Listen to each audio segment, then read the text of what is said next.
This is Audible. Heart of Stone. The Alastair Stone Chronicles, Book 7. By R.L. King. Narrated by Will M. Watt.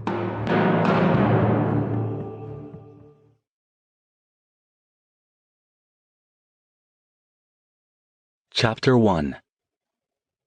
Magic is one of the most useful things in the world. It's great for getting you out of scrapes and equally great for making it so you don't get into scrapes in the first place. An abbreviated version of that thought flashed through Alastair Stone's mind as he caromed off the edge of the polished wooden bar and made a mostly vain effort to keep his feet under him.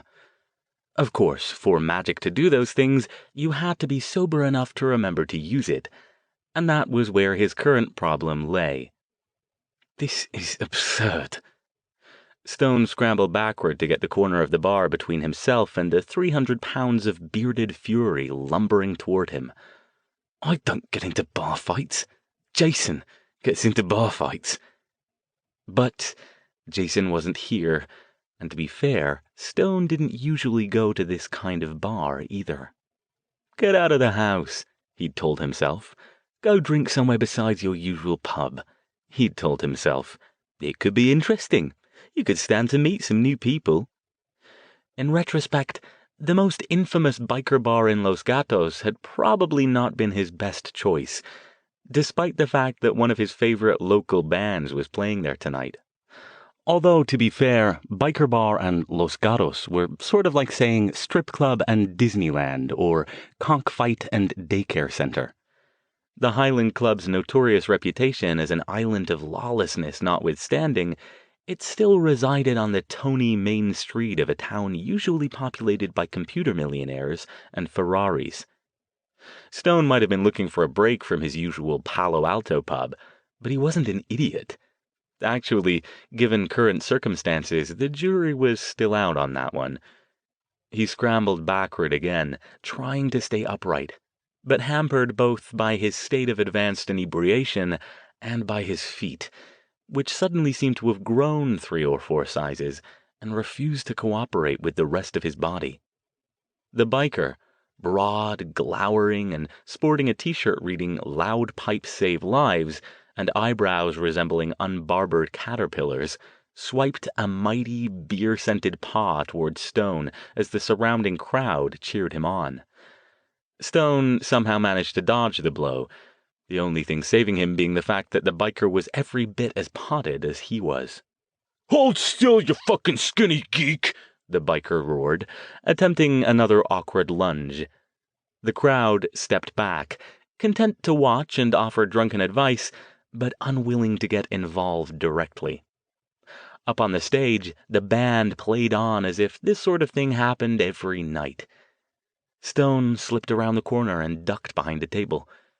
It was at that point that his alcohol-soaked synapses initiated sufficient connections to remind him that he was, in fact, one of the most formidable magical practitioners in the western United States.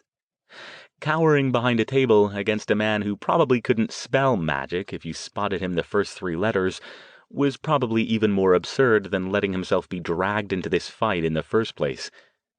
The good thing was that magic, at least the simple stuff required to deal with situations like this, came easily for him.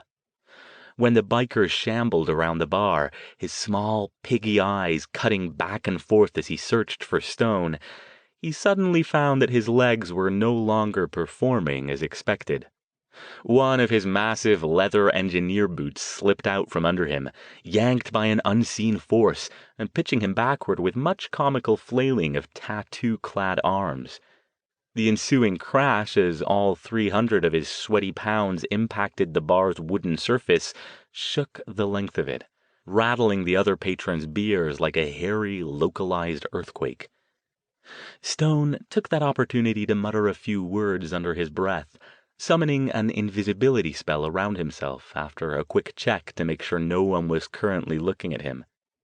He couldn't hold the spell for long, but the back door was close, and he had a few seconds while the biker was still trying to right himself.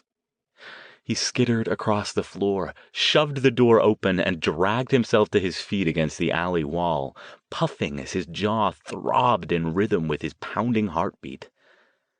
Well, that was fun. Some minutes later, slumped into the corner of a cab seat that smelled like pastrami and feet, he had time to examine the events of the evening in more detail. If he'd been smarter and had fewer drinks, he'd probably have known better than to let his natural propensity for sarcasm get the better of him when the biker had ordered him to vacate his spot. Honestly, he was surprised the man had even understood the convoluted and anatomically impossible suggestion that Stone had offered regarding him, his motorcycle, and the loud pipes mentioned on his t-shirt. Ah, well, live and learn. Stone smiled, rubbing his jaw where the biker had connected with his first punch. He was going to regret all of this tomorrow when the buzz wore off and the long, slow hangover set in. But right now, his primary emotion was amusement. That and regret. He'd missed almost all of the band's set. At least he didn't have to go to work early tomorrow.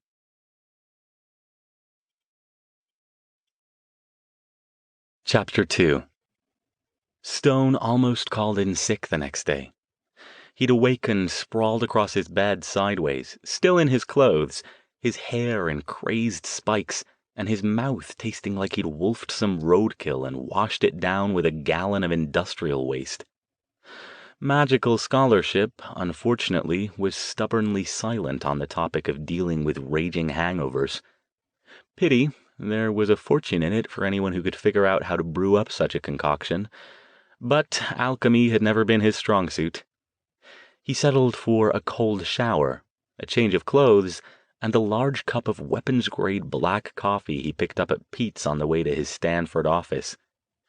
By the time he got there, he was feeling at least passably alive. His early afternoon classes went better than he expected. For Stone, teaching was its own kind of drug, revitalizing him and driving off the last vestiges of the hangover. He prowled up and down the aisles of the tiered hall, regaling his Western occult symbology students with a lecture on the Salem witch trials that had them all on the edges of their seats. He had no false modesty about his abilities. He was good, and he knew it. Even with a stubborn headache and a bruised jaw that continued to throb after 3 Advil, he still managed to hold the interest of every student, save one, a sleepy young man who looked like he'd indulged even more than Stone had last night. Stone left him alone. Anything else would have been hypocrisy. By later that afternoon, though, both the coffee and the Advil had worn off. He trudged back to his office, which was located about as far from the central core of the university as it could be while still being on campus, and told Laura, the administrative aide occult studies shared with a couple other small and obscure departments, that he wasn't feeling well and was blowing off his afternoon office hour. She tilted her head. "What happened to your chin?" "Bar fight with a 300-pound biker." She nodded knowingly, no doubt thinking he'd slipped and smacked himself on the edge of the shower or something. "Okay, sure," she said. "Hope you feel better." He thought about trying to get some work done when he got home. That lasted about as long as it took to drop onto the couch in the living room and start glancing through the research he'd left on the table from his last session. He didn't even remember falling asleep. He dreamed of Lindsay. He didn't do that often anymore.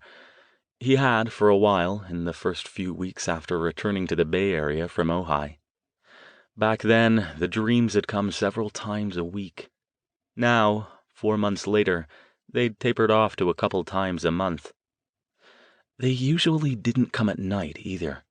The dreams most often accompanied unplanned naps like this one, the involuntary shutdowns when his body informed him that, regardless of his other plans, it was clocking out for a while, thank you very much. The ones that occurred all too often these days. It was probably the after effects of the alcohol that did it. He always seemed to forget about the side effects, or just ignored them, because the temporary release was sometimes worth the consequences. The hangovers he was used to. The nightmares, not so much. The blood wasn't the worst. Neither were the desperate screams, the confusion in her eyes, or the knife. In the dreams, it wasn't a genteel letter opener, but a wicked-looking, oversized steak knife with a gnarled wooden handle, sticking out from her chest at a crazy angle. The worst was the knowledge, deep down in the back of Stone's mind, that her death had been his fault. He hadn't killed her. His rational mind knew that. He hadn't plunged the blade into her chest. He hadn't held her down as she struggled and died. He hadn't even been present when it had happened. He hadn't been charged with her murder, despite strong evidence pointing briefly toward his guilt. Even so, sometimes the dream included bits and pieces from his brief incarceration, magnified from a few hours in a small local cell to a full-blown prison experience, something he endured because he knew it was what he deserved. No, he hadn't killed Lindsay Cole, former real estate agent in a bucolic little resort town in Southern California. But nonetheless, she was dead because of him, because of what he was. And it looked like his subconscious had no intentions of letting him forget it any time soon. The phone rang, startling him from his uneasy slumber. He jerked awake, his back protesting his awkward slumped position, half on and half off the overstuffed leather sofa. For a moment, his brain didn't register the sound, thinking it part of the dream, which was already fading. Bugger it. Let the machine get it. Stone sagged back, running a hand through his tangled hair. He didn't feel like talking to anyone right now. His heart still pounded as the blood and the screams and the guilt settled back down to rational levels, and his head felt like something was trying to beat its way out of it. His gaze flicked to the clock as the phone rang again. 8:30. That meant he'd been asleep for a couple of hours. On the coffee table in front of him, a disarray of items lay spread. 3 empty Guinness bottles from a couple of nights ago, a half-full carton of take-out chow mein he hadn't bothered to carry to the trash, a pair of open tomes showing complicated diagrams, and a notebook filled with scribblings that grew increasingly illegible as they progressed down the page. Stone didn't remember when he'd decided to give it up as a bad job and surrender to his fatigue, but he'd apparently stopped a thought in mid-sentence. The phone rang again, and this time the machine picked it up. He heard the mutterings of his own voice on the message, a beep, and then another familiar one. This one, female. "Dr. Stone, you there?" Damn. He blinked a couple times, sat up, and waved toward the other side of the room. The handset sailed toward him and slapped into his hand. "Yes, hello." "Hey, Dr. Stone." Verity sounded surprised he'd picked up. "Didn't think you'd answer. We haven't heard from you for a while, so I thought I'd call in and see how you're doing." "Sorry." His voice sounded growly, which wasn't surprising. "Been busy lately. How are the lessons going?" "Great."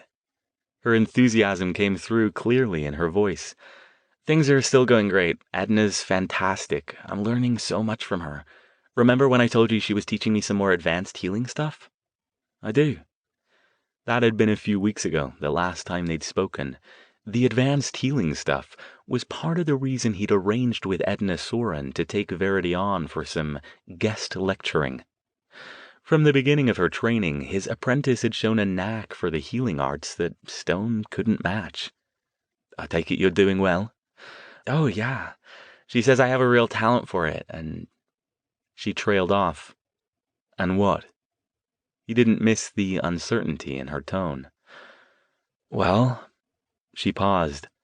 "I don't want you to take it wrong, but I think my magic style is really meshing with Edna's. I can't wait to show you all the stuff I've learned." Stone wished his head would stop pounding. "Why would I take it wrong? That's why I asked her to teach you. I thought it might be true. I'm glad things are going well for you." That's a relief.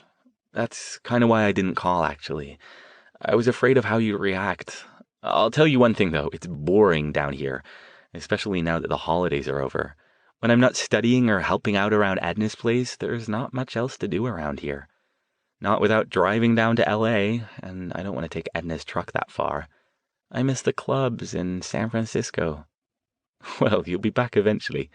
You are planning on coming back, yes? Oh, yeah, she assured him, though he thought she might have answered a little too fast. Absolutely, as soon as Edna kicks me out. Well, good. Take your time, learn everything you can. Perhaps you can manage to get some of those healing techniques past my thick skull when you return. How's Jason, by the way? Busy, she said. I hardly ever see him now that we're not living together. Fran's got him running like crazy, doing paperwork, studying the law, following cheating husbands, the whole bit. Fran Bartek, he knew from previous conversations with both Verity and her brother, was Jason's boss. A licensed private investigator he was apprenticing with as he accumulated enough hours to take the test for his own license. Stan Lopez, his late father's associate in the Ventura Police Department, had set up the gig. Well, tell him I said hello when you see him. I'm surprised he hasn't called you. She paused, and when she spoke again, the pitch of her voice had changed, become more tentative. Dr. Stone? Yes? You're okay, aren't you? Why wouldn't I be? Well, I know you kind of got used to having us around, getting you out of your shell.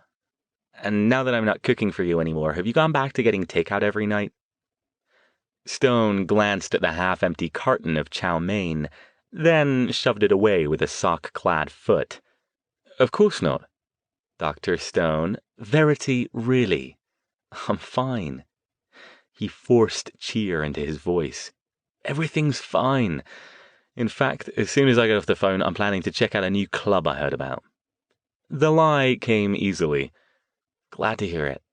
We both miss you. You should come down here and see us sometime. Or maybe we can get up there one of these days? Absolutely, let's do that, he agreed. They'd talked about it before, a couple of times since Verity and Jason had decided to stay down there. But between Stone's own schedule and Jason's grueling work hours, it hadn't worked out yet. They hadn't even managed to get together over the holidays. Hey, she said, more slowly after a pause. I know it's none of my business, and I'm sure you'll tell me so, but are you, seeing anybody? You're right, he said. That is none of your business. She started to say something, but he cut her off. It's been lovely chatting, Verity. I'm glad you're still doing well with Edna. Must go, though. I have a few things I need to do before I head out. Okay, she said, obviously accepting that no more information about his personal life was forthcoming. Take care of yourself, Doc. I mean it. I always do. She didn't reply to that. After she'd hung up, Stone remained slouched on the sofa. He sent the phone back to its spot with another flick of magic, then glanced at the remains of the chow mein. He noticed he didn't even bother to take it out of the carton lately, and contrasted it with the evening meals he used to have with Verity and Jason. He flung himself off the couch, picked up the carton, and carried it out to the kitchen. The place was pristine, except for an untidy pile of newspapers and unread mail on the breakfast bar. He glanced down at the pile. A section of a 2-day-old paper lay on top, folded open to an article about the new club he'd mentioned to Verity, the one he had no intention of visiting. He thought the place looked interesting when he'd first seen it, but the idea of dragging himself out among crowds of overhyped revelers, even to see a good band, didn't appeal to him lately. He'd slept for 2 hours. Uneasy as it had been, that should give him the energy to spend the rest of the night working on the new ritual he'd been designing. And in any case, he doubted he'd be fit company for the rest of humanity tonight, given his current mood. Still, damn it, stop being pathetic, he snapped aloud. He snatched up the paper. Maybe he didn't feel like going out, but maybe he'd fallen into some unhealthy ruts over the past few months. He'd barely left the house in the last week, except to go to work. If he forced himself to go out among people and music and life, his mood might change. Maybe he'd stop thinking about Lindsay and Verity and Jason, and maybe, if he tired himself out, he might get a decent night's sleep so he'd stop passing out on his couch. And if not, he could always come home and work on his current research after.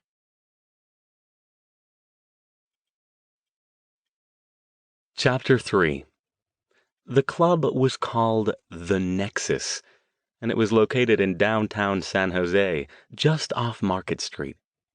It was a new place, opened only recently in a space where its predecessor hadn't managed to attract a sufficient clientele to keep the drinks flowing and the bands paid.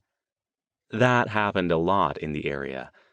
The South Bay and Peninsula weren't known for their thriving club scene, with most people opting to head up to San Francisco for hotter bands and more action.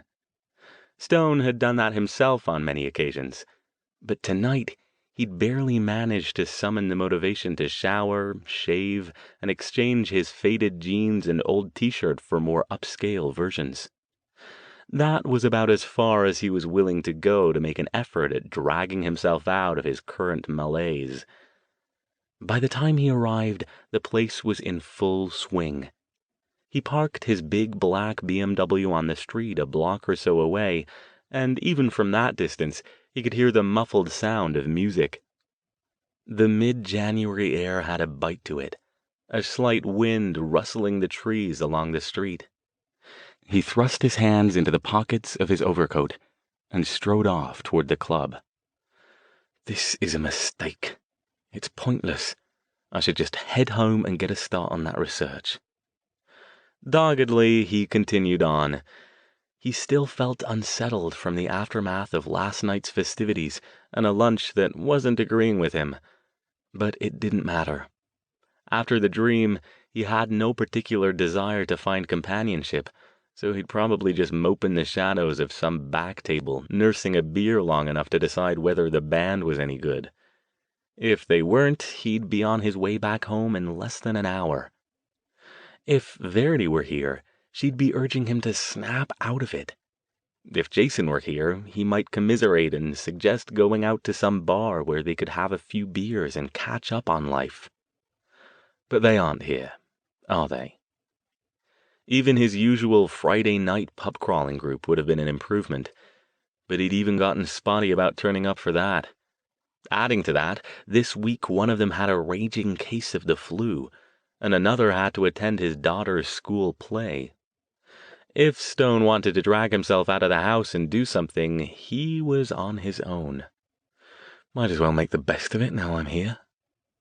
A few minutes and a brief wait in line later, and he was inside, seated at a tiny table in a corner, where he could keep an eye on what was going on. The place was of medium size and seemed to cater to a crowd mostly younger than him. Lots of neon, blacklight, trendy retro artwork, and quite a number of self-consciously hip 20-somethings trying to impress each other. Definitely not Stone's scene. He ordered a Guinness from a passing waitress and sat back to take stock of the place and decide if he planned to stay. The music was good, at least, so that was something. The band, which he couldn't see through the crowd of people bobbing around on the dance floor, put out a passable imitation of classic punk rock. The dancers were mostly college students, but Stone spotted a few people older than he was at some of the tables and tapping their feet around the edges of the more vigorous dancers in the thick of things. Maybe it would be worth sticking around for a while, after all. As long as nobody tried to convince him to dance, he could remain here in his corner for a while, and possibly see about chatting with some of the older punk rocker types after he'd had a couple of beers. He contemplated his glass and focused on letting the driving beat of the music wash over him. Awesome band. Stone glanced up, surprised. Two attractive young women had pulled up chairs and sat down across from him while he'd been too busy staring into his glass to notice. About the same age as his students, they both wore slinky, tight-fitting mini dresses, and similar expressions that suggested a state of inebriation that had passed mild, but had not yet reached advanced. From the look of the drinks each of them held, oversized, colorful things with umbrellas, the minimum quality, maximum quantity concoctions marketed to college students, it might not be long. Great. The last thing he was in the mood to do tonight was extricate himself from the tender mercies of a couple of drunken university students who should have figured out he was too old for them.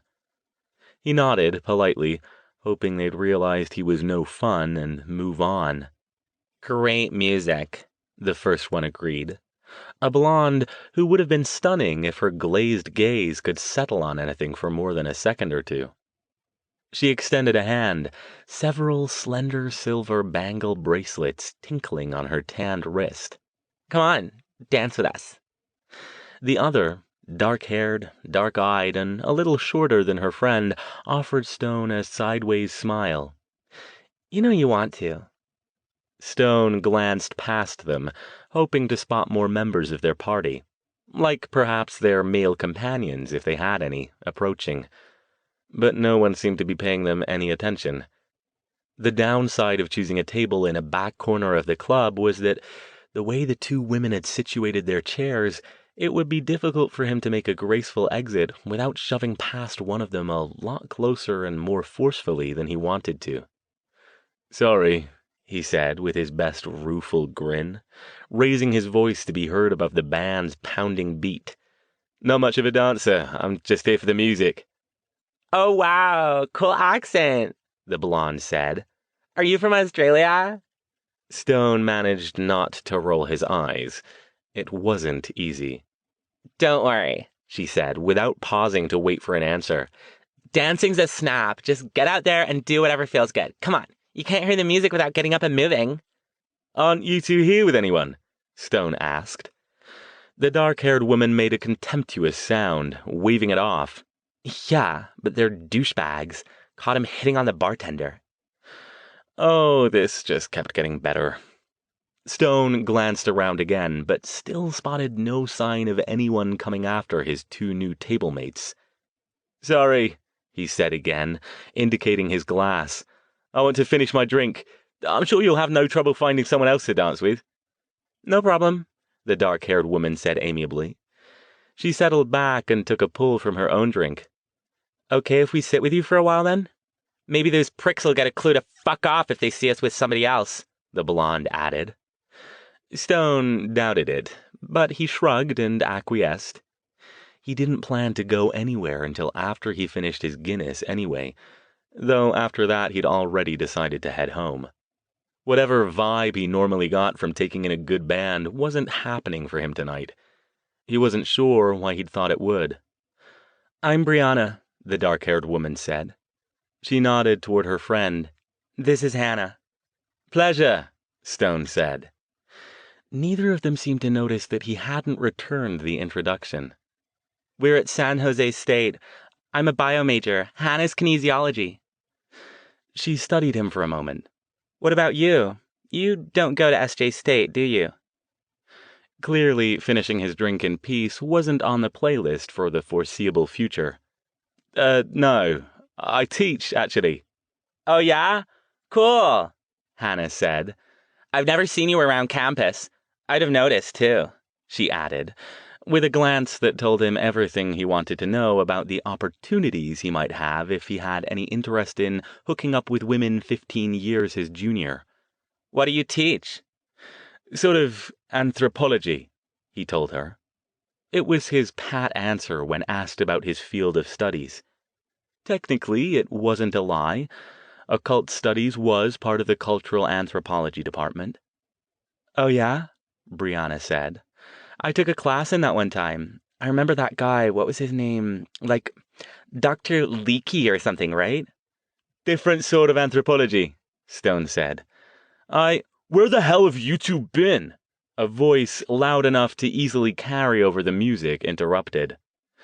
Stone and both women looked up quickly. Two young men had come up behind Hannah and Brianna. Though they weren't dressed identically, they might as well have been. Each had the beefy, handsome, square-jawed look that screamed, "We play football and we always get what we want." Both glared, not just at them, but at Stone. Like Hannah and Brianna, they both held drinks, oversized beers, already nearly empty. "Fuck off, Troy," Hannah said over her shoulder. "Huh?" The one who hadn't yet spoken said. "What's going on? Why'd you ditch us?" Brianna snorted. "Don't play clueless. We saw you over there hitting on the bartender." "We weren't hitting on her," Troy protested. He ran a hand through his brush-cut dark hair. "We were trying to get more drinks." "Yeah, right," Hannah said. "Whatever." She turned pointedly away from him. "Who's this guy?" the other football player asked, nodding toward Stone. His brow furrowed, and he frowned. "He bothering you two?" "Actually," Stone said, "I was just leaving." He started to rise, hoping he could remove himself from the situation and let these four work out their differences on their own time. Although he had numerous options of doing just that should it become necessary, most of them involved magic and therefore were last resorts. If he could just get past Brianna, he could lose himself in the crowd and be outside before anyone decided to follow him. "Sit down," Troy ordered. "Bri, he bothering you?" "Hell no," she said, with the sort of disdain attractive young women excelled at. "At least he's got some manners, and he doesn't ignore us when he goes off trying to score with somebody else." "Wait, he's trying to score with you?" the other guy demanded, focusing his glare fully on Stone now. The remains of his beer sloshed in his glass as he waved it in Stone's direction. "Fuck, Hannah! Look at him, he's gotta be like 30! You some kind of perv dude checking out college chicks?" He directed this last at Stone. Again, it took all of Stone's self-control not to roll his eyes at the absurdity of it all. It was why he tended to frequent smaller clubs.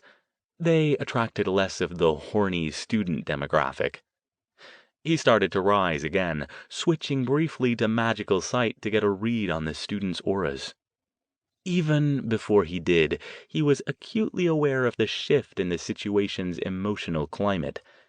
In the past few seconds, Troy's and his buddy's ire had redirected from Brianna and Hannah to himself. Magical sight verified that not only was this true, but the two women were now regarding the two young men with less hostility. If he didn't play this just right, it could get ugly in a hurry. "Listen," he said, standing again. "I was about to leave anyway. Suppose I buy you all around and we—" Troy moved behind Brianna, blocking Stone's exit. "Maybe we ought to take it outside, asshole." "Troy," Brianna started. "There you are," a new voice said. A figure had appeared behind the main group. Stone took a quick look past Brianna and stared. Chapter 4. There was really no dancing around the fact. She was beautiful. Not simply attractive, not even simply pretty. The woman who stood, shoulders confidently squared, eyes glittering as she fixed her gaze on Stone, was the sort of drop-dead gorgeous you normally didn't see outside big-screen film productions and Paris runways. Everything about her, from her shimmering shoulder-length chestnut brown hair, to the direct look in her eyes, to the way her snug-fitting but rather conservatively cut blue dress clung to her, looked out of place amid the pounding beat and sloshing hormones of this rather pedestrian club. Even the brief way she turned her head to take in the scene before returning her attention to him made Stone think of a panther on the hunt for a choice morsel. "There you are," she said again. "Made some new friends, I see." Troy and his buddy gaped at the woman, probably not even realizing their mouths hung open. Troy snatched a chair from a nearby table and plunked it down next to Brianna. "You want to sit down?" he asked. What you drinking, baby? His buddy added. Can we get you a refill? Brianna glared at both of them. Actually, the woman said, I'd really just like to sit down here with my friend and have a drink. Would you all excuse us? She smiled at the students, amusement and warmth in her cornflower blue eyes. Their color nicely complemented the deep, jewel-like hue of her dress. Sure we will, Hannah said firmly. Come on, you guys, can't you see these two want to be alone? But, Troy's buddy began. Brianna stood up and gripped his arm. Come on, she said. You can buy us drinks, and maybe we'll forgive you from macking on the bartender if you quit acting like assholes. She tossed a carefree smile back over her shoulder at Stone. See ya, Mr. Anthropology. Cheers, Stone said, raising his glass to them. He kept the new woman in his peripheral vision, almost as if fearing if he let her out of his sight, she'd fade away into the darkness. When the 4 students had disappeared into the crowd, he focused fully on the woman. Thanks for the rescue, he said with an arched eyebrow. You'll think me a fool for admitting it, though, but I'm afraid you must have mistaken me for someone else. She chuckled. No such luck. I've never seen you before in my life. You just look like you could use a little help. Her voice was low, full of confidence and amusement. Well, he said, avoiding pointless bar fights with drunken louts is almost always a good thing. He studied her for a moment, wondering if he should take a chance, and surprised to find himself feeling like a nervous schoolboy for the first time since he'd been a nervous schoolboy. Her kind of beauty didn't belong in a place like this. He wondered why every straight man and lesbian in the place wasn't staring at her, and, more to the point, why she was standing here talking to him. Before he lost his nerve, he indicated the seat across from him. The least I can do is buy you a drink. I just happen to be in need of one, so I'll take you up on that. Excellent. He waved the waitress over. She ordered a cosmopolitan, and he got another Guinness. I'm Alastair Stone, by the way, he said. Good to meet you, Alastair Stone. I'm Deirdre Launier. Stone's brain cycled through and rejected several responses, all of which would likely mark him as the worst sort of tongue-tied idiot. Finally, he settled on, Do you always rescue strange men from potential violence? Are you a strange man? She asked with a little smile. She sat back in her chair, her posture confident and relaxed, clearly enjoying this. He saw something else in her eyes, too, though. Something more primal, and something he was sure must be wishful thinking. You don't know the half of it. Oh, you'd be surprised. I've known some fairly strange men. They're much more interesting than the so-called normal variety. And anyway, I prefer to call them unusual. Their drinks arrived. She picked hers up and sipped it, leaning forward, watching him. You definitely qualify. For one thing, I can tell you're a long way from home. I suppose I am, depending on how you define home. She tilted her head.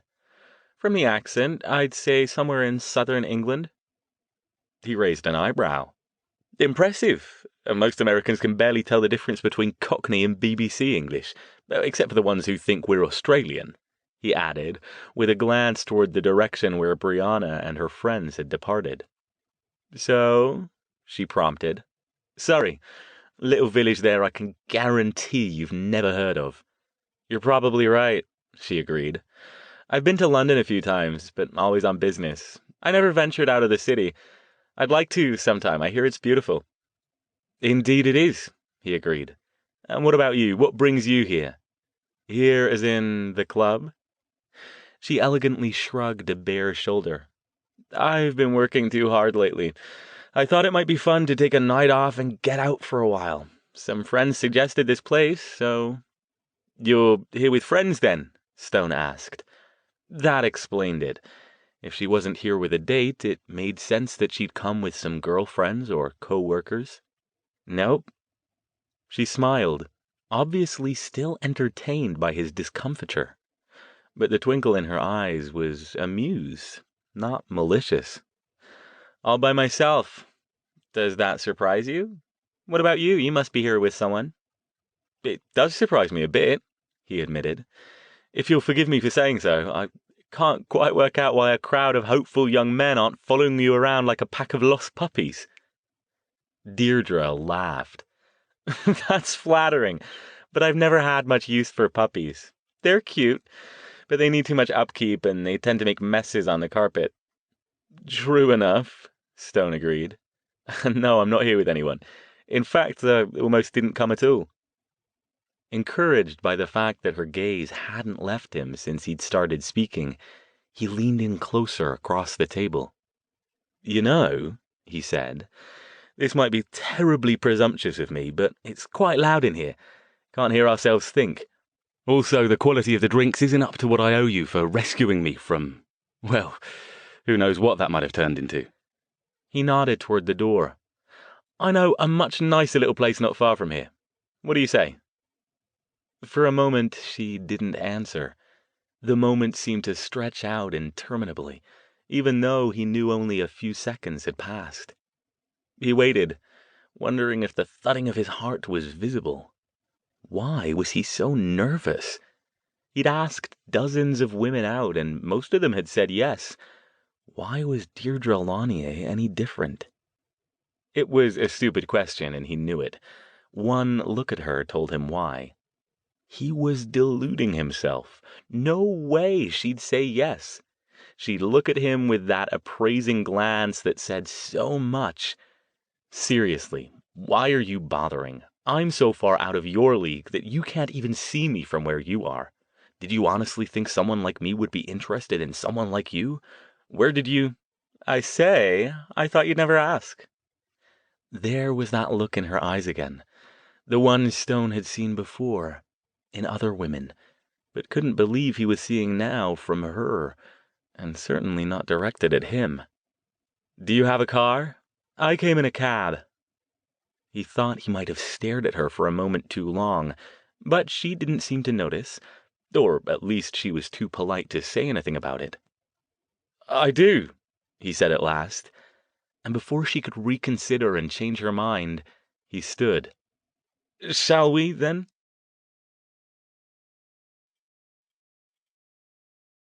Chapter 5. Stone barely noticed the walk back to the BMW. As he opened the door for Deirdre, and she slipped gracefully into the passenger seat, he took a moment to study her with magical sight. As dazzled as he was by her, he knew all too well that such beauty could come from many sources, not all of them natural. Illusions, for one. Hell, he could whip up an amulet that would make him look like a movie star if he put his mind to it, so he didn't doubt that others could as well. It wasn't likely, of course, but it never hurt to be sure. He'd been fooled by illusions before, and in fact had been damned lucky not to be killed because he'd let his guard slip. These days he took it as standard operating procedure to check out all potential romantic partners for hidden magical traps. But no, a quick examination revealed no traces of magic on or near her. No supernatural subterfuge that he could identify. He did notice something else, though. Something that once again raised his heart rate and stirred his body in anticipation. Her aura, a strong, clear blue, pulsed with a vibrant, sensual red that could only mean one thing. Careful, he told himself, getting in. Don't get ahead of yourself. He took her to an elegant little bar tucked away in the back of the Fairmont Hotel. The bar, like the hotel itself, was one of the older ones in the area. More old-world charm than trendy neon and glitz. When they were settled into a booth, Stone said, I didn't even ask where you were from, or what you do that keeps you so busy. I haven't been in the area long, she said. I've got a little place in Los Altos. I do most of my work out of my home, But I'm in the city 2 or 3 days a week. I'm a fashion designer. Ah, he indicated her dress with a nod. Is that one of yours then? It's lovely. It is one of mine, yes. She chuckled. I like to take them for a test drive now and then. Perk of the job. Again, this might be presumptuous of me, but you should model it as well as designing it. You look exquisite. Her smile widened. You're sweet. And what about you? Did I hear one of those girls call you Mr. Anthropology before she left? The booth was semicircular. She sat quite close to him, so close that he could feel the warmth of her body next to him. Cultural anthropology, actually, he said. I teach at Stanford. Ah, so you're not far from where I am then. Palo Alto, near downtown. Been there for a few years now. Stone forced himself to concentrate.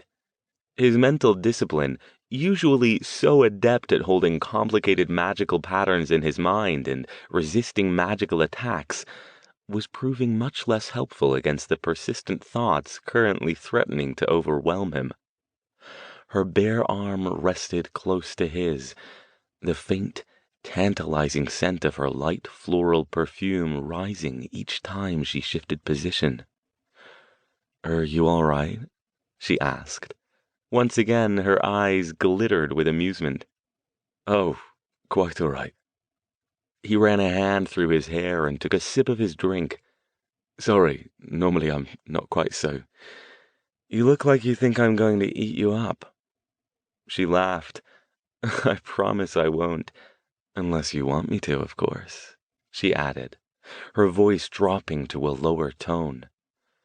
That could be quite nice under the right circumstances, he murmured. He turned toward her, locking his eyes with hers. Hers were even bluer than he'd thought, lighter than his, brilliant and narrowed just a bit, as if she were finding the entire scene to be great fun. Unlike him, she didn't seem nervous, but she didn't break his gaze either. I'll be honest with you, she said, reaching out to cover his hand with hers. I was looking for someone at that club tonight. That's why I went there. Oh? Her hand was warm. He held his still to keep it from shaking. His voice sounded husky in his ears. He wondered if she noticed it too. Mm-hmm. Do you know what I was looking for? Suppose you tell me. She leaned in. A man I couldn't intimidate. So apparently you can't see my heart pounding like a jackhammer then. She laughed, squeezing his hand a little more. But you invited me for a drink anyway, and you weren't a jerk about it. I like that. I honestly didn't think you'd say yes, but it never hurts to try. Exactly, she said. Not a jerk and not a puppy. That's rare. Did you know that? He felt her leg press against his under the table. She sipped her drink and tilted her head. I was looking for something else, too. You were. Her leg was even warmer than her hand. He forced himself to hold still. I was. I told you I work a lot. I'm guessing you do, too. I was out tonight looking for a little fun. No strings, no obligations, but only with the right man. She leaned in even closer, until her face was only a few inches from his. Are you the right man, Alastair Stone? He swallowed once, but when he spoke, his voice was soft, steady, and confident. I think I could be, yes. She took another sip and smiled. Then what are we still doing here?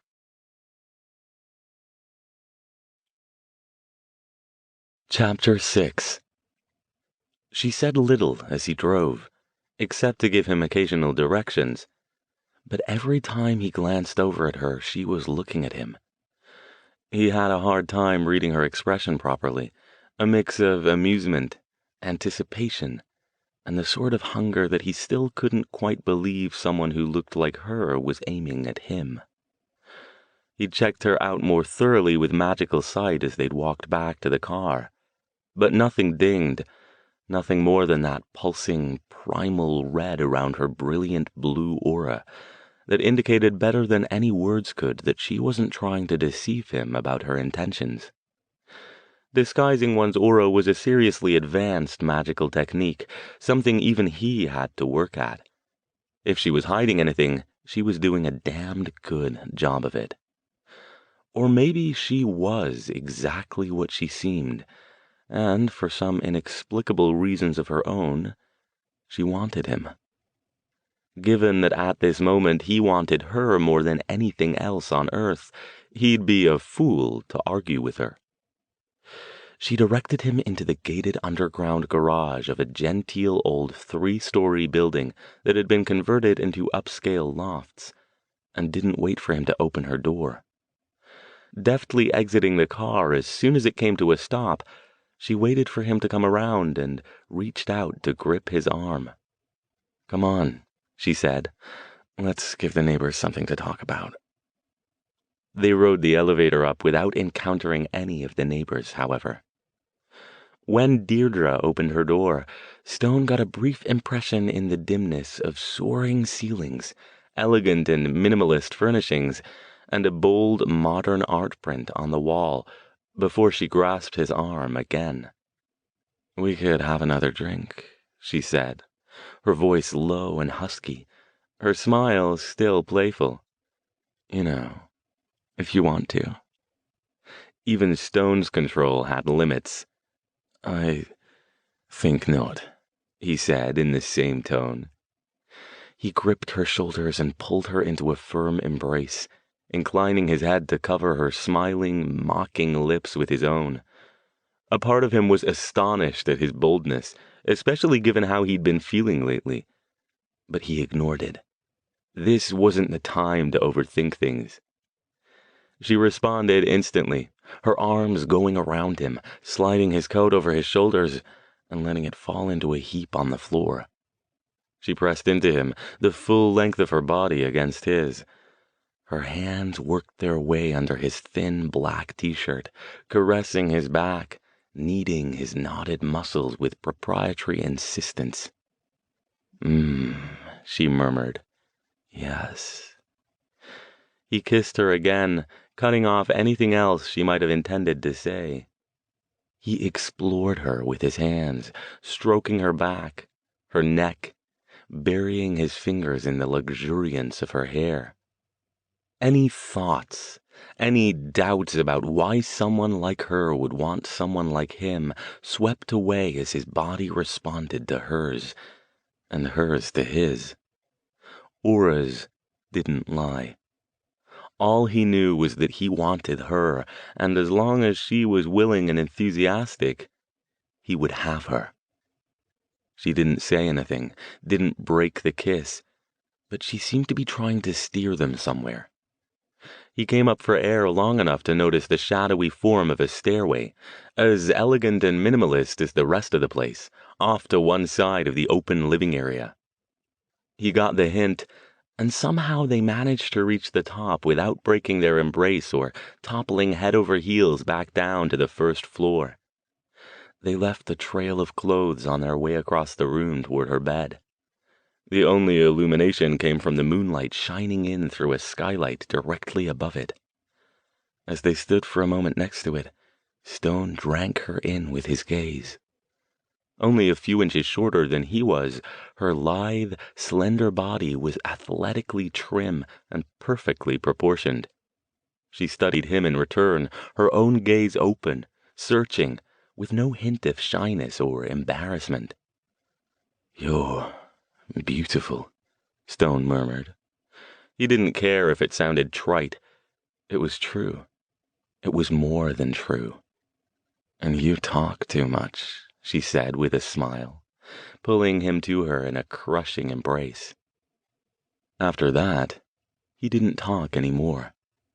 He kissed her again, letting go of anything that wasn't about her pleasure and his. He caressed her, the heat of her body and the insistence of her response spurring him on. She pulled his head down and kissed him even harder, her hands moving down to stroke his back, her fingernails digging into his skin. He arched as the pain and the pleasure joined together to form a sensation so exquisite that he didn't even have a name for it. His mind didn't have names for much of anything right now. He was beyond words, and he thought she was, too. He felt no resistance as he grew more insistent, and in fact her body, her hands, her low moans urged him on to something far more primitive, more forceful than he'd ever experienced in the past. They were more like a pair of lust-crazed animals than anything human. For a moment, just a moment, he switched to magical sight.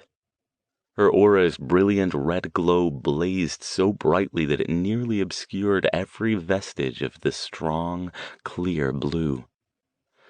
The temptation to keep the sight going was strong, but even that simple magic expenditure required energy, and Deirdre's voracious appetite demanded every shred of energy he could muster if he meant to satisfy her. To do otherwise was unthinkable. To let her go was even more so. He gave her his full attention, responding to her firm and urgent intensity with a heightened focus of his own. She moved in rhythm with him, their bodies in a perfect synchronization that he never wanted to end, except that if it didn't end soon, he feared the rising sensations would simply take him apart. Her nails dug harder into his back, pulling him closer as if trying to merge his body with hers. Her hot, sweet breath sounded harsh in his ears. And then it was over, in a moment of exquisite ecstasy that rose and kept rising until he didn't think it could rise any more. He tried magical sight again. He couldn't help it. And their auras entwined, his purple gold and her blue both nearly obscured by a red so intense that he felt it more than he saw it. Deirdre's moan of pleasure rose with it until it became a soft little scream. And then she let him go, and he fell back, spent, panting, his brain unable to form a coherent thought. Deirdre moved closer to him, draping her arm across his chest. He agreed. They didn't talk more than that, but lay in companionable silence as their breathing returned to normal, until Deirdre shifted so she could look into his eyes. Hers glittered with mischief, and her hands began to move over him again. "You're trying to kill me," he murmured, eyebrow arching. "But what a way to go." He had no argument with that. The second time proved every bit as good as the first. Slower, more measured, less urgent, but no less intense. Deirdre seemed to know instinctively what he wanted and how to communicate her desires to him with no words. He responded with enthusiasm, and once again her obvious pleasure was as much of a reward to him as his own.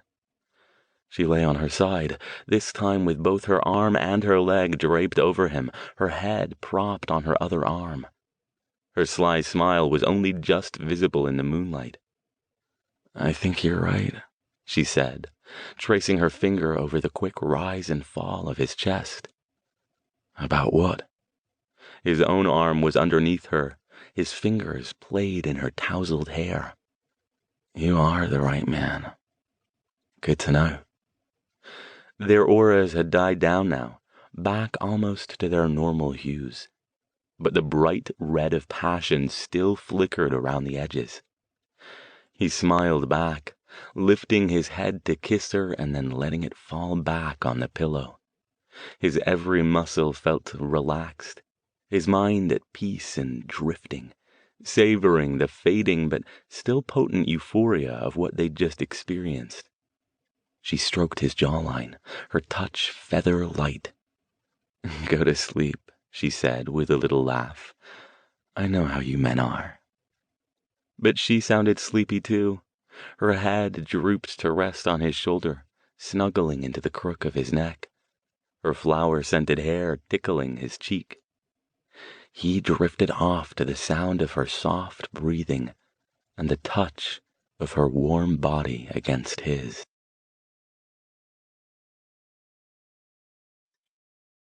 Chapter 7. Stone awoke, refreshed, to sunlight streaming in through the skylight. He didn't open his eyes at first as the memories came back to him, convinced that the whole thing had been nothing but a particularly elaborate and pleasant dream. Perhaps his subconscious mind's way of apologizing for all the unpleasant ones it had been sending him lately. He did remember a dream, vivid and sensual, but every time his mind tried to grasp it and replay it, it danced tantalizingly away. Finally, reluctantly, he opened his eyes. He was not, as he feared, lying in his own bed back in his townhouse, but stretched out and wound up in the disarrayed, scented sheets of a room that was, just for a moment, unfamiliar. It hadn't been a dream. He smiled, stretched languidly, and glanced over to the other side of the big bed. It was empty. Across the room, an open door suggested a bathroom. "Deirdre?" he called. No response. He shivered against the early morning chill and sat up. The sheet pulled at his back briefly before coming away. When he twisted to look, he saw small spots of dried blood that surprised him until he recalled her fingernails digging into his back, and he smiled again. No, definitely not a dream. In his upright position, he spotted a folded piece of paper on her pillow, featuring a smiley face on the front. He unfolded it. The note was short. "Good morning, sleepyhead. Sorry to leave you, but I had to go up to the city this morning, and I didn't want to wake you. Please make sure the door locks behind you when you leave. I'd like to see you again. Call me next week if you feel the same. D." Below it, she'd written a phone number. Stone stared at it for several seconds, then refolded it. As he gathered up his clothes and took a quick shower, her master bath was spotless, minimalist, and sensual, with a marble vanity, Art Deco mirror, and simple Asian-inspired frosted glass shower door. His mind's eye kept returning to her sparkling eyes, her body, her smile, the willing, hungry warmth of her pressed against him. Already he wanted nothing more than to see her again. "Call me next week," the note said. He wanted to call her tonight. Hell, he wanted to call her now. He stepped out of the shower, dried off, and dressed quickly. Stop it, he told himself. He was acting like some kind of lovesick teenager. Sure, last night had been mind-blowing, but still. He draped his coat over his arm and headed back out into the bedroom. He'd pushed the sheets down when he got up, and the small bloodstains from where she'd scratched him showed clearly against their dazzling whiteness. He contemplated them a moment. Every mage learned from the days of his apprenticeship not to be careless with his own blood. Blood was a powerful thing, and anyone who had any could potentially cause another person, even a mage, a lot of trouble. He thought about leaving it. He'd become intimately familiar with Deirdre's aura last night, and had found no hint of duplicity or malevolence in it. But as the old saying went, there were old mages and there were careless mages. But rarely did the two qualities occur in the same person. Stone sat down on the edge of the bed and used a simple spell to neutralize any trace of his aura that remained in the bloodstains. Not much lingered at this point even before he started, so it took him only a few seconds to complete the spell. When he finished, he tucked her folded note away in his wallet and departed, making sure, as she'd asked, to lock the door behind him. Chapter 8. Monday passed slowly. Stone thought about calling Deirdre during one of his breaks, but forced himself to wait until the evening. He didn't care if she thought him too eager to see her again. After what they'd shared on Friday night, he couldn't imagine how she wouldn't think he'd want to see her again. The wait was more for his own purposes, to prove he could do it. Magic required discipline in all areas of one's life, not just those that affected the art. He managed to remain focused on his work through most of the day. When teaching, he entered a sort of flow state as he prowled the aisles and engaged his students with questions, observations, and demonstrations. A committee meeting took up most of his afternoon, and grading a set of essays claimed the rest. When he glanced at the clock, he saw it was already almost 5. He was gathering up his papers and getting ready to leave for the day when a knock on his office door startled him. He glanced up, annoyed. If some student had shown up outside normal office hours, It wasn't a student. Stone didn't recognize the man who stood framed in the doorway. 50-ish, medium height, stocky, clad in simple buttoned workman's shirt, jeans, and sturdy boots. "Yes, may I help you?" "You're Dr. Stone, right?" the man asked. Normally, Stone would have replied with something like, "That's what it says on the door." However, one look at the visitor's face made it clear that he wasn't in the mood for such comments. "That's me," he said instead. "Please, come in, Mr. Wells. Ed Wells." Wells entered the office, and perched on the edge of the guest chair Stone waved him toward. "I'm Tabitha Wells' father. She's one of your students." "Ah, yes, of course. She's in my Occult in America class this quarter." He narrowed his eyes. This was odd. University students' parents didn't usually come to see their professors about their children, especially not since the majority of Stanford students didn't have local families. In fact, Stone couldn't remember it happening even once since he'd begun teaching. Not even in America, where he'd found parents to be more directly involved, sometimes to the point of annoyance, in their offspring's educations. He waited for Wells to explain further. The man's bearing suggested a mix of discomfort and resolve, as if he didn't want to be here but perhaps felt that he had to. "I'm concerned about her," he said. "I thought you might be able to shed some light on something." Stone frowned. He barely knew Tabitha Wells. He didn't make it a point to get to know his students beyond their work in his courses. He tried to picture her in his mind, but the only image he could come up with was one of an athletic, attractive young woman with long brown hair and a pixie-ish face. As far as he could remember, she'd never come to one of his office hours to seek personal help. Though she'd attended a few of his classes over the past few quarters, she was not an occult studies major. "I'll do what I can, Mr. Wells, but I have a lot of students. I don't know how much help I can be." "Yeah," he said. "I get that." He paused, taking in the collection of odd items, books on the occult and supernatural, a stack of feathers, even a human skull on the shelves behind Stone's desk. "I found out recently that she's gotten involved in some stuff that concerns me, and I think you might have something to do with it." This was getting even odder. "I've no idea what you're talking about, Mr. Wells." "Have you ever heard of the Church of the Rising Dawn, Dr. Stone?" Wells leaned forward, meeting Stone's gaze now. "No, can't say so. Should I have?" "They're some kind of outfit down in San Jose, from what I understand. I don't know if you know it, but Tabby is a sociology major. She's only taken courses in your department because she's always been interested in that paranormal stuff." "I'm aware of Miss Wells' major," Stone said. "I didn't even realize she was doing it until recently. She was here on a scholarship, no way I could afford to send her to Stanford if I had to pay for it." Stone glanced at the clock. I'm terribly sorry, Mr. Wells, but I've got an appointment shortly, and I've got a fair walk to get to my car. He didn't add, so if you could get to your point, that would be lovely, but it was implied in his tone.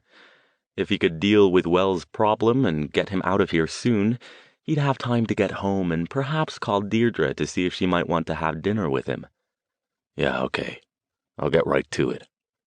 Seems that Tabby has joined some kind of bullshit pagan church down in San Jose, and she's been acting strange lately. Did you put her onto the place? Of course not. I told you I've never heard of it. What makes you think I've got anything to do with this? Wells sighed. She doesn't talk to me much, but she does talk to her sister, Taylor. She's 17, still living at home, but they talk a lot on the phone. Tabby's been telling Taylor about this church thing, and Taylor's worried that she might have joined some kind of cult.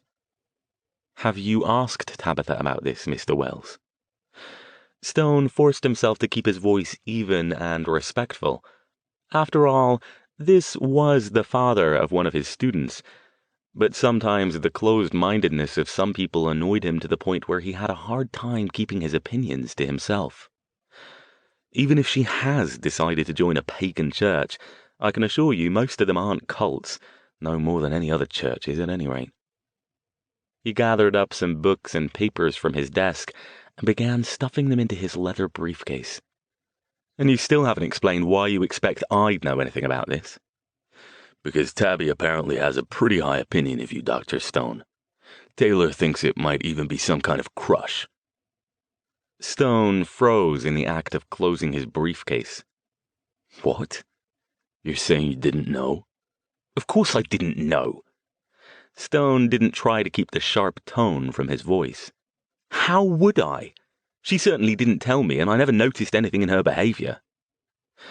His mind flitted back over the quarter, trying to identify anything Tabby Wells might have done to indicate she was attracted to him, but he couldn't think of anything specific. She often sat up near the front of the class and paid particular attention to his lectures, but a lot of students did that. He'd dealt with the situation before. Every young or reasonably attractive professor had stories about the occasional student crush. But if what Ed Wells said was true, Tabby had been more discreet about it than most. Wells, however, didn't seem inclined to give up. His expression hardened, though he appeared more resolute than angry. Be that as it may, Dr. Stone, I wonder if something you said might not have encouraged her to look into this church, even if there wasn't anything, well, inappropriate going on between the two of you. Stone stood. Mr. Wells, he said tightly, I'll thank you not to accuse me of inappropriate conduct with students. We take that sort of thing quite seriously around here. Wells stood too. For a moment he looked like he would push it further, but then his shoulders sagged and he looked suddenly tired. I'm sorry, Dr. Stone.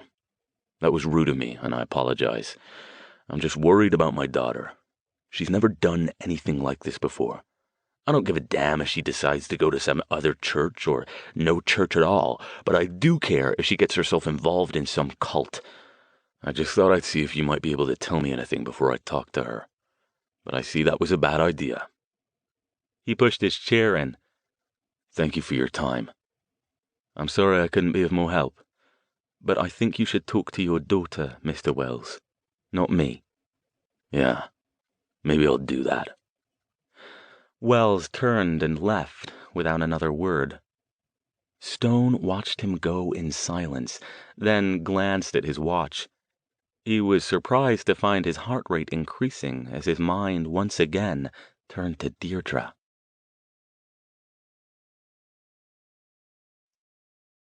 Chapter 9. He waited until he was home to call, not wanting some other wayward student or disgruntled parent to make an unexpected appearance in his office mid-conversation. He pulled her note from his wallet and spread it on the table, though he didn't need to. He'd already memorized her number. It rang several times before she answered, and then there she was. Yes, hello? I missed you these past couple of days, he said.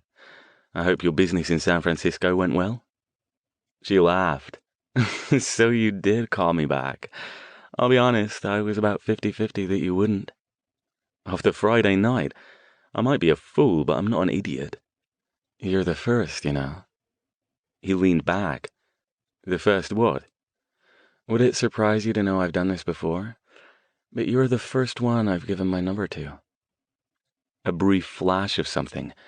It took him a moment to identify it as jealousy, since it was so uncharacteristic of him, gripped him. But it quickly faded. He covered it with a chuckle. "It wouldn't surprise me that you've done it before." "Does it bother you?" "Does it matter? I've only just met you. Your personal life is none of my concern, nor should it be." "They don't even ask for it. I think I scare them off," she said, a note of approval in her tone. "But you don't need to worry, though. Not only were you brave enough to call back, but Friday night..." She trailed off. "Would it surprise you that you've been on my mind all weekend?" he asked.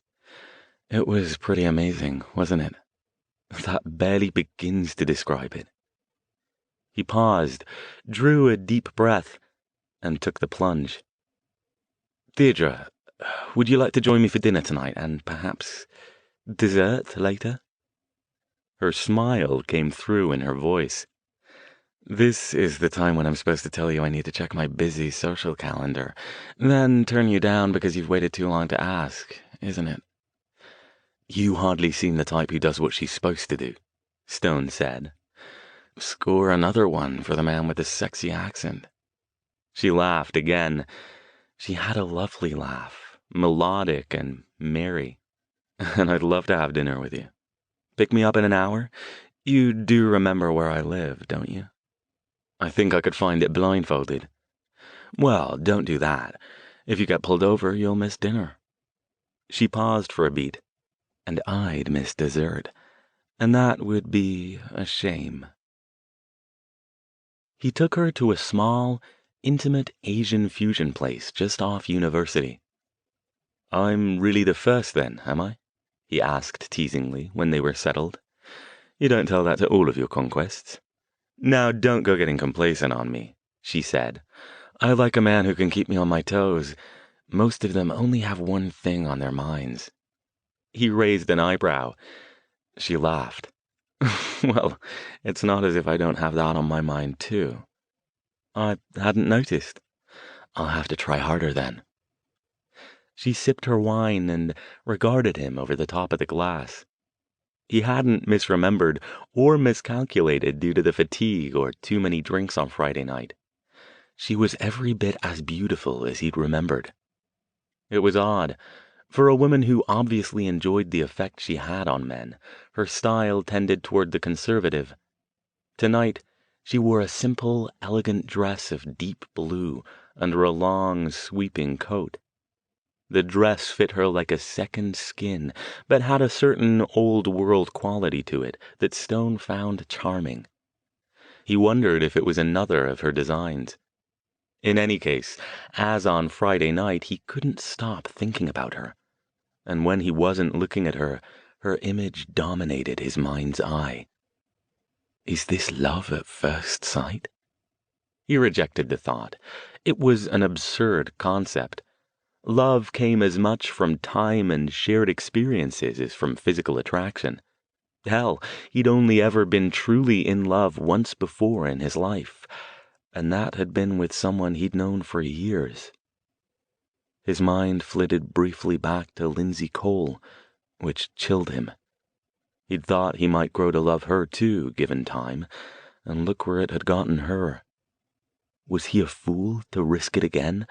Or was this some kind of bizarre trick of his mind to get him back in the game and show him that he wasn't a danger to any woman he was attracted to? To think that someone, and someone like Deirdre, whom he'd only met 3 days ago, could... He shifted to magical sight and wasn't surprised to see the red tinges coloring the edges of her aura again. At present they were dimmed, but the interest was clearly there. He wasn't deluding himself. "What do you think about when you look at me like that?" she asked, head tilted. Startled, he shifted back. Like what? I'm not sure, like you're reading my mind. You can't read my mind, can you? She asked playfully. I wish I could, he said. Then I'd know better how to make you happy. I think you did a pretty good job of figuring it out, she said, and laughed. We'll see later how you are with other types of dessert. I do love versatility. Perhaps you can show me some of your favorite recipes. Her eyes sparkled. Now that is a plan I can support. She took another sip of her wine and toyed with her fork. So, tell me about cultural anthropology. She turned the words around, drawing them out, then added with a wicked grin, somehow I've always thought of male college professors as either hopelessly nerdy or old and stodgy. So which one am I then? He asked. I think you break the mold. You're not old and you're certainly not stodgy. And who says I'm not hopelessly nerdy? He asked. You do. Her smile turned sly. Or rather, you did on Friday night. Don't tell me if I looked in your closet I'll find bow ties and jackets with leather elbow patches. If so, I might have to rethink my opinion of nerds. The only bow tie I own is the one that goes with my tuxedo, he said. But seriously, I'd rather hear about you. I've never met a fashion designer before. He hoped she didn't notice his deliberate attempt to draw the conversation away from his occupation. Given his track record in the past, he had no wish to drive Deirdre off with details about his true area of study, especially if, despite her voracious appetite in the bedroom, she tended toward the conservative in other aspects of her life. Most mundane women, he'd found, had little patience for the odd occurrences that made up his everyday existence. Best if he gave her a bit more time to get to know him. Ideally a year or two, he thought wryly, before he let her in on the specifics. There's not much to tell, really. I've only recently come to this area from Los Angeles, so I don't know too many people here yet. I'm surprised, he said. As I said the other night, I'd expect you to have little trouble meeting people. In fact, I'd think you might have more trouble not meeting people, whether you want to or not. She laughed. Puppies, you mean? She shrugged. I know how to handle that kind of attention. It's one of those things most women learn young. She stroked his hand. You men don't get the hint a lot of the time. Some of us do, he said. Although sometimes we err too far the other way, seeing hints where none exist. It's troublesome these days. Some women prefer men to be bolder about their interest, but others find that annoying or intimidating. You seem to do all right, she said. She chuckled. I'd imagine the accent helps, at least in America. It does, he said, but I'm usually fairly good at picking up subtle cues, which has saved me from getting my face slapped more than once. She leaned in a little closer. I'm really glad you took a chance, she said softly. And I'm glad you called back. You want to know a secret? Of course. You won't believe me. Try me. I thought about you this weekend. A lot. I hoped you'd call. I told you you're the first one who called, but you're also the first one I ever actually worried might not. He looked at her fondly. That's very flattering. A bit perplexing, but flattering. Why do you say that? Truly? She nodded. He didn't meet her gaze. I'm not a vain man. Not much, anyway. I suppose I have my little vanities like anyone does. I don't generally have too much trouble getting dates when I want to, but... He spread his hands. I know this is going to sound like I'm fishing for compliments, but I'm not. I just don't see why I was the first. I mean, look at you. You're young, you're stunning. I mean it, Deirdre. You're the most beautiful woman I've ever met. That's not flattery and it's not a lie. You could have any man you fancied. I suppose there's a small part of me that's trying to keep me from fostering false hope. Hey, she said, and her tone was gentle. He looked up. So you think I could have any man I fancied, but you can't get your mind around the fact that maybe I fancy you? Well, I can certainly hope it's true. Don't sell yourself short, Alastair. I look for a lot of things in a man, not just what he looks like, though you've got nothing to worry about there. But I've met a lot of pretty men, and every last one of them was boring. So you're saying I'm not pretty then? He asked with an impish smile. She laughed. You'll do, she said, looking him up and down. Come on, let's go back to my place. When I get done with you, you won't have any doubt about how I feel about you.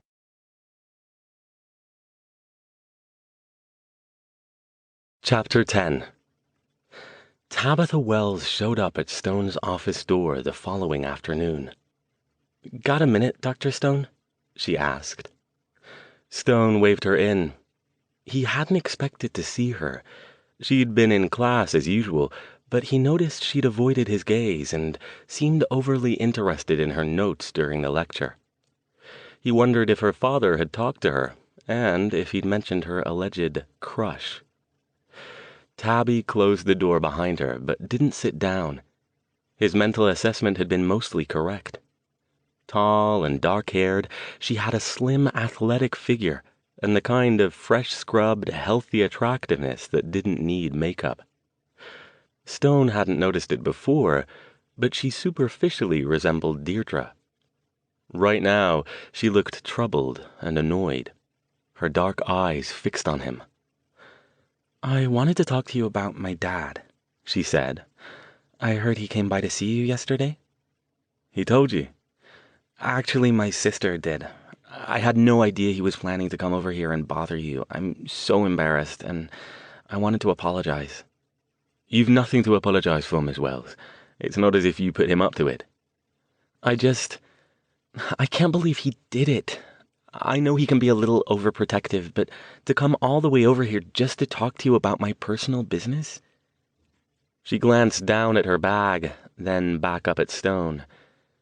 "You weren't planning to, have a conversation with me about it, were you?" "Of course not. What my students do on their own time is none of my concern." She let her breath out. "Well, that's something, I guess. He thinks I've gotten involved in some kind of cult. I guess I didn't explain things to my sister very well, and she got it wrong when she told Dad about it. It's not a cult, she added. "I didn't think it was." Stone didn't miss the defensive edge to her tone. He wondered why she was telling him all this, when a moment ago she'd seemed mortified that he knew anything about it in the first place. "Well, it's not. It's a church. I found out about it a few weeks ago, and it sounded like something I'd enjoy, so I went to one of the services. I've always been interested in pagan traditions. I was raised a good little Catholic, but—" She trailed off, as if suddenly realizing she was babbling. "Anyway," she said, picking up her bag, "I just wanted to let you know I'm sorry about Dad, and let you know I didn't have anything to do with him coming to talk to you." "Think nothing of it, Miss Wells," Stone said. He paused. "If you don't mind my asking—" She'd been turning to leave, but she stopped and turned back at his words. "Hmm?" "I'm familiar with most of the pagan and Wiccan groups in the area. It sort of goes with my subject. I've even attended a couple of services over the years, but I've never heard of this one of yours. What was it called again?" She studied him a moment, as if trying to discern ulterior motives behind his words. Finally, she said, "It's called the Church of the Rising Dawn. It's in San Jose. I don't think it's been around long, maybe a year or two. It's a small church, and it's different. Not Wiccan, not quite normal pagan, but the services are amazing. The high priest is this guy named Matthew Caldwell." She smiled, her gaze settling somewhere over Stone's shoulder. "If you didn't know better, you'd swear he was practicing real magic." "You don't believe, then?" "In magic?" She shrugged. "I'm not sure, really. But I think I could start to. This place—" She slung her bag over her shoulder. "I wish my dad would understand.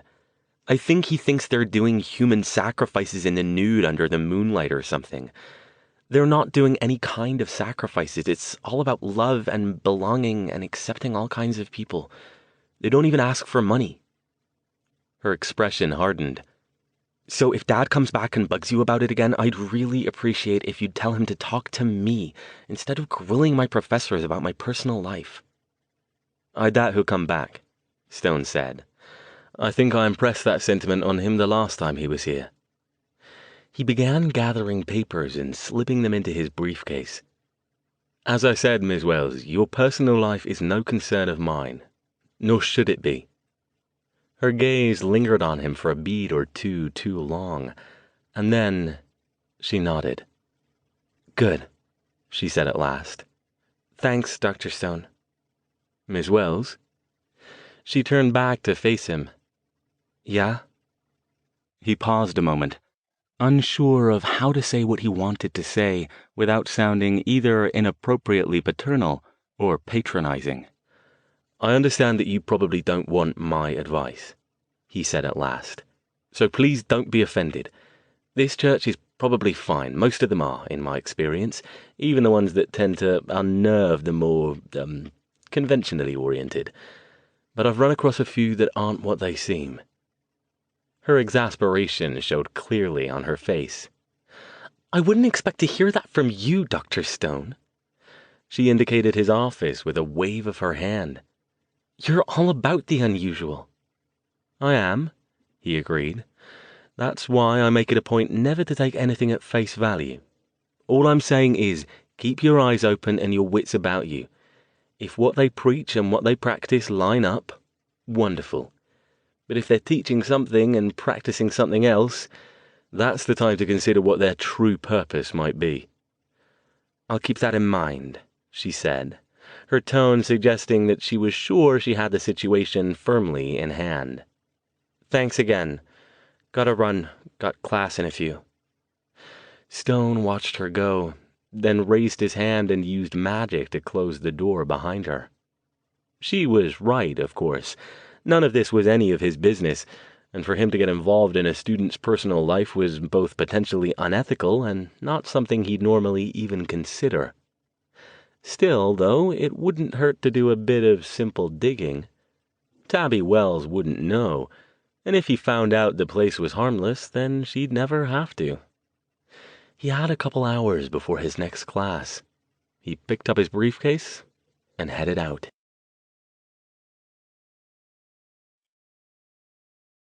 Chapter 11. As it happened, Stefan Kalinsky still owed Stone at least one favor. He had consulted the Black Mage only a handful of times in a professional capacity since the whole Burning Man incident last year.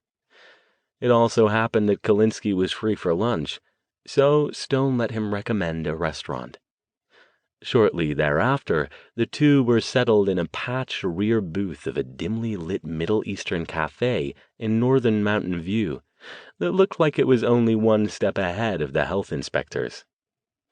Kalinsky had never steered Stone wrong, however, and it quickly became obvious that the unsavory surroundings belied some truly impressive cuisine.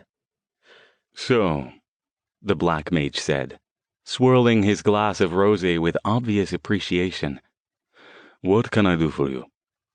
Not much this time, Stone said. He'd taken Kalinsky's recommendation and ordered the lamb tagine. Its sweet tang went well with the Moroccan red wine. Briefly, he caught himself wondering if he should bring Deirdre here, or if she would be put off by the lack of ambiance. Have you heard of an organization called the Church of the Rising Dawn? Kalinsky paused to savor his latest sip before setting his glass down. Of course. Stone hadn't expected quite such a ready answer, and raised a questioning eyebrow. I assume that you're referring to the pseudo-pagan church in San Jose. Yes. What about it? I wanted to know what you knew about it. I've got a student who's begun attending, and her father's concerned. Thinks it's some sort of cult. It's none of my business, of course.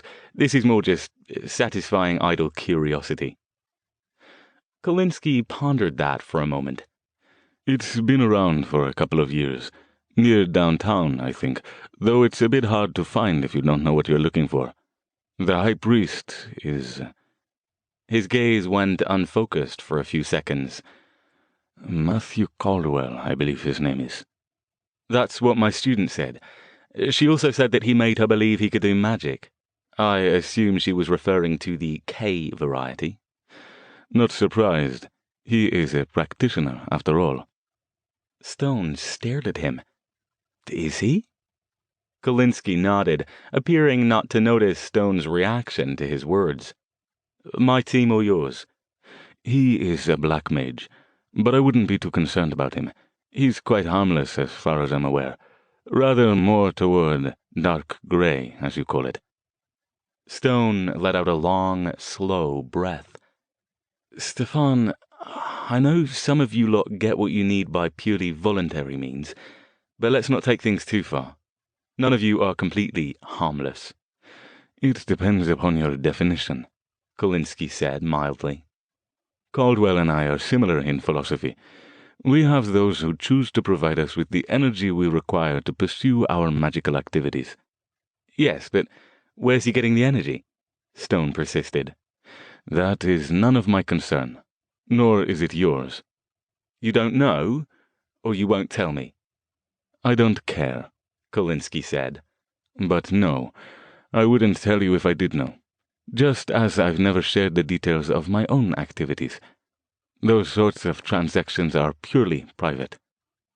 So as long as someone isn't going around killing people to top off his tank, you're not bothered? Quite so. Kolinsky took a bite of his lamb and chewed it thoughtfully. Alastair, please take this as it is meant, as a suggestion from one professional associate to another. This isn't something you should investigate. As long as everyone involved is informed and capable of consent, it is no more the business of outsiders than is one's sexual history, and inquiries are likely to be received with the same negative response. Stone rubbed his forehead. So he's been at this for a couple of years, you say? I wonder why I haven't heard of him. He and his organization are somewhat secretive. Although this part of the country is unusually accepting of such activities, it's still not considered wise to advertise one's presence too widely. I suppose you're right about that. He focused on eating for a while, thinking about what Kolinsky had told him. Could Tabby Wells have gotten herself involved with a black mage? Did it even matter if she had? If this Matthew Caldwell was upfront about what he was doing and offered something in exchange, who was he to interfere? Tabby was old enough to make her own decisions. Anyway, thanks for the information. Don't know what I'll do with it yet, if anything, but at least it satisfied my curiosity. Kolinsky inclined his head and placed his utensils on his plate with care. My pleasure. Stone paid the check, and as the two of them prepared to go, he said suddenly, as if trying to get the words out before he changed his mind, One more question, if I may. Kolinsky's eyes glittered. Of course. We grow ever closer to once again squaring up our balance sheet. Have you heard of a woman called Deirdre Launier? As soon as the words left his mouth, he regretted them. What kind of basis was that for a budding relationship? Hitting up your friend, the information broker, for dirt on someone you were supposed to trust? Still, he didn't retract the question. The black mage considered. Not offhand. Should I have? Doubtful. She's a woman I met recently. I've had, shall we say, a few unfortunate experiences in the past, and I'm trying to take this one a bit more slowly. He smiled as a vision of her face, her hair, her sparkling eyes flashed across his mind's eye. Kolinsky gave him an odd look, but didn't comment. I'm certainly not aware of any magical practitioners by that name in the area, he said. I could investigate further, if you wish. No, that's quite all right. Stone waved him off. Thanks, Stefan.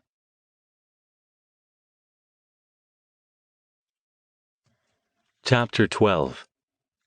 Stone waited 2 days before succumbing to his curiosity about Matthew Caldwell and the Church of the Rising Dawn. He thought about not doing it, And indeed, he wouldn't have considered it if the church had simply been another in the ever-cycling series of New Age organizations that cropped up around the Bay Area. But Kalinsky's revelation that Matthew Caldwell was a black mage had put the whole situation in a different light. As far as Stone was concerned, Tabitha Wells had every right to associate with anyone she liked, even a black mage. Hell, she even had the right to provide him with energy if she knew what she was getting into. It was the if she knew what she was getting into part he wanted to find out about. Deirdre had left for San Francisco that morning. His day's classes were over at 4, and the committee meeting he was supposed to attend at 5 was canceled at the last minute. Faced with a free evening, he located the church's street on his map and drove down to San Jose. He figured he'd check the place out, possibly have a chat with Caldwell, grab a quick dinner, then head home and spend the rest of the evening grading essays and possibly getting back to his research. A bronze plaque next to a closed set of double wooden doors read, "Church of the Rising Dawn. All are welcome." Stone noted that a casual passerby would be unlikely to notice the plaque, as the doors were set into an alcove well back from the street, behind a metal gate that was currently open. He paused a moment, inspecting the area with magical sight. He expected to find wards surrounding the entrance, and was surprised to see no sign of any magical activity. He took hold of the heavy handle and pulled, certain the door would be locked tight. It swung open easily on silent, oiled hinges, revealing a vestibule lit by an old-fashioned wrought iron chandelier high overhead.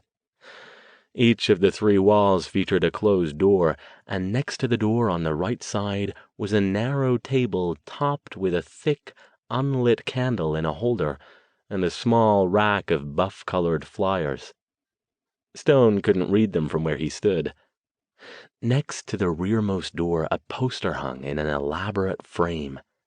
A golden symbol that looked like a stylized eye with rays emanating upward from it dominated the poster. Below it, written in golden script, a message read, "Church of the Rising Dawn, welcome home." The symbol reminded him somewhat uncomfortably of the triangle and raise symbol the Forgotten had used to indicate a good place. It occurred to him that he hadn't seen any new Forgotten graffiti in several months.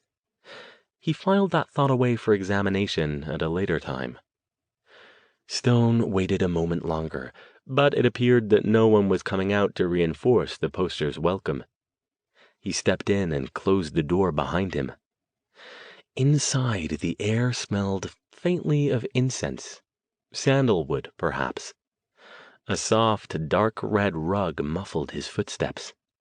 He tried each of the interior doors in turn.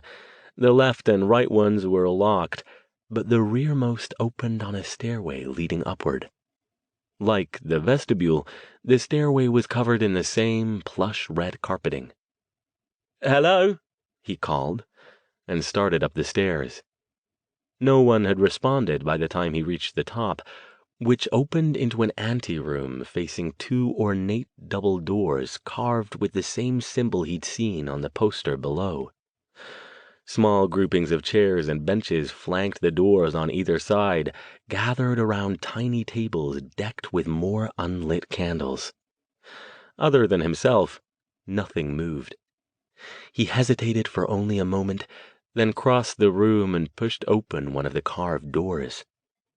There were no lights inside, but he got the impression of a large, high-ceilinged space stretching out before him. He closed the door and turned to his left to search for a light switch along the wall. "Anyone here?" he called again. "Mr. Caldwell!" A large hand clamped onto his upper arm. He stiffened and tried to spin, but before he could do so, another hand grabbed his left arm in the same fashion. Several chandeliers blazed to life overhead. Chapter 13. "What the hell?" Stone demanded. He struggled against his captors, trying to wrench free of their grips, but their fingers clamped tighter until his arms flared pain. Quick glances to his left and right revealed two big men, black-hooded and robed. The only visible parts of them were their muscular forearms and the meaty hands holding him in place.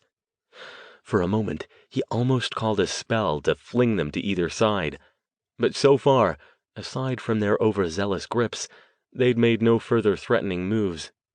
Best to see what they wanted rather than reveal his magical abilities this early. He picked one at random and glared at him. "Let me go! There's no need for that. I'm not here to cause trouble."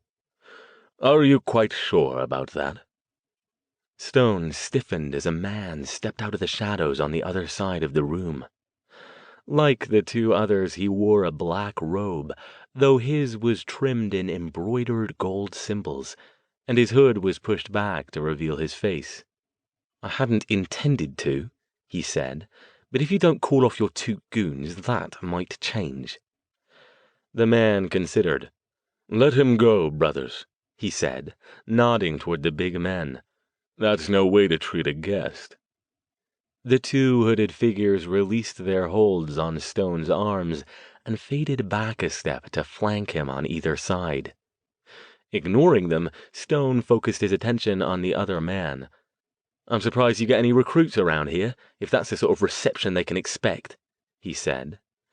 He made a show of shaking out his arms.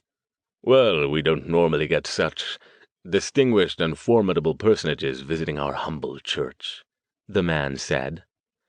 "Matthew Caldwell, I presume." The man bowed. "At your service. And you, of course, are Dr. Alastair Stone. I've heard about you. It's a pleasure to finally make your acquaintance." Stone frowned. Caldwell knew who he was. That might be a problem.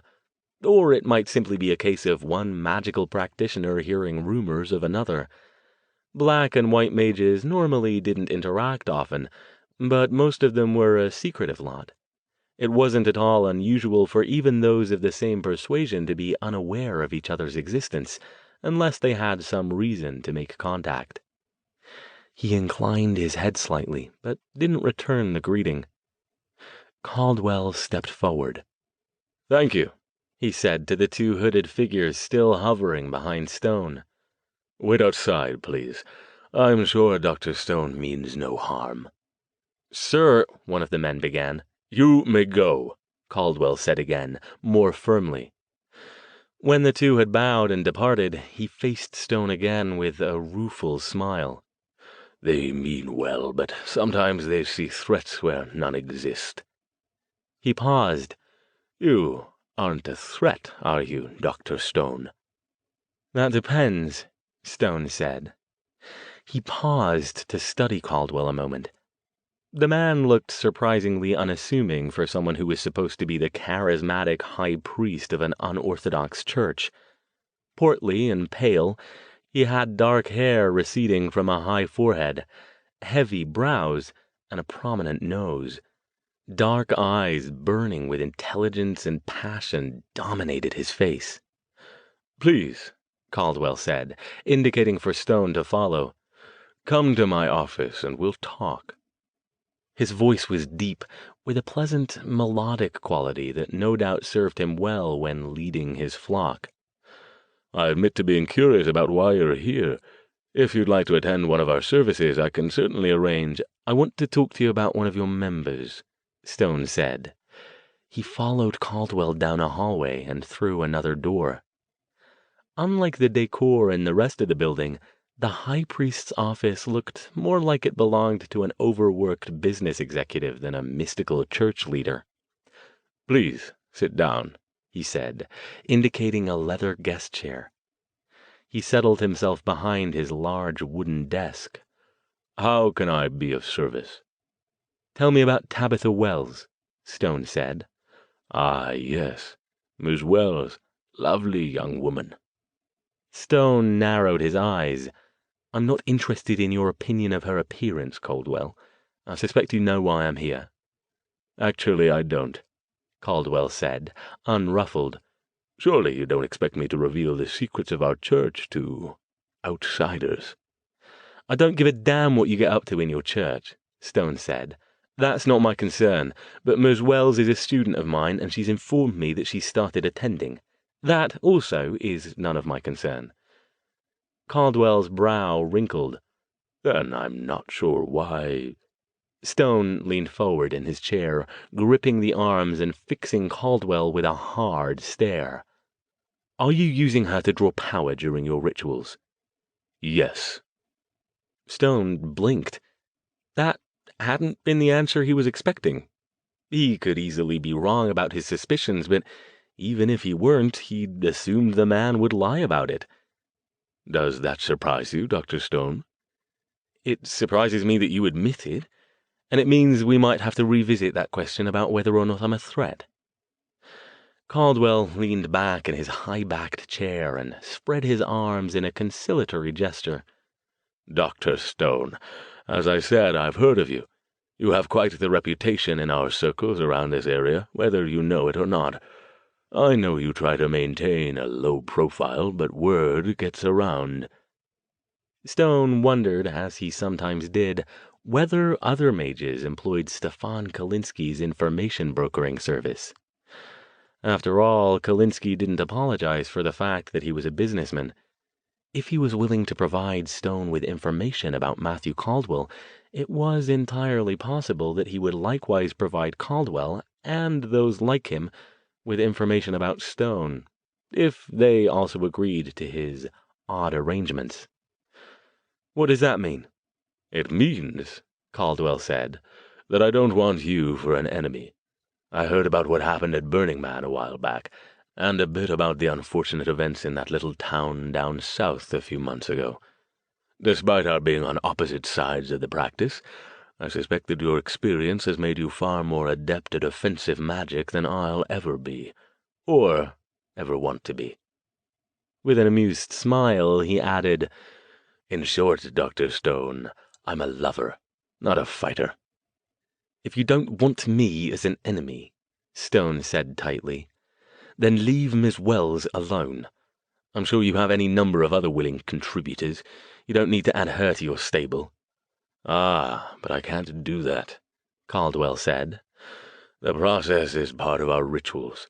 She is fully aware of what she's doing, and I give you my word she's completely willing." "She knows you're a mage?" Stone asked, startled. That wasn't the sort of information one revealed to mundanes lightly, and Tabby Wells hadn't mentioned anything about it, beyond her faith in Caldwell's alleged magical potential. "Not per se, but she's aware that a certain energy transfer takes place during the course of the ritual."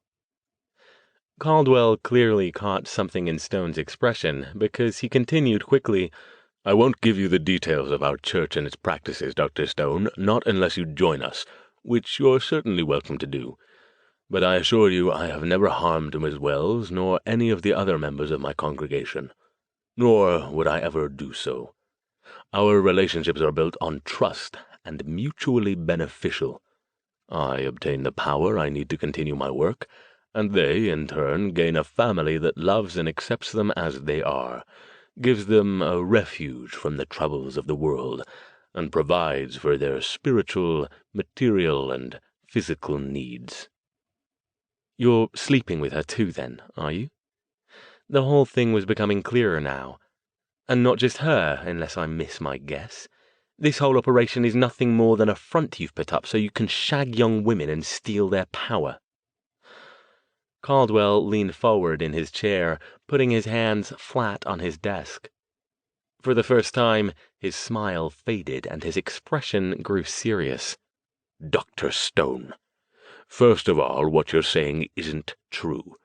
There is far more to the rising dawn than mere pleasures of the flesh. And by that I mean not only those of the more carnal variety, but also good food and drink, stimulating discourse, and the appreciation of fine material things." "Save it, Caldwell.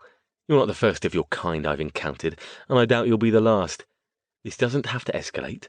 I'm certain that you've had enough.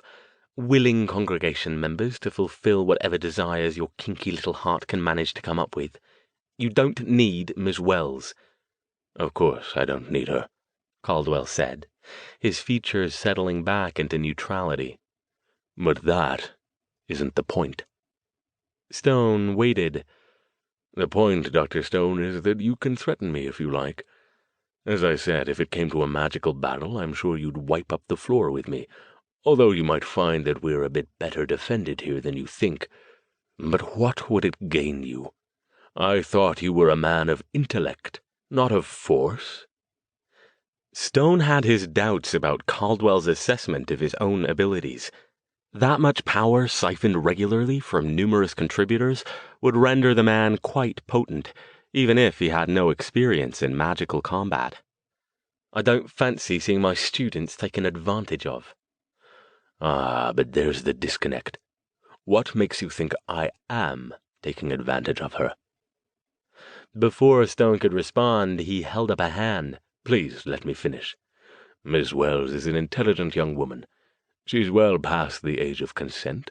I haven't deceived her in any way regarding the nature of our rituals, nor have I deceived any of the other members of my inner circle." "Inner circle," Stone said. "The ones you sleep with or the ones you take power from?" "Both," Caldwell said with undisguised frankness. "All of them know what to expect, and they're all willing participants. If you were to ask Miss Wells, she would tell you the same thing." Again he frowned. "In short, Dr. Stone, every person involved in our rituals is a legal adult, mentally capable, free of coercion, and fully able to make his or her own decisions about what he or she chooses to participate in. What right do you have to interfere with that?" And there it was. Stone drew a breath to respond, then let it out again without speaking. Because, damn it, the man was right. He didn't want to admit it, hated to admit it, in fact, but the fact remained. Assuming Caldwell was telling the truth, and that would be easy enough to discern with a quick and surreptitious look at Tabby Wells's aura, there wasn't a bloody thing Stone could, or should, do about it.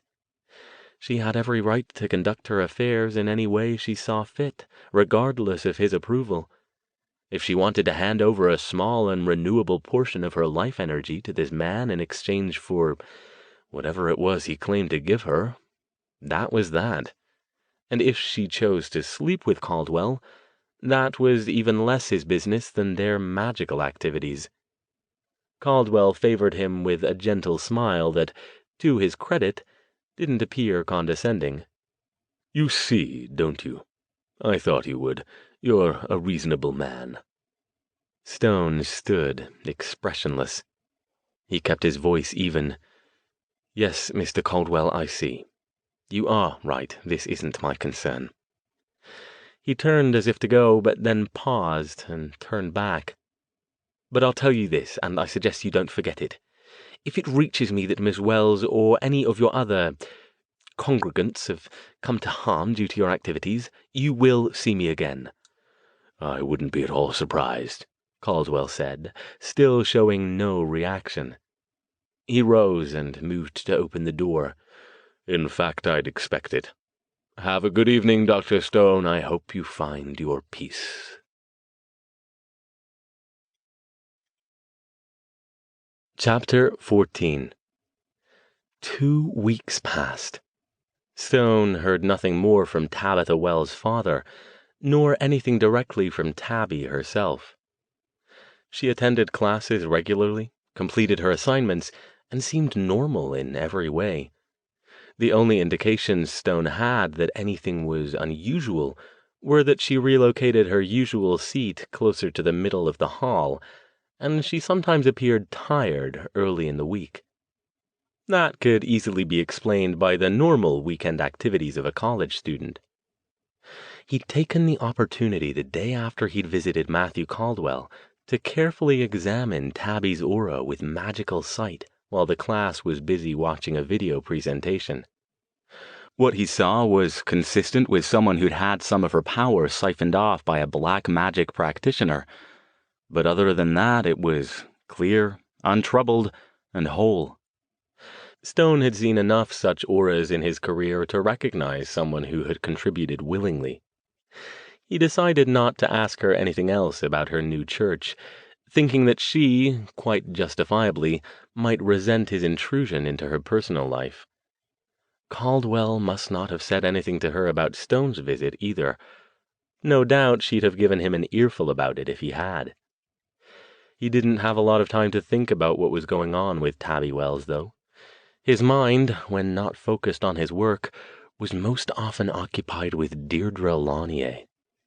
The two of them had spent every available evening together, whenever she didn't have to work late in San Francisco, or he didn't have late classes or meetings. When they weren't together, Stone found himself missing her with an intensity that occasionally disturbed him. He'd never felt this way about a woman before. Even Imogen, all those years ago in England, hadn't affected him like Deirdre did. Every time he was with her, everything about her, her beauty, her wit, her sly sense of humor, her talents in the bedroom, the way she focused on him as if he were the most important thing in the world, contributed to a feeling of pleasure and satisfaction he used to wonder if he'd ever be capable of. Still, his near-lifelong magical instincts didn't desert him. He continued to periodically check her aura to look for any kind of subterfuge, usually while she was drifting off to sleep next to him. He felt traitorous for doing it, as if he were betraying the obvious feelings she had for him. But he still did it, and he never found anything but affection, contentment, and a remarkably consistent passion. Perhaps this was the real deal, and he'd allowed himself to become cynical for so long that he couldn't recognize it. Stone didn't look forward to the department's upcoming shindig/schmoozefest. Ostensibly, it was a festive party for the faculty and their spouses or significant others to get together, drink too much, and take the edge off the middle of the winter. But in reality, it was an excuse to invite high-profile, read loaded, benefactors and try to entice them to open their pocketbooks by plying them with small talk, free-flowing top-shelf liquor, and all manner of soft-sell sales pitches regarding the department's plans for the upcoming year. Stone would have stayed home. He threatened to every time, but his department head always hinted none too subtly that doing so would be a politically unwise move. He knew why. They considered him a good draw. He was relatively young, attractive, looked good in a tux, and the rich ladies loved his accent. Despite his pathological dislike of small talk, he somehow managed each time to be witty and charming enough to convince the powers that be that he was responsible for some small extra measure of donations. He'd gotten it down to a science in the last couple of years. Show up with his current girlfriend, turn on the charm for an hour, score a couple of primo drinks, and chat up 2 or 3 old women. Then take his leave before anyone figured out he was gone. "So," he said one evening, as he and Deirdre lounged in bed following their latest lovemaking session, "I've got to go to this party thing next Friday. Would you like to come with me?" "You make it sound so appealing," she teased. She lay snuggled against him, her head on his chest. "Well, to be honest, it's normally a bit of a chore. It's a work thing, but if you'll accompany me, I think this one could be much more pleasant than usual." He debated whether to ask her. Of course, he wanted her company, and certainly he had no plans to take anyone else, but bringing her to a university function essentially guaranteed that someone would mention his actual field of study within her earshot. He hadn't exactly lied to her about it, but he'd also made it a point to not bring up his work in anything but the most general way, so as not to invite too many questions. The problem was, he couldn't show up at the party without a date. The one year he'd done that, he'd had to fend off the tipsy advances of a 70-year-old widow who'd insisted her spirit guide had informed her he was her soulmate, and he should come back to her house to see her art collection. That meant Deirdre was elected. Maybe she'd be busy that night, and he could play escort to Edwina Mortensen or something. That would be truly strange and probably unpleasant for both of them, but at least Edwina knew the score and would probably ditch him as soon as they arrived. And, more importantly, he wouldn't have to reveal anything to Deirdre. Ah, well, it had to happen eventually if they remained together. He had to accept that her finding out might be the beginning of the end, the inevitable tipping point where every one of his previous girlfriends had twigged to the stranger corners of his life and begun the subtle disengagement that eventually led to their becoming his ex-girlfriends. Sometimes it was quick. One time it happened in a single night, and sometimes it took a few weeks. But so far his track record ran at a solid 100%. He had no idea if Deirdre Launier would be the one to break the streak, but he wasn't in a hurry to find out. Finally, it was the thought of showing up without her that made him bring it up at last. "Might be fun," she agreed. "And if not," she stroked his chest, "we can always sneak out and find something more fun to do, right?" There was that, too. "I like the way you think." Chapter 15. In the end, and after much debating back and forth with himself, he decided to head off the inevitable. "Listen," he said to her, as they sat in the car parked along a side street, a block down from the Rosicrucian Egyptian Museum in San Jose, where the party was being held. "There's something I want to tell you before we go in. You'll likely find out before the night's over, and I'd rather you heard it from me than from someone else." "Oh?" She turned in her seat to face him. She wore a short, slinky black dress that showed off the curves of her trim, athletic body to stunning advantage, and Stone was finding it difficult to concentrate. "I haven't been quite truthful with you about my occupation." Her eyebrow crept up. It was one of the many things he found irresistible about her. She was the first woman he'd ever met who could do the single eyebrow raise. "Is that so? Wait, let me guess, you're really the janitor. Or you work in one of the dining halls as a lunch, laddie?" She tilted her head, then reached out and playfully ruffled the front of his hair. "I can't picture you in a hairnet, but maybe that's why you have such trouble making it stay down." "Either of those would be easier," he said. "Actually, I didn't lie. I just didn't tell you the whole truth. My department is part of cultural anthropology, but it's a bit more specific than that." "Specific?" He resisted the urge to tug at his tie. "My subject is only under that umbrella because they couldn't figure out where else to put us. I teach occult studies." He watched her closely for a reaction. "Occult studies?" She considered that a moment. "So, things like the Salem witch trials and ghostly visitations and that kind of thing?" "That and more, yes." He waited. She smiled, and it lit up her face. "How fascinating. Why didn't you want to tell me that?" He stared at her as he let himself relax, his nervousness ebbing away. Was that it? Just like that? Suddenly he felt foolish for making a big deal of it. He'd been holding on to so much subconscious dread of how she'd react to the news that the relief hit him like a physical sensation. Of course she wouldn't be like the others. How could he ever have expected she would be? You'd be surprised at how many people find it off-putting.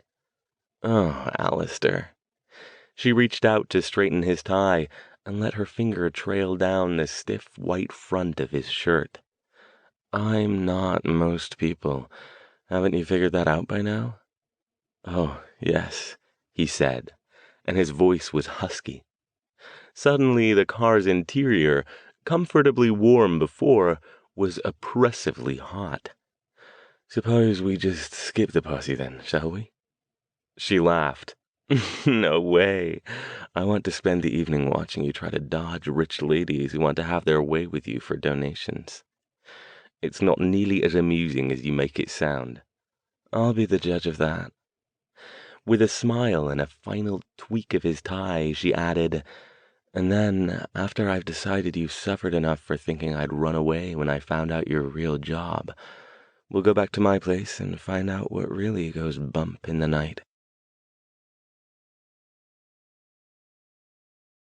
Chapter 16. Stone had to admit it. As venues for holding a meet-and-greet fundraiser for the Cultural Anthropology Department went, the Rosicrucian Egyptian Museum in San Jose was one of their more inspired choices. The last couple of these he'd attended had been held at more conventional locations. The one last year was at the Mountain Winery in Saratoga, but this year, apparently, occult studies had had some input into the decision-making process. The museum itself was only part of a complex that included an auditorium, a planetarium, a meditation labyrinth, and numerous winding paths that led past Egyptian sculpture and gardens. It wasn't generally open this late, but tonight all the lights along the paths were on, giving the place an otherworldly beauty. "This is nice," Deirdre said as they followed the signs toward the museum. Other guests, clad in tuxedos, dinner jackets, and colorful cocktail dresses, lingered along the path. One older couple had paused to investigate the museum's life-sized outdoor game of senet, an ancient Egyptian pastime. "Have you been here before?" "A couple of times, yes." He didn't tell her about the library, tucked away in a building down a narrow path to their left, and probably one of the few things not open for the party. It had surprised him when he'd first visited a few years back. It was one of the area's more impressive repositories of research material pertaining to the occult and the supernatural. Not only did it include numerous books and papers on the subject, some of them very old, that weren't duplicated in Stanford's libraries, but Stone had discovered that several genuinely magical tomes resided on its dusty shelves. After he'd chatted with the librarian, she was mundane but remarkably knowledgeable on the subject, and determined himself that none of the magically active material posed any danger, he'd started sending some of his graduate students here to conduct various bits of research.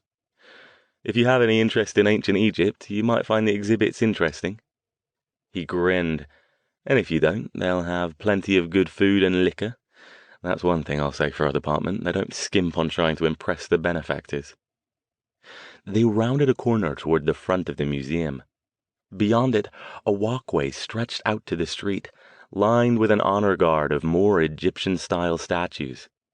Several people milled around in front of the tall columns flanking the brass-clad front door, chatting, glasses in hand. Stone nodded greetings to them as he and Deirdre passed, noting with amusement how every one of the men's gazes followed her and barely seemed to notice him. He was glad he wasn't the jealous type, or his anxiety level whenever he was with her would spend most of its time pegged to the maximum. This was a new experience for him. He'd dated his share of beautiful women over the years, but none as stunning as she was. He planned to make it a point to stay near her, not because he was worried she'd stray from him, but because some of these rich old donors could get a bit pushy with their attention. 2 years ago, he'd nearly had to pry one of them off his date when he'd cornered her in a side hallway with a drunken, long-winded story about how his wife didn't understand him. Inside, dim light and soft music had transformed the museum into an inviting space for socializing. 2 galleries opened out on either side of the large reception desk, and a short flight of stairs led up to the second floor. A few more guests mingled in couples and small groups. "Welcome," the smiling woman behind the desk said. The bar and buffet table are upstairs in the area between the galleries. Please enjoy yourself and feel free to check out the exhibits." "The bar," Stone said, as they mounted the stairs. "I know this lot. That's where the action, so to speak, will be." He was correct. As they reached the second floor, it quickly became clear that the majority of the guests were here. He estimated perhaps 50 people, mostly couples, mostly older, sipping drinks and drifting from one bit of Egyptian antiquity to the next. The low murmur of conversation or someone's amused laugh occasionally rose above the music, but so far things remained fairly civilized. Nobody had had time to get tipsy yet. It would come. He'd just accompanied Deirdre to get a drink when he heard a voice from behind them. "Dr. Stone!" "Here we go," he murmured, so only Deirdre could hear him. Her eyes sparkled as she squeezed his arm in support. Dr. Edwina Mortensen, head of the tiny occult studies department, stood there with a smiling woman who had to be at least 75. "I'm so glad you made it," Mortensen said, with a smile that didn't make it anywhere near her eyes. Around 60, she wore a loose-fitting caftan-like dress that swirled around her stocky frame, and had upgraded her usual abundance of bangle bracelets and mystical pendants to a single golden cuff with a gleaming blue gem on her right wrist, and a sparkling golden pentacle necklace with a similar gem at its center. Her long, steel-gray hair was swept back into a soft bun, and her earrings were tiny claws clutching pearls. She indicated her companion with a sweeping gesture. "This is Mrs. Feeney. She's recently moved into the area, and she's eager to find out more about our program. Mrs. Feeney, this is Dr. Alastair Stone.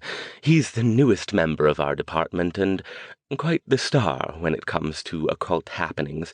I'm sure he'll be delighted to give you some insight on your recent experiences." "Oh," Mrs. Feeney beamed. "I'm so pleased to meet you, Dr. Stone." She clutched a half-full wineglass in one bony hand, but reached out the other to pluck his hand into her grip. "And are you, Mrs. Feeney?" He gave her hand a gentle squeeze, afraid he might break it otherwise. He nodded toward Deirdre. "This is Miss Deirdre Lonier." "Oh, a pleasure, Mrs. Feeney said, barely acknowledging Deirdre with a brief, vague nod before returning her attention to Stone. "I'll leave you in Dr. Stone's capable hands, then," Mortensen said, with a sideways glance toward Stone. He shot her a "thanks a lot" look as she edged away. It took him nearly 15 minutes before he could politely disentangle himself from the chatty old lady who wanted to discuss the possibility that her late husband might be haunting his beloved golf bag. She also suspected he was trying to communicate with her by moving around the objects on his desk, which she hadn't touched since his death. Deirdre watched with amusement as Stone offered a few charming but non-committal tips on ways she might determine this on her own, and gently declined her invitation to visit her at home to check the situation out for himself.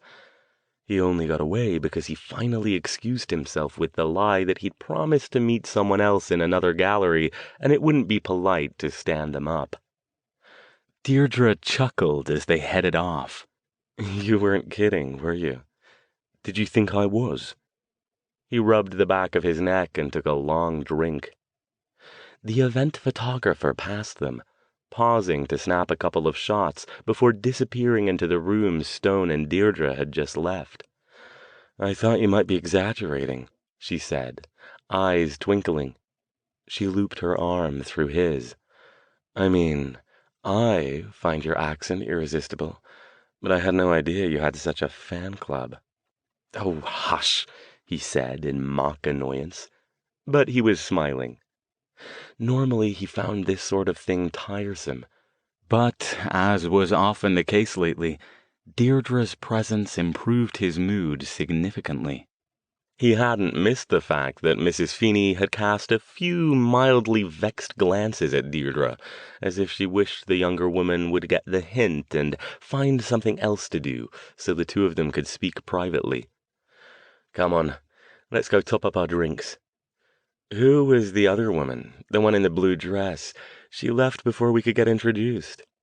"That was Dr. Edwina Mortensen. She's sort of the head of our little department, although with only 3 faculty members, we don't really need one." "She doesn't like you, does she?" "Not in the slightest." He grinned. "Not that I care, which is part of why she doesn't like me. Don't be fooled by that airy hippie demeanor. That woman could be a dragon lady of the First Order when you get on her bad side." Deirdre examined a collection of scarabs and other carvings in a glass case. "This sounds like a story. Why are you on her bad side?" "Oh, it's not so bad anymore, really. We've come to a certain understanding over the years. Mostly we stay out of each other's way unless absolutely necessary. She's good at her job, and she likes all that administrative rubbish that bores me senseless, so I appreciate that. But she—" He considered his words. "She believes." "Believes? In the occult, you mean?" He nodded. "Tarot cards, psychometry, spirit visitations, vampires, the whole bit. She's convinced there's a secret world out there just beyond what normal humans can see." "And you aren't?" "I keep an open mind," he said. "But mostly I'm fascinated by the way humans have integrated the unknown into their worldviews. Edwina's one of those serious types. She thinks I don't give the subject its proper respect." With another grin, he added, "Plus, she'll never admit it, but she's jealous because my student approval ratings are orders of magnitude higher than hers." She moved in closer, her warm body pressing against his. "I'm not surprised," she murmured. He swallowed. She was so close now that he could smell the fresh floral scent of her hair and the faint hint of alcohol on her breath. He shifted to magical sight and wasn't at all surprised to see the familiar red glow hovering around her aura, and was sure it was around his as well. Once again, a nearly overpowering sense of desire swept over him. "Deirdre? She leaned over and planted a light kiss on his jawline. He didn't trust himself to answer. She rested her head on his shoulder. "I saw on the map as we came in that there's a scale model Egyptian tomb around here somewhere. That sounds fascinating. Want to go look at it? It will be a nice break, and then you can get back to your admiring old ladies." He should stay up here with the rest of the crowd. That was what he was supposed to do, schmooze with the donors, charming the ladies and entertaining them and their husbands with anecdotes about the supernatural. But all the previous years, he'd barely stayed an hour before finding an excuse to make himself scarce.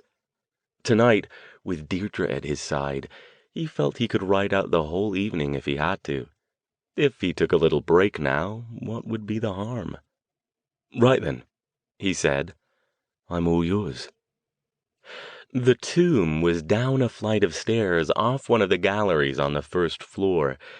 It consisted of a passageway that appeared to be carved out of rock and opened out into a chamber lined on all 4 sides with hieroglyphs and Egyptian-style paintings of day-to-day life.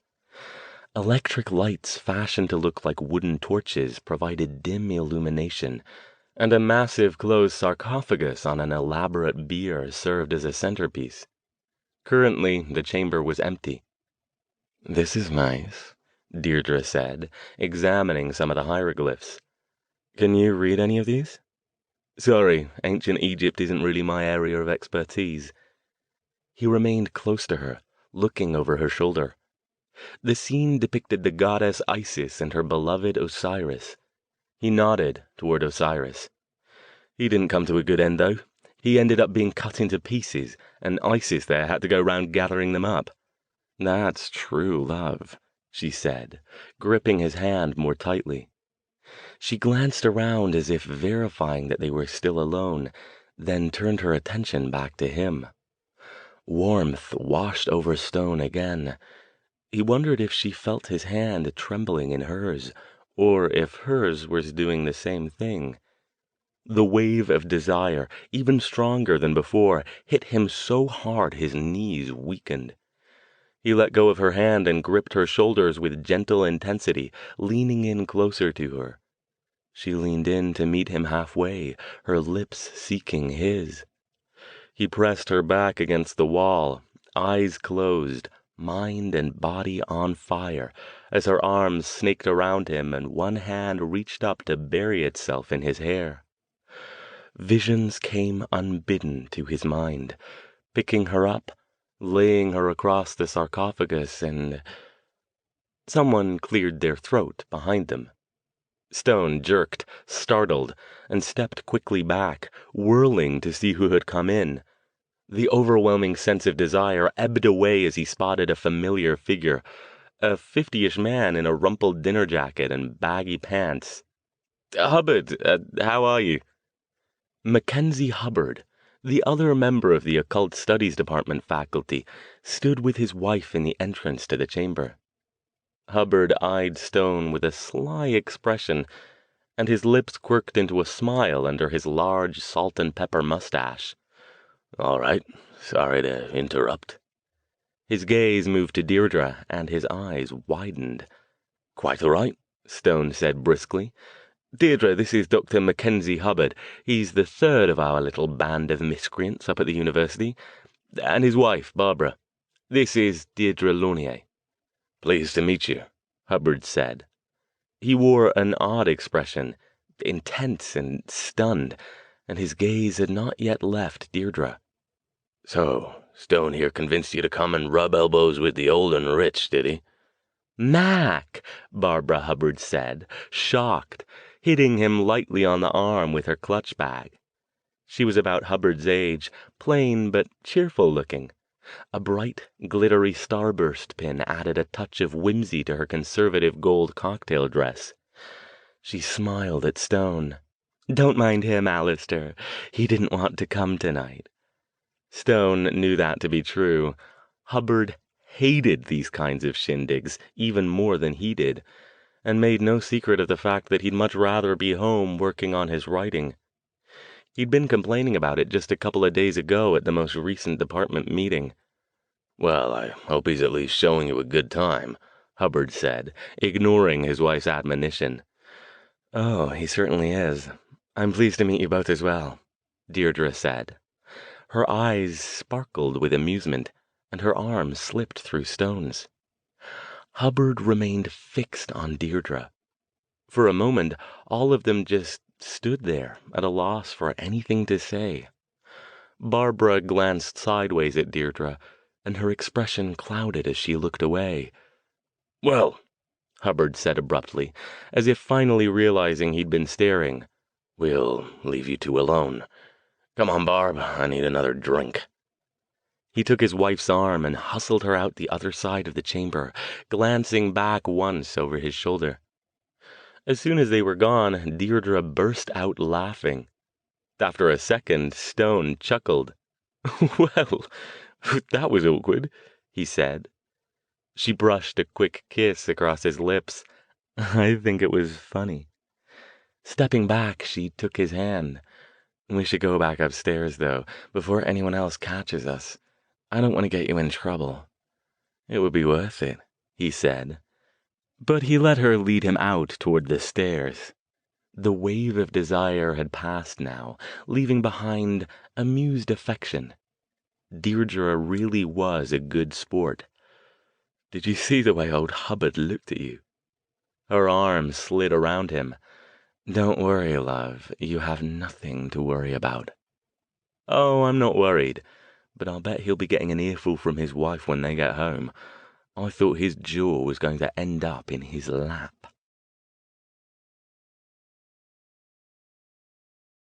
Chapter 17. "Alastair?" Stone rolled over on his side. "I was thinking about the party tonight. I'm still fascinated by the fact that you teach the occult. I'll bet you've got some amazing stories to tell. You don't know the half of it." Oh, a few here and there. They'd stayed at the museum for another hour after leaving the tomb. Stone had done his best to avoid both Mortensen and Hubbard, but had otherwise done his duty, chatting up several of the donors while making sure not to either drink too much or be distracted by Deirdre's decidedly distracting presence. He thought he'd done all right, all things considered, but was none the less glad to be home.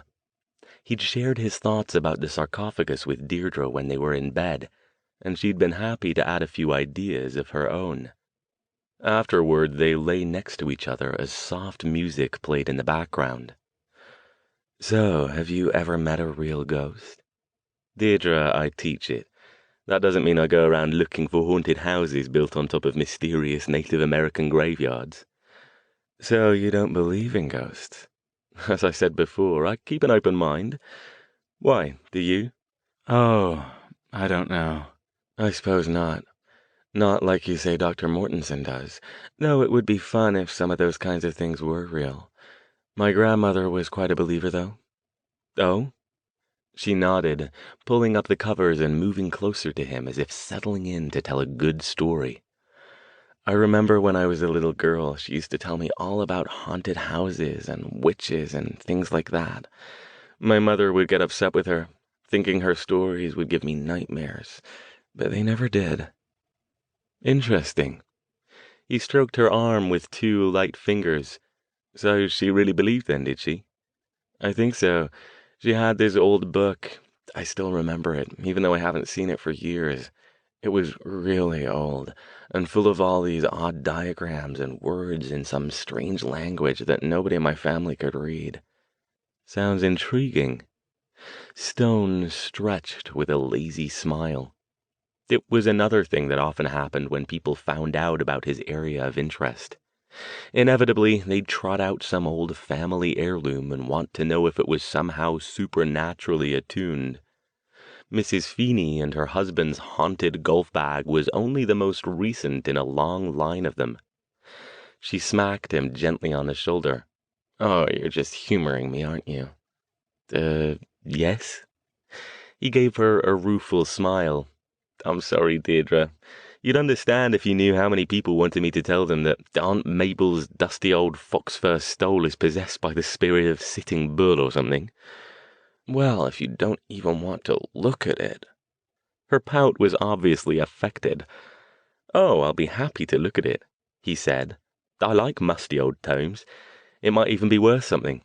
I could run it by a couple of colleagues in the history department if it doesn't end up being haunted, because it won't be."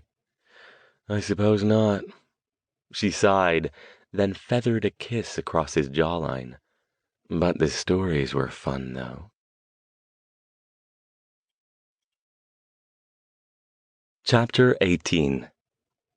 Deirdre spent the next few days in Los Angeles, working on approving some designs that had come back from the production house, and Stone couldn't keep her off his mind. He almost missed a committee meeting following an office hour, because when no students showed up to consult with him, he soon drifted into thoughts of what he and Deirdre would do when she returned. Restaurants she might like, clubs they could try, what they'd do when they returned home. By the time he glanced at the clock and startled himself from his reverie, he only had 5 minutes to make it halfway across campus. He had to run to get there, and showed up at the conference room breathless and disheveled. "Sorry I'm late," he said, dropping into a chair. "I lost track of time." From across the table, Edwina Mortensen regarded him through narrowed eyes, but nodded, shuffled her papers in front of her, and continued what she'd been saying. Stone leaned back, waiting for his heart rate to return to normal. He shouldn't be this winded from a quick run across campus. He routinely went for late-night runs and returned home less out of breath than he was now. It hadn't been recently, though. Not recently at all, now that he thought about it. He'd only gone running a handful of times since he'd parted company with Jason and Verity.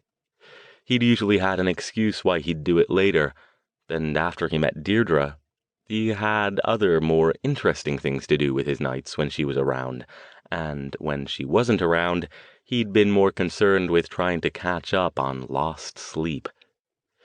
Deirdre did keep him busy. Indeed she did. His mind spun off another pleasant fantasy. "Something funny, Dr. Stone?" He looked up, startled again, to find Mortensen eyeing him with suspicion. He realized he'd been smiling. No, not really. Why?" Mortensen shook her head and continued on. She had slides now, and was making some sort of presentation to the rest of the attendees about budgets and allocations. A couple other people gave Stone sidelong glances, but quickly returned their attention to Mortensen. Stone tried to concentrate on her presentation as well, but Edwina Mortensen was not what one might call an electrifying speaker under the best of circumstances.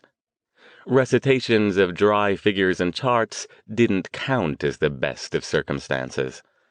Before long, Stone caught himself nodding off again.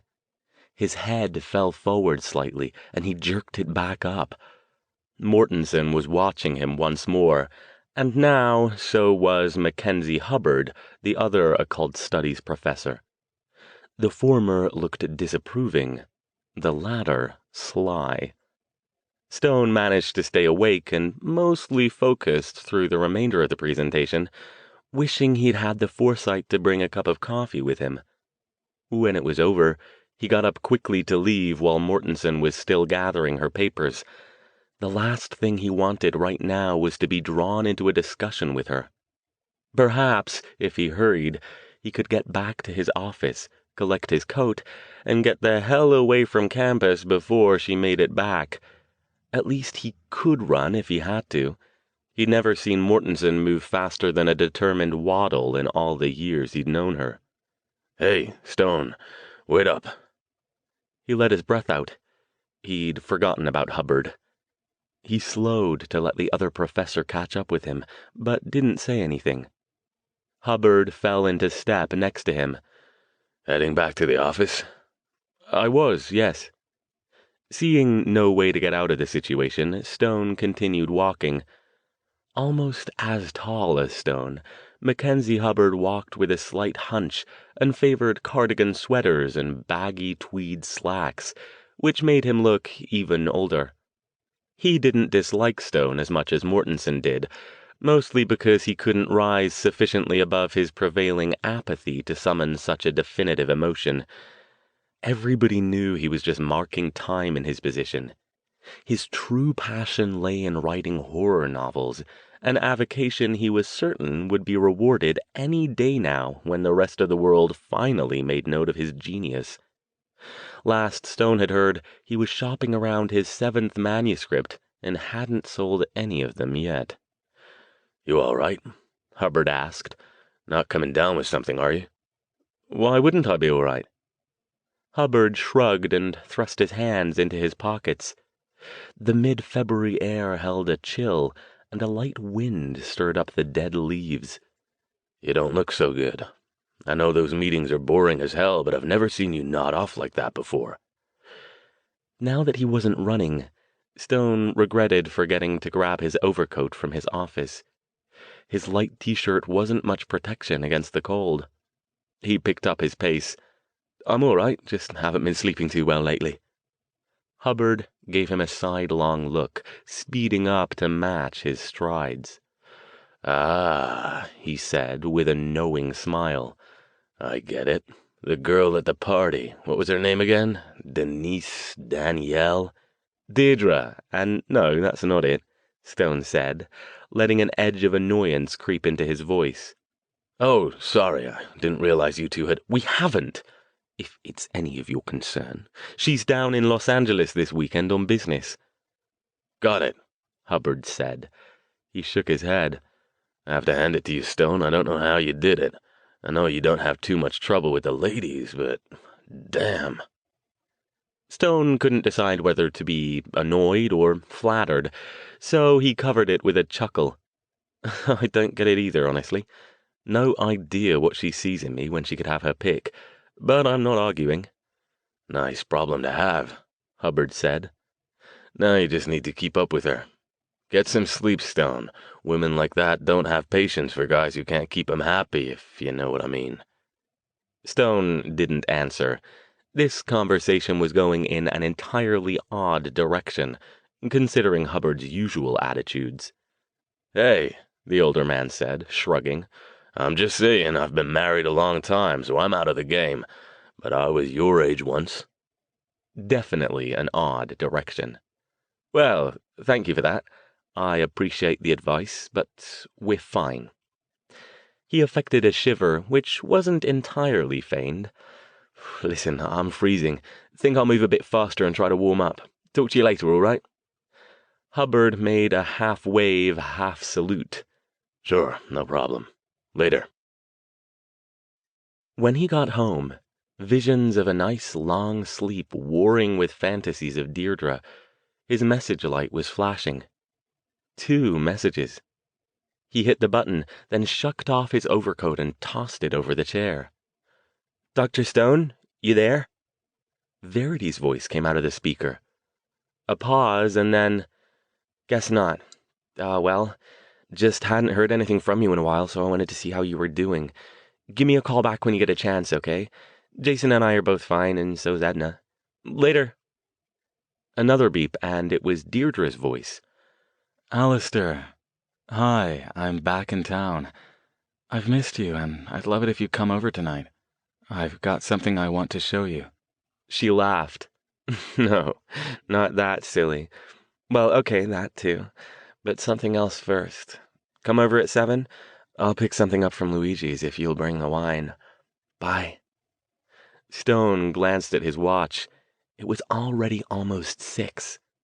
If he hurried, he'd have time to shower, change clothes, and get over there by 7. Already he felt more energized, thoughts of sleep driven away by the anticipation of seeing Deirdre again. He was halfway to her place before he remembered that he hadn't called Verity back. Ah, well, he could do it later.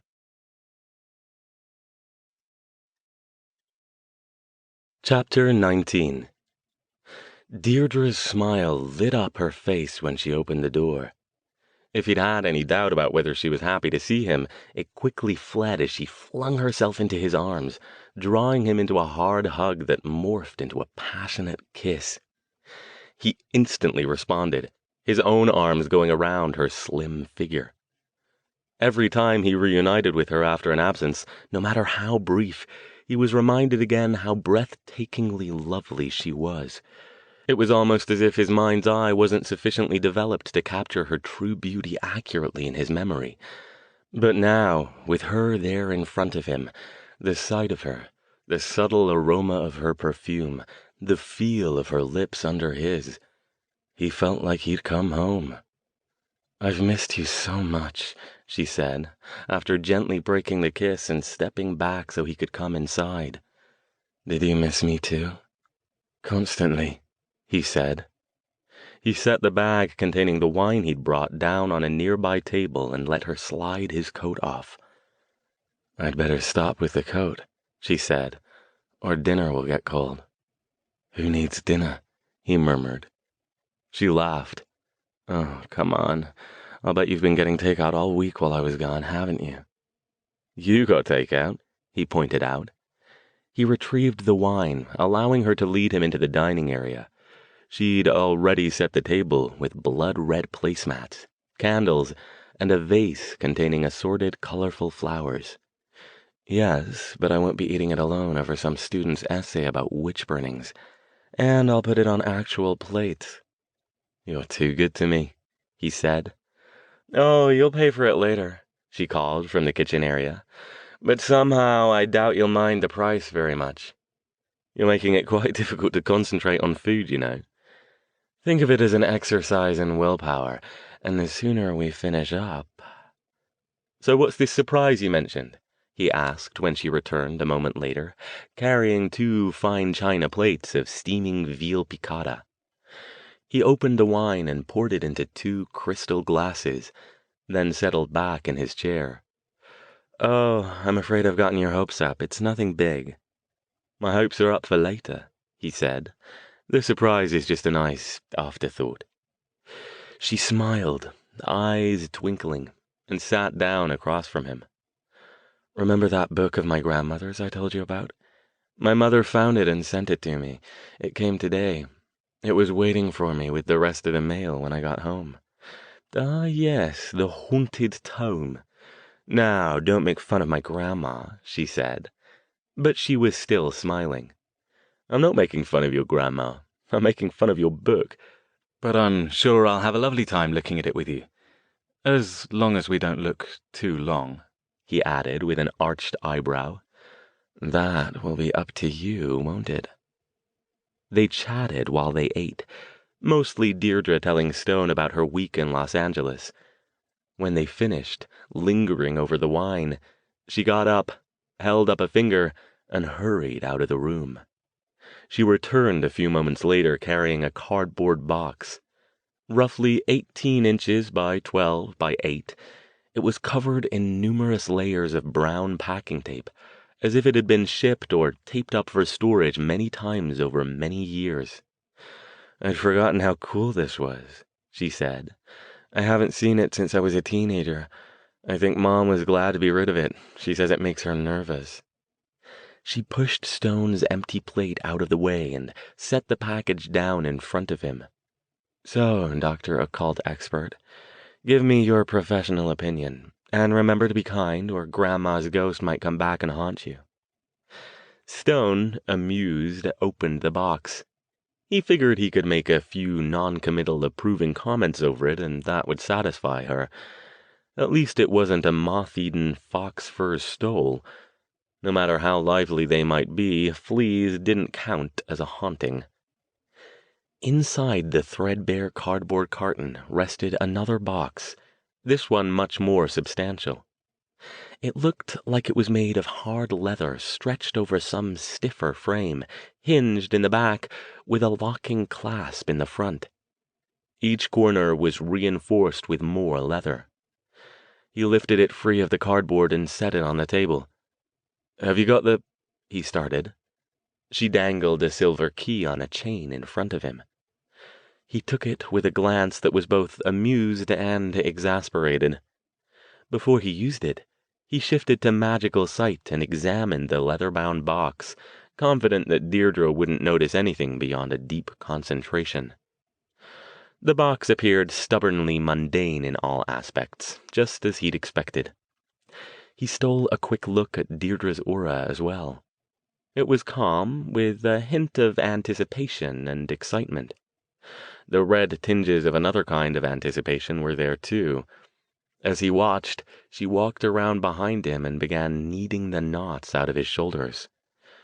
"If you're going to humor me," she said, "the least I can do is make you feel good while you do it." He reached up to stroke her hand, then slipped the key into the lock. The sooner he got this over with, the sooner they could get to what was no doubt on both their minds. He opened the box and went still. For a moment he did nothing else as different parts of his brain staged an interior struggle for control over his thoughts. It was nearly impossible not to notice Deirdre as she continued to massage his shoulders with strong, probing fingers. But the book. Inside the leather box it sat nestled into a bed of crushed red velvet. It was almost as big as the box itself, bound in similar cracked light brown leather.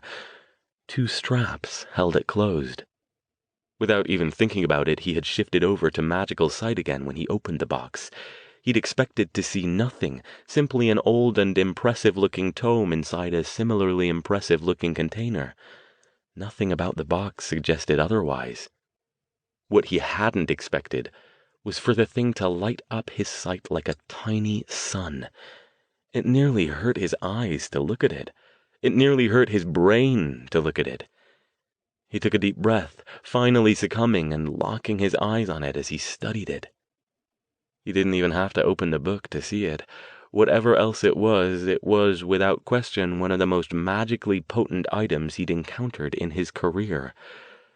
And possibly one of the most malevolent.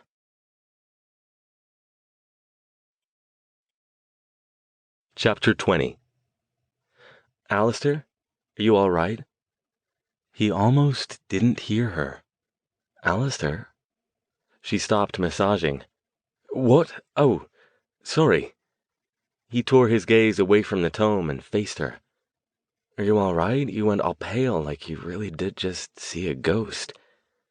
Summoning every bit of willpower at his disposal, he flashed a cheeky grin. Fooled you, did I? She smacked his shoulder gently. I have no idea why I keep you around.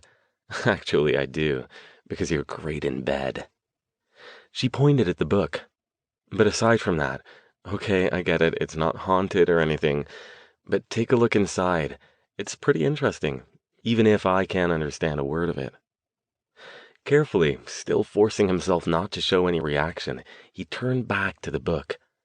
Without touching it, he examined it carefully for any traces of magical traps or misdirections.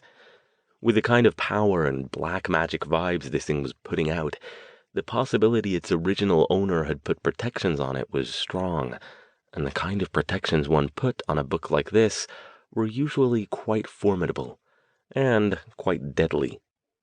What are you doing? Deirdre asked. Aren't you going to open it? He glanced at her again, this time sharpening his magical sight to pinpoint accuracy. He hated himself for doing it, but once again he was reminded that when it came to powerful magic, too much trust was a dangerous thing. But no, her aura remained as it had before, calm, a little excited, a little curious, and impatient to move on to the next stage of the evening. If she was hiding anything from him, she was damned good. Probably so good that she wouldn't have to hide anything. You say this belonged to your grandmother? He asked. Long as I can remember. And she opened it. I told you she did. She frowned. Why do you ask? He ignored the question. Do you have any idea where she got it? I think she said she found it in an old junk shop. You know, she said, if I didn't know better, I'd swear you really do think it's got supernatural powers or something. No, but I think it might be more interesting than I thought, and I don't want to risk damaging it by opening it improperly. Do you think it's actually worth something? Not that I want to sell it, but I don't know, he said, still distracted. Satisfied that nothing was going to steal his soul, leap out and chop his hands off, or otherwise menace him if he opened it, he carefully unbuckled the two straps and pulled the cover open. He'd have liked to put up a ward around the table area, but that was far past what he could fool Deirdre into believing was mere professional curiosity. He'd just have to make this quick, and see if he could convince her to let him study it on his own later. If she agreed, he could take it home and examine it in the security of the heavily warded ritual space he'd set up in the attic. What he did know was that it wasn't safe to let the kind of power this thing was radiating remain visible for long. Obviously, the case was built to contain it, since he'd noticed nothing until he opened it. He glanced at Deirdre again. She'd sat down across from him and was watching him. He couldn't read her expression, but her aura clearly showed that she was tiring of the game and wanted to get on with the more one-on-one portions of the evening's activities. He did, too. After not seeing her for a week, his body ached for her. But this book... Quickly, he flipped through several of the pages. Made of a heavy material that might have been thick parchment or possibly thin sheets of vellum, each one was packed to the margins with cramped notations, diagrams, and illustrations. He could tell right away that everything was handwritten, hand-drawn, hand-produced. He was sure that even the book itself had been lovingly crafted, probably by the same mage who had inscribed his spells and rituals on the pages within. Stone couldn't read it. He wasn't even sure yet what language it was written in, but bits of it looked maddeningly familiar. If he could get back home to his books or even consult his more extensive library back in England, he was sure that, given time, he could decipher the strange inscriptions. Deirdre's hand covered one of his, stroking the back of it with her finger. If I'd known you'd be that interested, I'd have waited until after I got you into bed, she said. Don't tell me I can't keep you more interested than an old book. Her voice was low, throaty, sensuous. Stone tore his attention from the pages again, but as soon as his gaze fell on her, he was hit with a wave of desire so strong it nearly rocked him back in his chair. Why was he wasting time on studying the book now, when he had this beautiful, willing woman practically attacking him right there at the table? Don't be a fool, he thought. You'll probably never get another chance with a woman like Deirdre.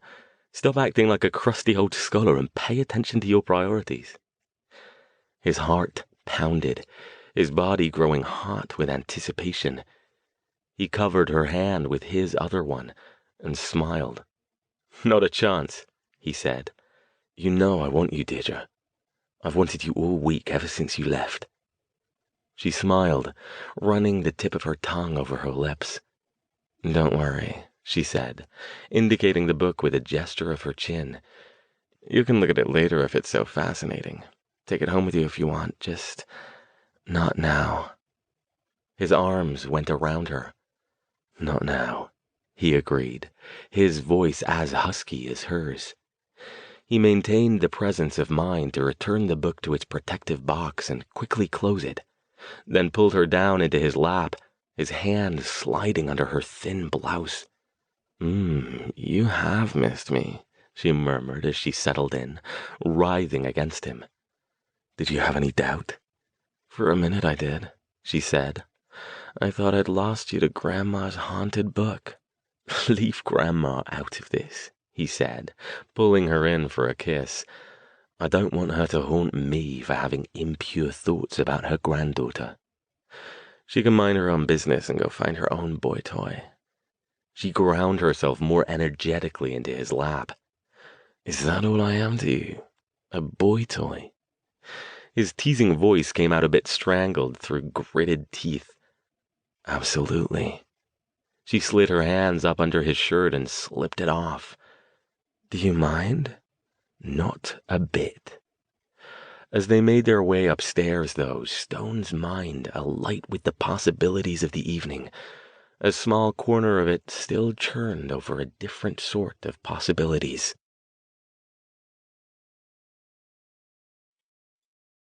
Chapter 21.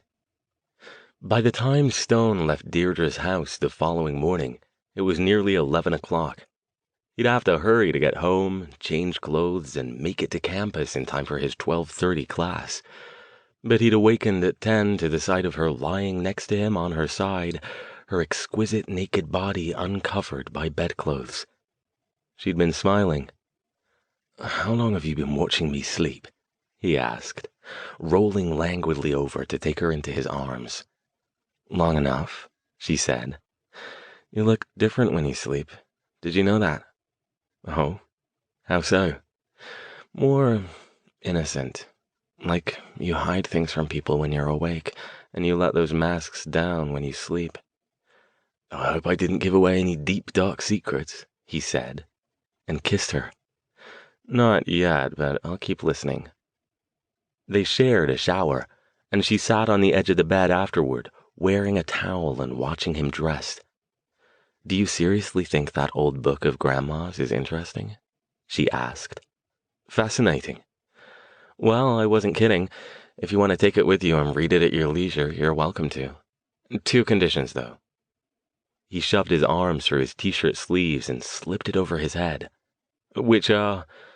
1, you have to tell me what you find out. You got me fascinated now, too. I will, assuming I can make any sense of it. Given the book's likely malefic origins, that promise probably wasn't one he could keep, but he'd cross that bridge after he'd made some headway. What's the other one? She smiled and twitched at the towel, starting to let it drop. I want priority. If I ever catch you neglecting me to stick your nose in a dusty old book, well, I'll have to punish you. He murmured. That has possibilities. With reluctance, he reached out and gently refastened her towel. You have no idea how much I'd rather stay here and let you have your way with me.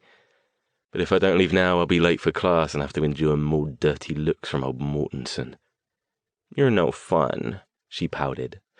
But she kept the towel where it was. He promised to call her that evening, and left with the book under his arm, carefully locked into its protective case. He actually considered calling in sick. The book mocked him as it sat on his passenger seat, and he wanted nothing more than to take it home and get it under magical protection so it didn't attract unwelcome attention, and spend the rest of the day poring through it. As he got home and took it upstairs to his warded attic, he thought once again about Deirdre and her grandmother. Was she telling the truth about how the old woman had obtained the book? None of his surreptitious magical examinations of Deirdre had revealed even a scrap of potential magical talent, but he couldn't help wondering if the grandmother had been a practitioner. While it was possible, he knew it was unlikely. He couldn't tell for sure without much more thorough study, but you didn't find items like this outside the carefully guarded libraries of mages with the kind of power you didn't often see in the modern world. Of course, you didn't often find them in junk shops either. Still, he thought, he'd encountered a similar situation personally, and recently too. Maybe Suzanne Washburn's old tome, the one that now resided in Stone's own library back home in England, hadn't been of the power level this thing was putting out, but it was still old and dangerous, and it had ended up in a used bookstore when its owner had died and his heirs didn't know what they had. Mages might live longer than the general population on the whole, but they still died eventually, and sometimes they didn't have any more common sense than your average mundane. He took one final look at the book to make sure it still wasn't emitting any magical energy, then locked it, case and all, in a safe inside a double-warded cabinet he kept in his lab for just such occasions. Anyone who could get past the wards on the house, the lab, and the cabinet was probably someone he didn't want to tangle with anyway. He slipped the key on its silver chain around his neck and stuffed it under his t-shirt. Where it rested against the skin of his chest, he almost thought he could feel a faint thrumming. At least today was a short day. Assuming he didn't get too many students during his office hour this afternoon, he could be back home with a couple of free hours to study the book before seeing Deirdre again that evening. Chapter 22.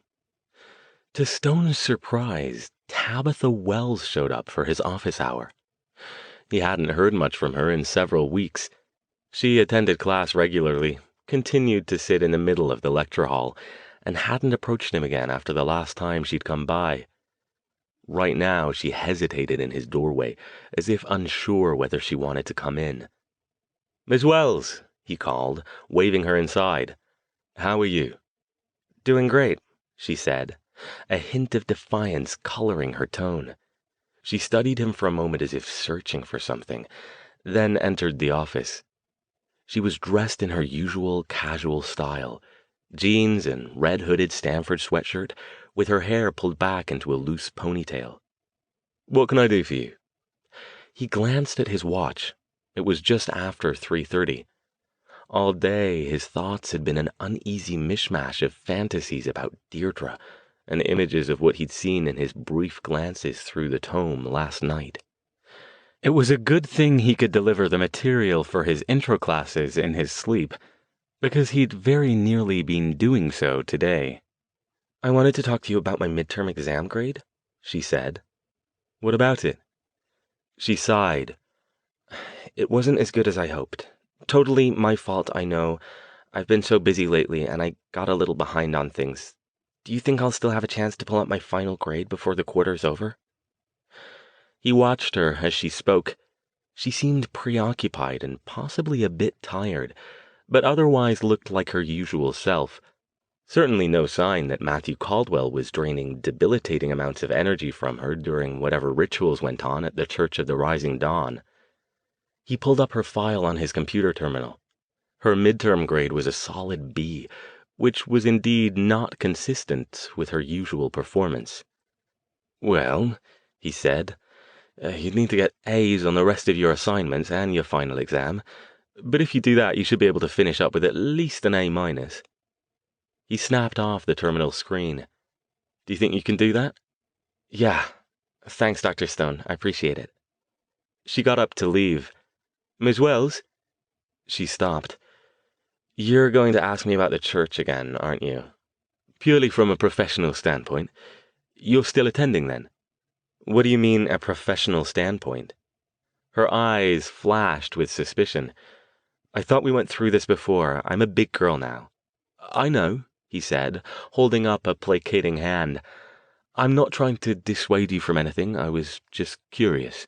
Last time we talked, you mentioned that you almost believed the high priest, sorry, I forgot his name, was doing real magic. She smiled, as if remembering something. Yeah, I did. Well, you've been attending for a while now. Do you still think so? Her smile changed, and her eyes narrowed. More than ever, actually. Well, given that magic is sort of my thing around here, I'd be interested in hearing more about some of the rituals they're doing that have impressed you so. If you wanted a bit of extra credit to help out that grade, you could write me a short paper on anything you're allowed to reveal without giving away church secrets. She looked away. I don't know. It's completely up to you, just making the offer since you were concerned. She considered. I'll think about it. How long do I have to decide? Drop it by any time before the final. Okay, she said. She looked at him again. Hey, this is none of my business, but... Yes? Are you feeling okay? Why do you ask? Stone frowned, remembering that Mackenzie Hubbard had said the same thing to him yesterday. I don't know, you just seemed out of it in class today, and you look tired. Maybe you should talk to Mr. Caldwell at the church. He's got some great herbal pick-me-ups. I'll just bet he has. Given that he'd been examining her for signs of fatigue, though, he couldn't very well tell her to mind her own business. I'm fine, Miss Wells.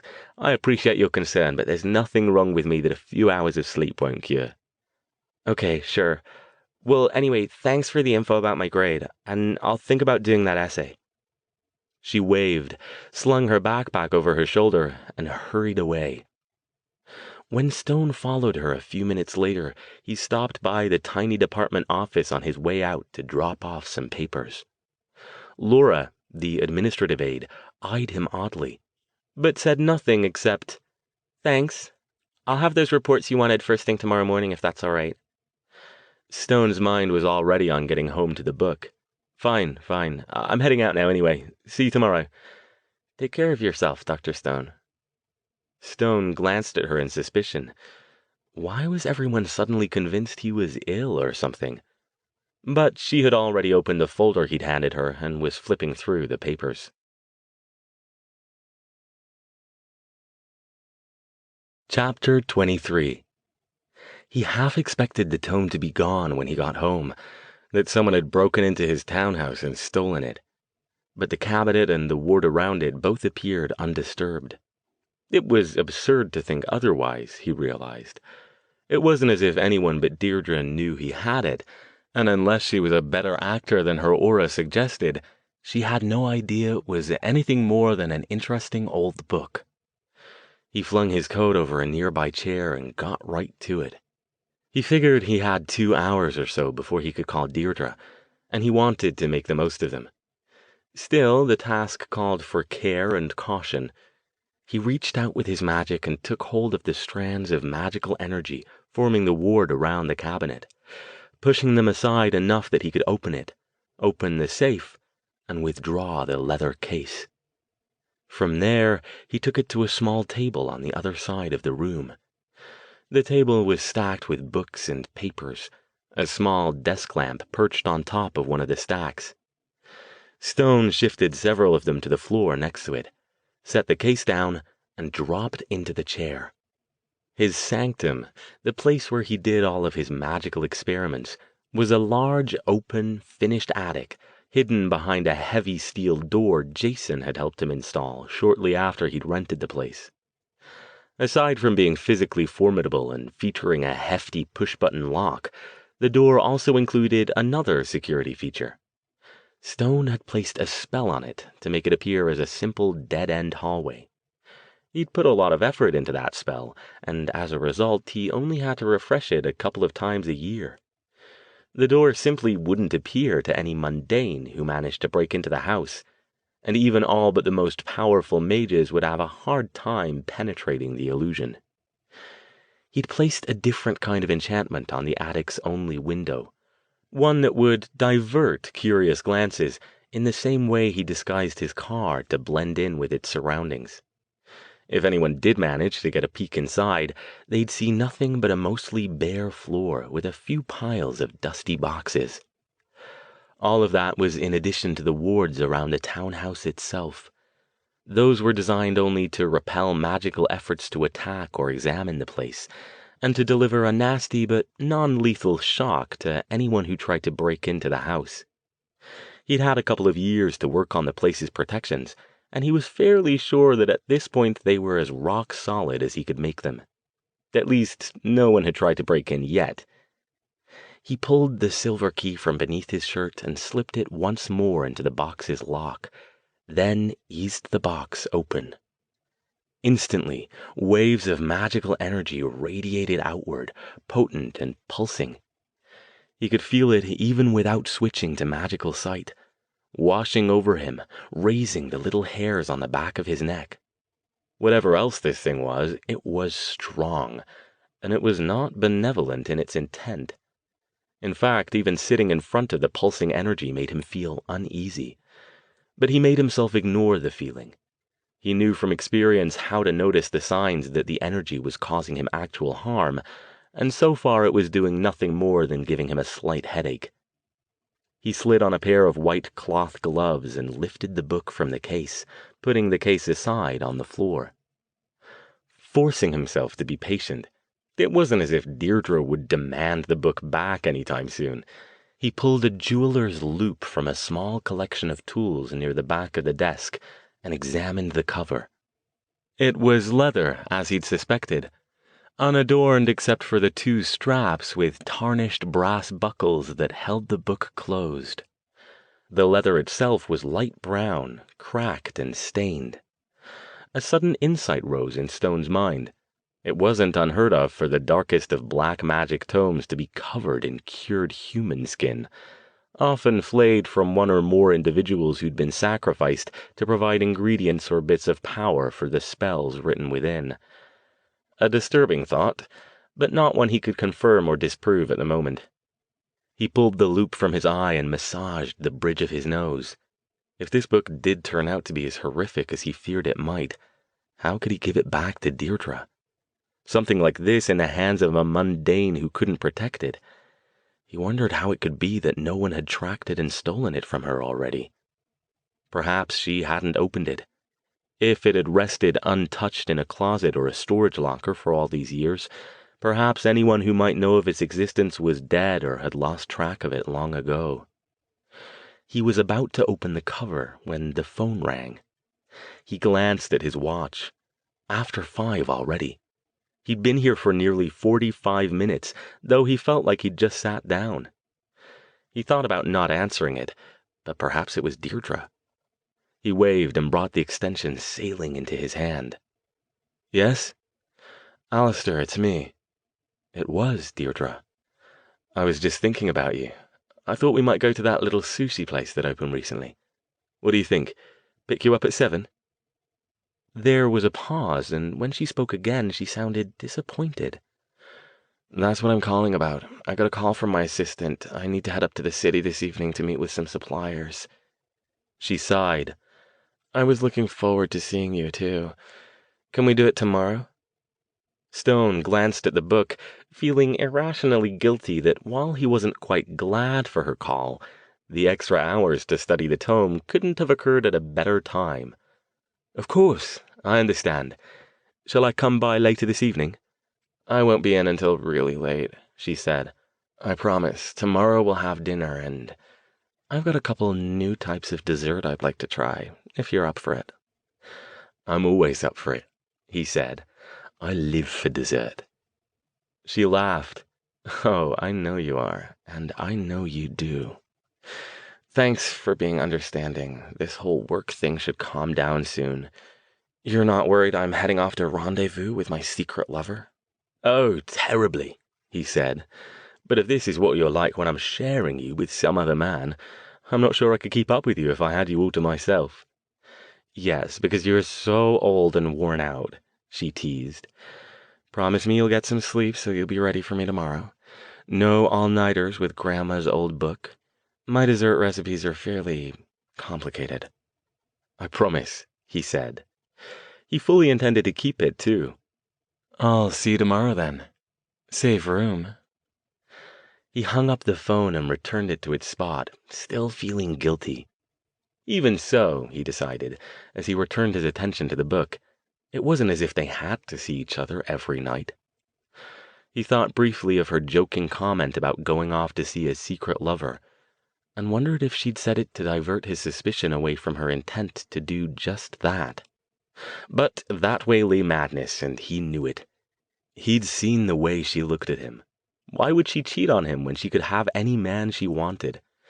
If she tired of him, she could simply tell him so and move on, and she hadn't done that yet. He'd never been the jealous type, and starting now would only lead to pain.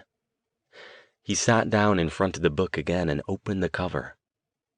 When he looked up, it was after 8. He stared in shock at his watch. He'd been at this for 3 hours and not even noticed the time passing. His shoulders, neck, and upper back muscles twinged from being hunched for so long over the table. His legs felt stiff with disuse, and the mild headache he'd had from being around the thing for so long had grown into a full-blown throbbing pain. He hadn't gotten as far with the book's contents as he'd have liked, but after 3 hours of study he'd come to a few preliminary conclusions. Most importantly, he no longer had any doubts. He was now certain that he was dealing with an ancient and extremely potent, possibly artifact-level potent, magical grimoire. This was the kind of book that most mages, even at his power level and with his connections, never even got a glimpse of in their lifetimes. The few Stone knew of or had heard credible rumors about all resided in heavily warded, guarded, and hidden libraries, belonging to some of the strongest and most reclusive individuals or magical societies on Earth. How this one had avoided discovery over all this time, he had no idea, but he was sure that any mage who got wind of it would be drawn to it like cats to catnip. Worse, the thing wasn't only powerful, it was indeed full of the blackest of black magic. He still couldn't read the text. It looked maddeningly familiar, like something he'd seen a long time ago, though for now it continued to elude him. But the diagrams and the structure told him that it contained the instructions for numerous individual spells and rituals, all of which appeared to involve the sacrifice of one or more human beings. Dangerous stuff, particularly if it fell into the wrong hands. Stone knew there were black mages out there who wouldn't hesitate to take a few of these rituals for a spin if they had access to them. He wondered idly what Stefan Kalinsky would do with the book. In truth, he probably represented one of the safest places for it to reside, short of simply destroying it. But the chance always existed that his curiosity would get the better of him. Stone didn't plan to present him with the temptation. Besides, while he had no intention of trying any of the spells, even looking at the diagrams made him uneasy. Stone's own curiosity dictated that he at least make an effort to study them before he decided what to do with the book. The only thing he definitely did not intend to do with it was give it back to Deirdre. He wasn't sure how he'd manage that yet, but he had time to figure it out. He could stall for a while at least, saying that he was on to something with his study. Maybe he could lie to her about the contents, make up a good story that would intrigue her, and then see if he could convince her to let him add the tome to his collection. He closed the book, fastened it back together with the straps, and locked it into its protective case. Instantly, the intensity of his headache lessened. His stomach growled for attention, reminding him that he hadn't eaten since grabbing a cup of coffee and an energy bar at lunchtime today. He didn't have any food in the house beyond some canned soup, Guinness, and random condiments, so he'd have to go out and get something. He stood, stretching his arms upward, his back making satisfying little pops, and stared down at the thing. Suddenly, now that he knew what it was, his warded cabinet didn't seem so safe anymore. He checked the wards around the house. No one had tried to enter while he'd been occupied with his study. "You're being paranoid," he told himself. "No one even knows you have it." Still, though, with something like this, it was better to be safe than sorry. He knew where he could take it where it would be safe. It would take less than an hour, and he'd feel a lot better not leaving it in his townhouse. He could even get something to eat in the process.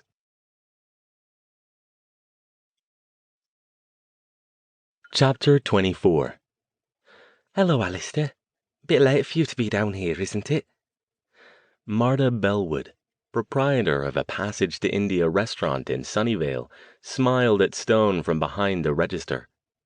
She was ringing up a takeout order for a man in a down jacket. Stone waited for the customer to leave with his bag before replying, the spicy aromas wafting from the kitchen, kicking his hunger up another level. "Got a taste for some chicken tikka, and a quick trip home." He had the book's case in a bag slung over his shoulder. Should I put something together for you?" "Won't be gone long, half an hour or so, I expect. I'll get it when I come back." "I'll have it ready for you." "I appreciate it." Stone headed off down the hall past the kitchen. He glanced around to make sure no one was watching, then slipped through the illusion-hidden door leading down to the teleportation portal in the basement. The portal looked as it always did, serene and beautiful, with its shifting watercolor hues and amorphous rounded contours. Stone took a moment to calibrate it and stepped inside. Ever since he, Jason, and Verity had thwarted the evil's last desperate plans to establish a permanent portal back to their home dimension, magical travel had become much safer. Before the evil's defeat, the overworld, the strange, foggy dimension that mages used to travel between locations by way of carefully constructed teleportation portals, used to be crawling with larval evil, always on the lookout for travelers unwise enough to attempt a journey while agitated, mentally fragile, or otherwise impaired. All but the most powerful mages had given up using the portals except for emergencies for just this reason, and most of them still hadn't started up again, even though word had gotten around that travelers now rarely risked being ripped to pieces or driven insane if they weren't careful. In less than 5 minutes, Stone emerged from the fog-shrouded tunnel into the darkness of the familiar crypt to which he'd pointed the portal. He summoned a light spell, took a moment to clear the calibration so no other travelers would end up here, and then climbed upward. A moment later, he stood in the damp, chill darkness of his family's small private cemetery. He moved quickly, tracing a familiar path up toward the drafty old manor house. It was nearly 5 a.m. here in England, so if he kept quiet, he shouldn't wake Aubrey, the caretaker. He didn't want to talk to anyone now, but just to do what he came for and get back to California as quickly as he could. Unlike his townhouse in Palo Alto, his home here, which had been in his family for countless generations, was uniquely suited for concealing and protecting an artifact at the grimoire's power level.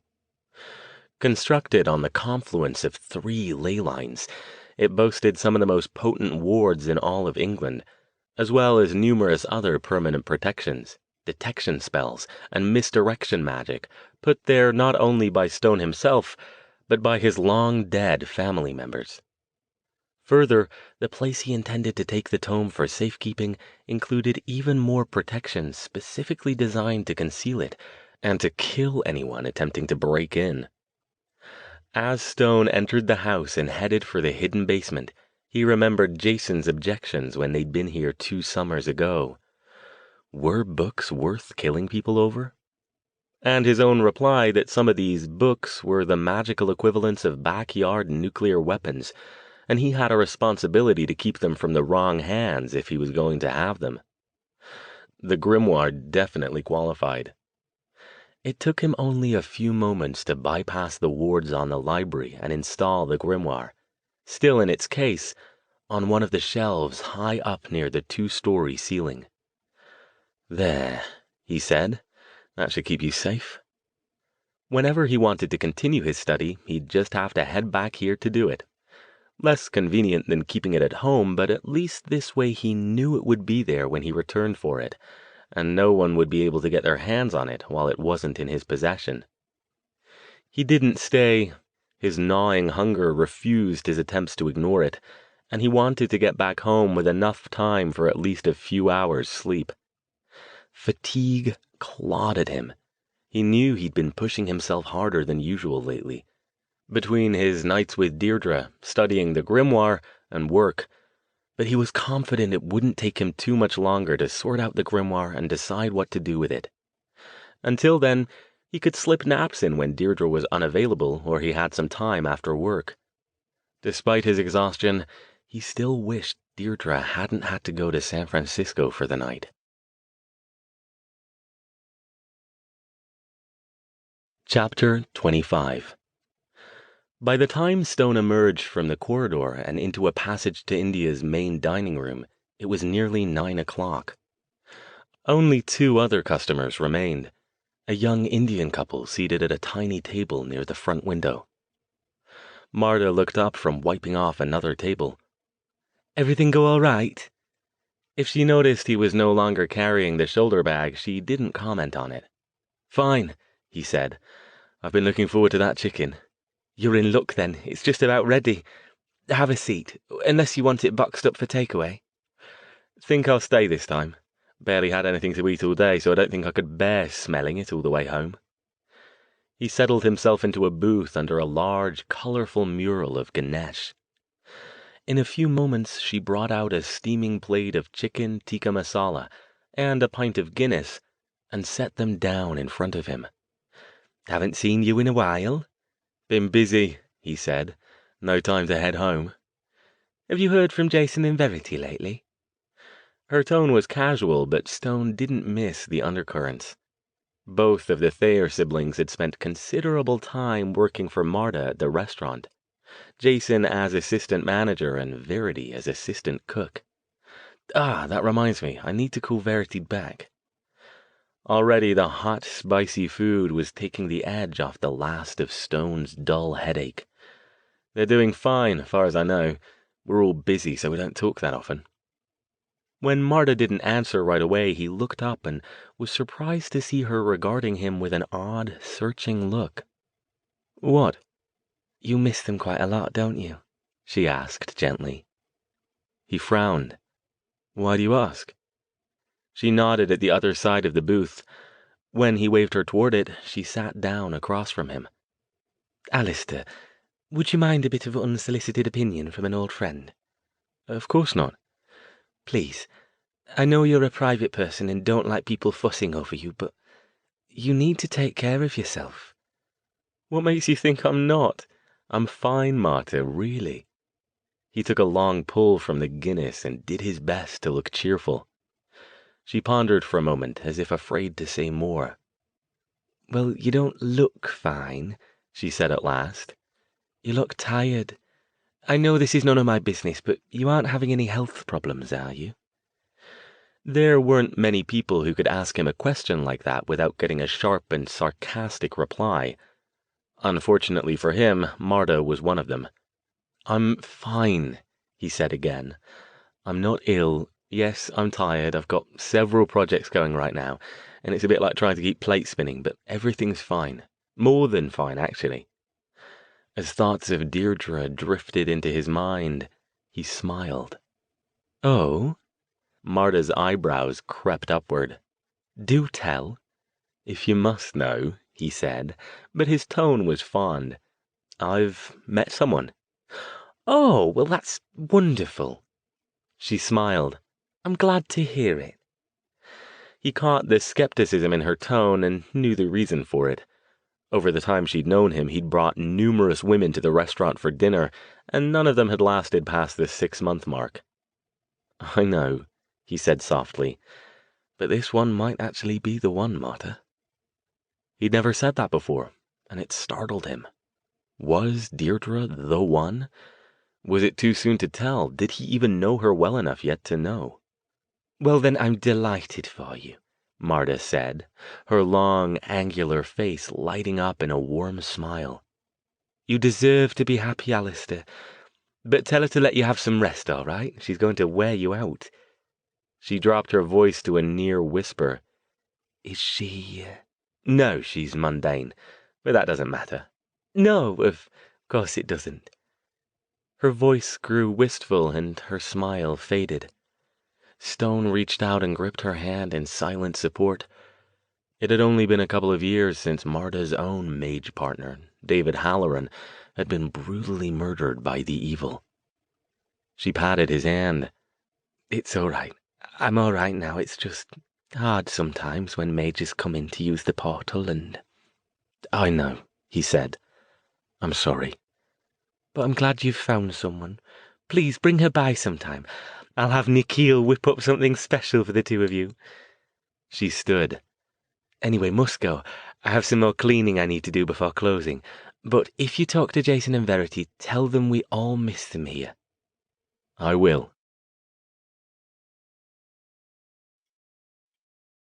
Chapter 26. As Stone headed back home, he couldn't get his mind off what he'd said to Marta.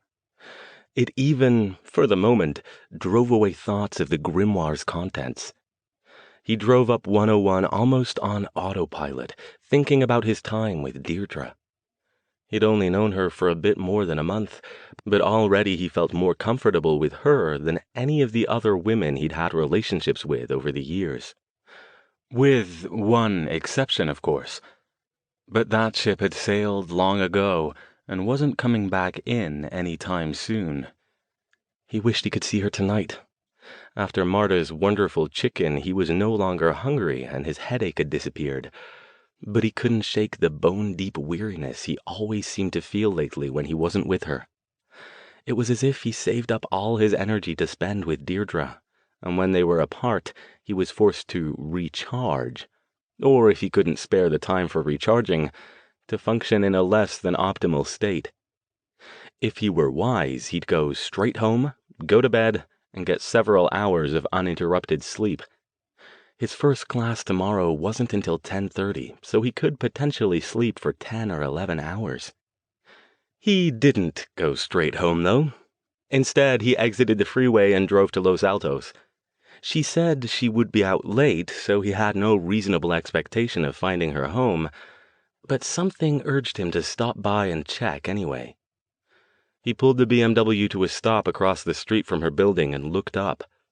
The windows of her loft were dark, the shades drawn. The upscale neighborhood lay still and quiet under a clear, moonlit sky, and no other cars moved past him. After a moment, he got out of the car and crossed to the locked garage gate. She'd given him the code, but he didn't enter. Instead, he just peered inside. Her space was empty, as he expected it to be. It occurred to him as he walked back to the car that his actions might look suspicious. If Deirdre had been home, she might have been angry with him, thinking he didn't trust her. But it wasn't about trust. The thought that she might be with another man hadn't even entered his mind when he came over here. He wasn't sure exactly what the compulsion was to check on her, but it wasn't that.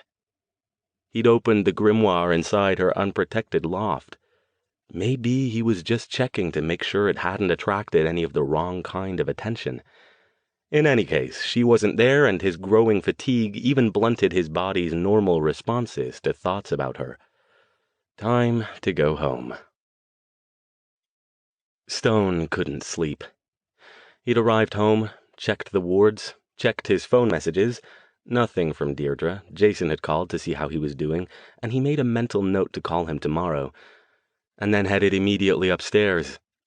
Too tired to do more than kick off his boots and slip out of his coat and jeans, he threw himself down on the bed, burrowing under the covers. With any luck, he'd pass out and not wake up until tomorrow morning. He poked his head out what felt like a couple hours later, but when he looked at the glowing clock on his nightstand, he discovered it had only been 20 minutes. He spent the next half hour tossing and turning, flinging himself around and trying to quiet his mind sufficiently that he could drop off to sleep. But that release stubbornly eluded him. His fatigued brain swam with disjointed images. Deirdre, Lindsay Cole, Jason, Verity, diagrams and bits of the odd handwritten script from the grimoire, the interior of the Church of the Rising Dawn, and still more images that flashed by too fast to identify. The overall effect was that every time he thought he might finally succumb to sleep, some other stray thought jerked him back to wakefulness. Finally, he sat up and ran his hand through his hair in disgust. This was getting him nowhere. At this rate, he'd spend the whole night thrashing around in bed and be more tired in the morning than he was now. He wished he hadn't taken the grimoire to England. This would have been a good time to get in some more study. As it was, he had a few options. He could try taking a hot shower and see if that calmed him down. He could have a drink or a cup of tea, or he could go downstairs and try to read or put something mindless on the television and hope it bored him to sleep. He got up and considered. His body felt sluggish, unresponsive, and more sitting around hardly seemed to be the answer. Maybe what he needed was a good run. Before Jason and Verity left, he went for long runs several times a week, usually right about this time of night. And he didn't do it only for exercise. It was the only reliable way he'd found to calm his racing mind. He could certainly do with a bit of calming now.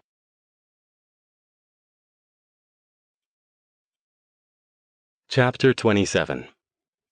Outside, the February cold sliced into him.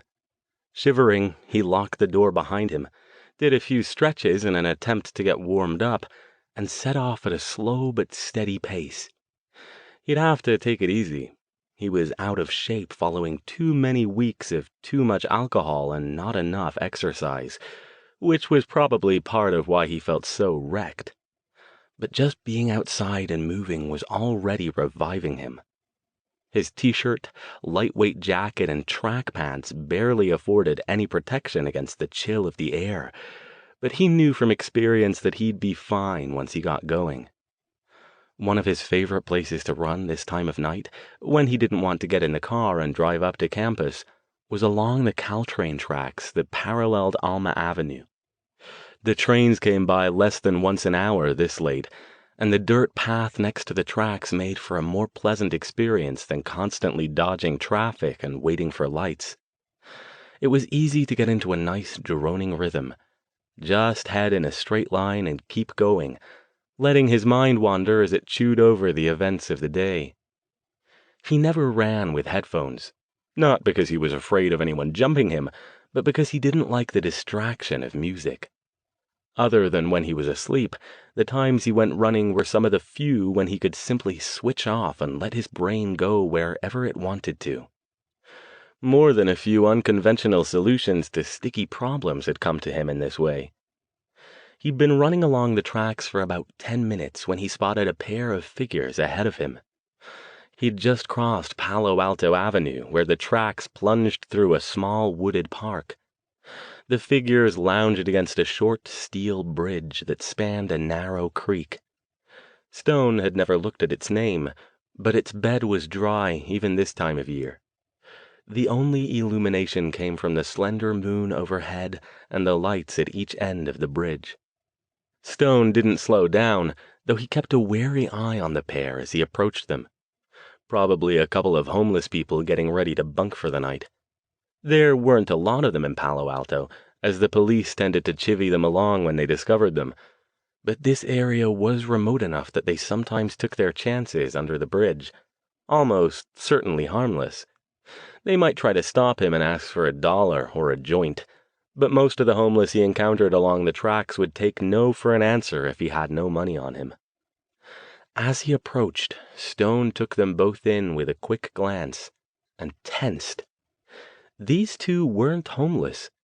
He still wasn't worried. He'd never met a would-be mugger he couldn't deal with if he saw him coming, but he did step up his awareness, prepared to throw a spell if need be. Under the pool of light at the edge of the bridge, the two bore a superficial resemblance to each other. Both tall, taller than Stone, who was himself over 6 feet, both with the muscular, broad-shouldered, slim-waisted builds of serious athletes, football players, perhaps. One had short, neatly cut hair and wore the pressed jeans, polo shirt, and expensive athletic shoes of one of Stanford's privileged elite, while the other was nearly shaven-headed, tattooed, in a leather jacket, ripped jeans, and combat boots. It was hard to tell how old they were in the dim light, but both looked about the right age to be students at the university. "Hey," Polo Shirt said. He dangled the stub of a lit cigarette between 2 fingers. Its tip glowed against the darkness. "Evening," Stone said, stopping but continuing to keep a wary eye on them. "How's it going?" Leather Jacket had his hands in his pockets and stood in a languid slouch. They could be a threat, or they could just be a couple of buzzed frat boys out for a stroll. It was hard to tell, as both remained expressionless. Stone shifted to magical sight and relaxed a bit. Their auras, Polo Shirt's gold and Leather Jacket's blue-green, were calm, unruffled, though both rippled around the edges with a red tinge that reminded Stone of his nights with Deirdre. Perhaps they were on the way home from visiting girlfriends or hooking up at a party, or perhaps they were a couple themselves. Regardless, he saw no threat. "Just out for a late run." "That's cool," Polo Shirt said. "I like this time of night. Nice and quiet." He dropped his cigarette butt, stubbed it out with his shoe, and pulled a pack from his pocket. He withdrew another cigarette and held it out toward Stone. "You got a light, dude?" "Sorry," Stone said. Despite the innocuous appearance of their auras, the little hairs on the back of his neck tingled. Something was odd about these two. He was probably wrong. His brain still hadn't sorted itself out, but best if he just moved along nonetheless. He nodded to them and started past them. Polo Shirt grabbed his arm and pulled him up short. "Where's the book, Stone?" Stone blinked, certain he'd misheard. He tried to wrench his arm free, but Polo Shirt's grip felt like it was made of steel. "What?" "You heard me. Where's the fucking book?" This was bad. How could they know about the grimoire? How did they know who he was? "What book?"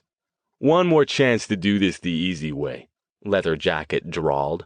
"We don't give a fuck either way. We kinda like the hard way, but you might not." Polo Shirt's grip tightened again, digging into Stone's arm. "Where's the book?" "You're both making a mistake," Stone said. Without giving them a chance to respond, he pointed his free hand at Polo Shirt and sent a potent concussion beam slamming into his broad chest. It should have tumbled him down over the bridge to land in the dry creek bed a few feet below. Polo Shirt didn't budge. His grip didn't weaken. He smiled. It looked creepy on his handsome, big man on campus face. Then, with no change of expression, he released Stone's arm and buried his other fist in the mage's midsection. Pain exploded. Stone staggered backward and would have fallen if Leather Jacket, moving far faster than he should have been able to, hadn't slipped around behind him, grabbing him around both arms and wrenching them backward.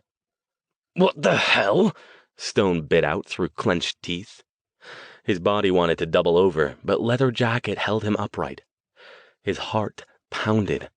That concussion beam should have sent Polo Shirt halfway across the parking lot, but he hadn't even moved. "Surprise, motherfucker," Leather Jacket whispered in his ear. His breath was hot and sour-smelling. Stone looked around wildly, hoping to see an approaching car along Palo Alto Avenue or any sign of other people in the area. But it appeared he and these two were alone. Puffing, he tried to pull up a shield around himself. If he could keep them from hitting him again, he could levitate out of their grasp and conceal his escape among the trees. He had none of his power objects with him in his running gear.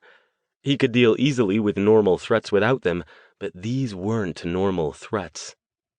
Polo Shirt hit him again, a 1-2 punch in the gut and the jaw. Leather Jacket held him still, then let him drop. He fell to his hands and knees, the sharp rocks lining the tracks, cutting into his palms, slashing through the thin fabric of his pants. Nausea rose, and he fought it. Gritting his teeth, he struggled to his knees and pointed one hand at Polo Shirt and one at Leather Jacket. This was going to hurt, but he had to do something to get them out of his face. Snapping out a harsh word, he directed crackling lightning toward the two. It was a showy attack, but sometimes a display of power went further to intimidate threats than a more potent but less visually impressive assault. Without waiting to see if it hit, he flung himself sideways and tried to roll away. The bright blue lightning danced around the two attackers like a hungry beast, but didn't even slow them down. Before Stone could get off another spell, they were on him again. "Bad idea," Leather Jacket said, jerking him back to his feet. Polo Shirt slammed another blow into his gut. Leather Jacket shoved him forward, and he fell again, retching. One of them, he couldn't tell who, kicked him twice in the side, dropping him. Damn it, focus! But he couldn't focus. His mind on fire with pain, he struggled to form a spell, anything to make them stop. Somebody kicked him again, and he rolled into a ball, drawing his knees up and fighting to get the nausea under control. He tasted blood and chicken tikka masala and Guinness. One of them grabbed his hair and yanked his head up. Polo Shirt's grinning frat boy face appeared only inches away from his own. "Don't you get it, Stone? You're screwed. Tell us where it is or we'll kill you." Stone glared at him, as well as he could with his vision swimming. He spat blood. Gathering every scrap of willpower he could summon, he pulled in energy.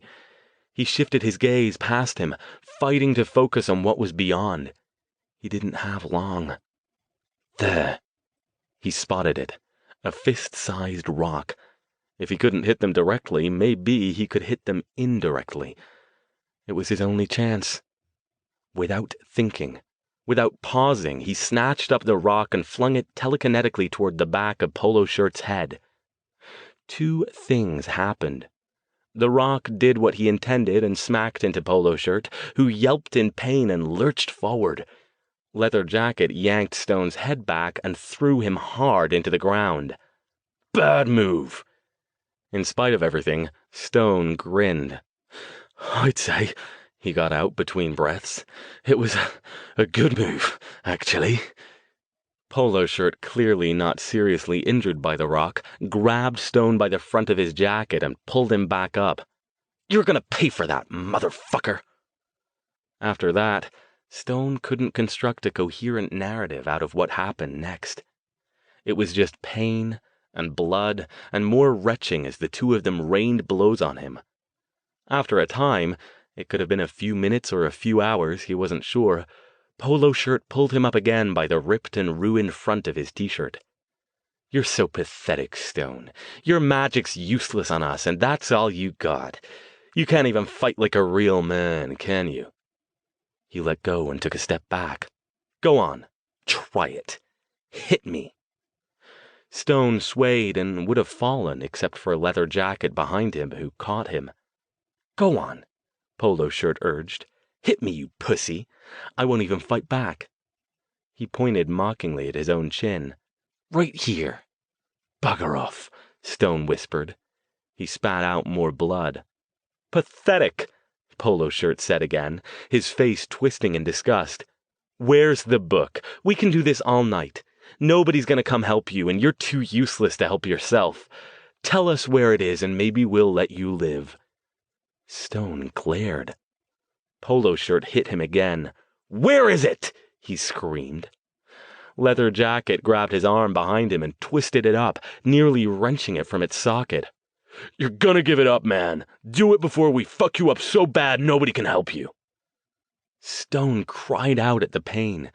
He hadn't wanted to give them the satisfaction, but he couldn't help it anymore. "I don't have it," he moaned. Polo Shirt was in his face again. What do you mean you don't have it?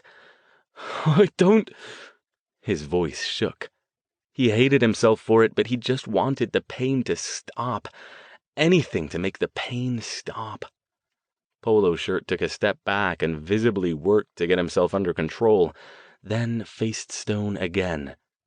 You still don't get it, do you, Stone? We own you. Nobody's coming to help. We can do whatever we want with you, and there isn't a fucking thing you can do to stop us. Why don't you just tell us where it is and make it easy on yourself? I don't have it, Stone whispered again. Leather Jacket yanked his head up again and wrenched his arm harder. It's okay. We got time, he said. Stone shrieked as his arm slipped out of its socket. He would have sagged if Leather Jacket didn't still have him. You're our bitch, Stone. What good's all that power now? Polo Shirt grinned his unwholesome grin. He leaned in, his hot breath wafting over Stone's face. We can have our way with you, man. How's that feel? We know all about you. We know what you can do. You're all about being in control, aren't you? You got all the answers. How's it feel now, knowing you got nothing? Stone tried to wrench himself free of Leather Jacket's grip, but even as he did it, he knew it was futile. He moaned again as his arm shot waves of agony through his body. Leather Jacket threw him down again, and he didn't get up. Just give us the fucking book. Tell us where it is. We'll even go get it. Polo Shirt crouched down next to him, hands resting casually on his knees, his bright white athletic shoes inches from Stone's head. Can't, Stone said. His voice had nearly no volume now. He coughed. Sharp rocks cut into his cheek, but the tiny pains barely registered next to all the rest. Hot tears of pain and shame pricked at his eyes. Why not? Not where I can get it. You're lying, Polo Shirt said. He nodded to Leather Jacket, who took hold of Stone's injured arm again and wrenched it. I'm not... Stone hated himself for the desperate, sobbing tone in his voice. I can't.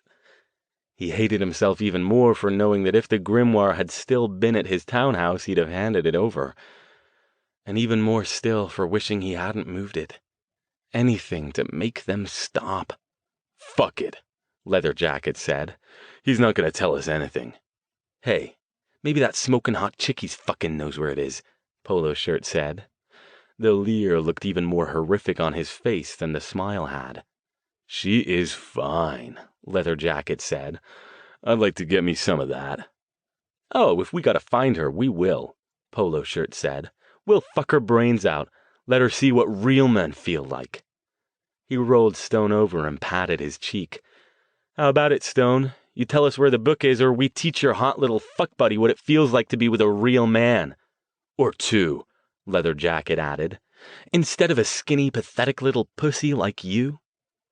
Stone didn't think he had anything else in him. He was wrong. At their words, a solid red wall of rage rose inside his brain, blotting out everything. Pain, nausea, grayness, shame. Images of these two monsters touching Deirdre, hurting her, did what none of his own pain could have. He wasn't going to use Trevor Harrison's magic again, not until he had it under better control. His brief experiments following the incidents at Burning Man had helped him gauge it, how much he could get away with and how it would affect him. But he was still feeling it out. Normally, the pain and the aftermath weren't worth the risk. Right now, none of that mattered one damned bit. With a sound that was half growl, half roar, he reached out, not within himself to the usual source of his magic, but outward, to the other source, the strange dimension brimming with power he could barely control, even when he fought to keep the conduit closed so only the tiniest fraction of it could get through. He pointed one hand at each of them and released it. The energy ripped blazing holes in the night. Silvery bright and impossibly potent, it traced visible patterns of agony along Stone's neural pathways. His body jerked as it fought to maintain control over the conduit in his weakened state. The energy hit polo shirt and leather jacket full on in their chests. For an instant, Stone thought it wouldn't work, that it would contact them and dissipate like the lightning had, like the concussion beam had. But no. Their screams of pain, but also of surprise, rang out as both of them were blown back and disappeared, flailing over the edge of the bridge. The images of Deirdre had driven his rage, and his attack had been not to wound or subdue, but to kill. The energy should have torn them to pieces and left nothing behind. Maybe it had, but maybe it hadn't. Fortunately, those images also gave him a last reserve of strength he wouldn't have thought possible at this point. He didn't know if he'd stunned them, knocked them out, killed them, or if they were even now struggling back up the riverbank to come after him again. His only chance was to get the hell out of here. Without looking back, he staggered off. His heart and head pounded. His arm burned. His legs barely functioned. But none of that was important at the moment. If he didn't get away, he was certain they would kill him. Stone plunged into the trees with no idea where he was heading. He thought he heard them behind him, but couldn't be sure. His only thoughts were those of a desperate animal. Get away. Find help. Find a place to hide. Chapter 28. Consciousness did not return easily, nor did it come all at once. Stone's body fought to keep him under the merciful grip of insensibility, but his mind, even after all that had occurred, refused to quiet. Even so, though he wasn't coherent enough to count them, he knew that there had been several abortive attempts to drag him to awareness before the latest one finally took hold. All he knew was pain. Pain and cold. It took him even more time to figure out that it was raining. It was still dark. He lay somewhere. He wasn't sure where. It wasn't the sharp rock bed of the railroad tracks, but whatever was beneath him was uneven and yielding and wet. He was almost too cold to shiver. He closed his eyes a moment and tried to focus his thoughts, then opened them. He didn't try to move his body. He couldn't even identify individual sources of pain. Next to him, a high metal wall rose.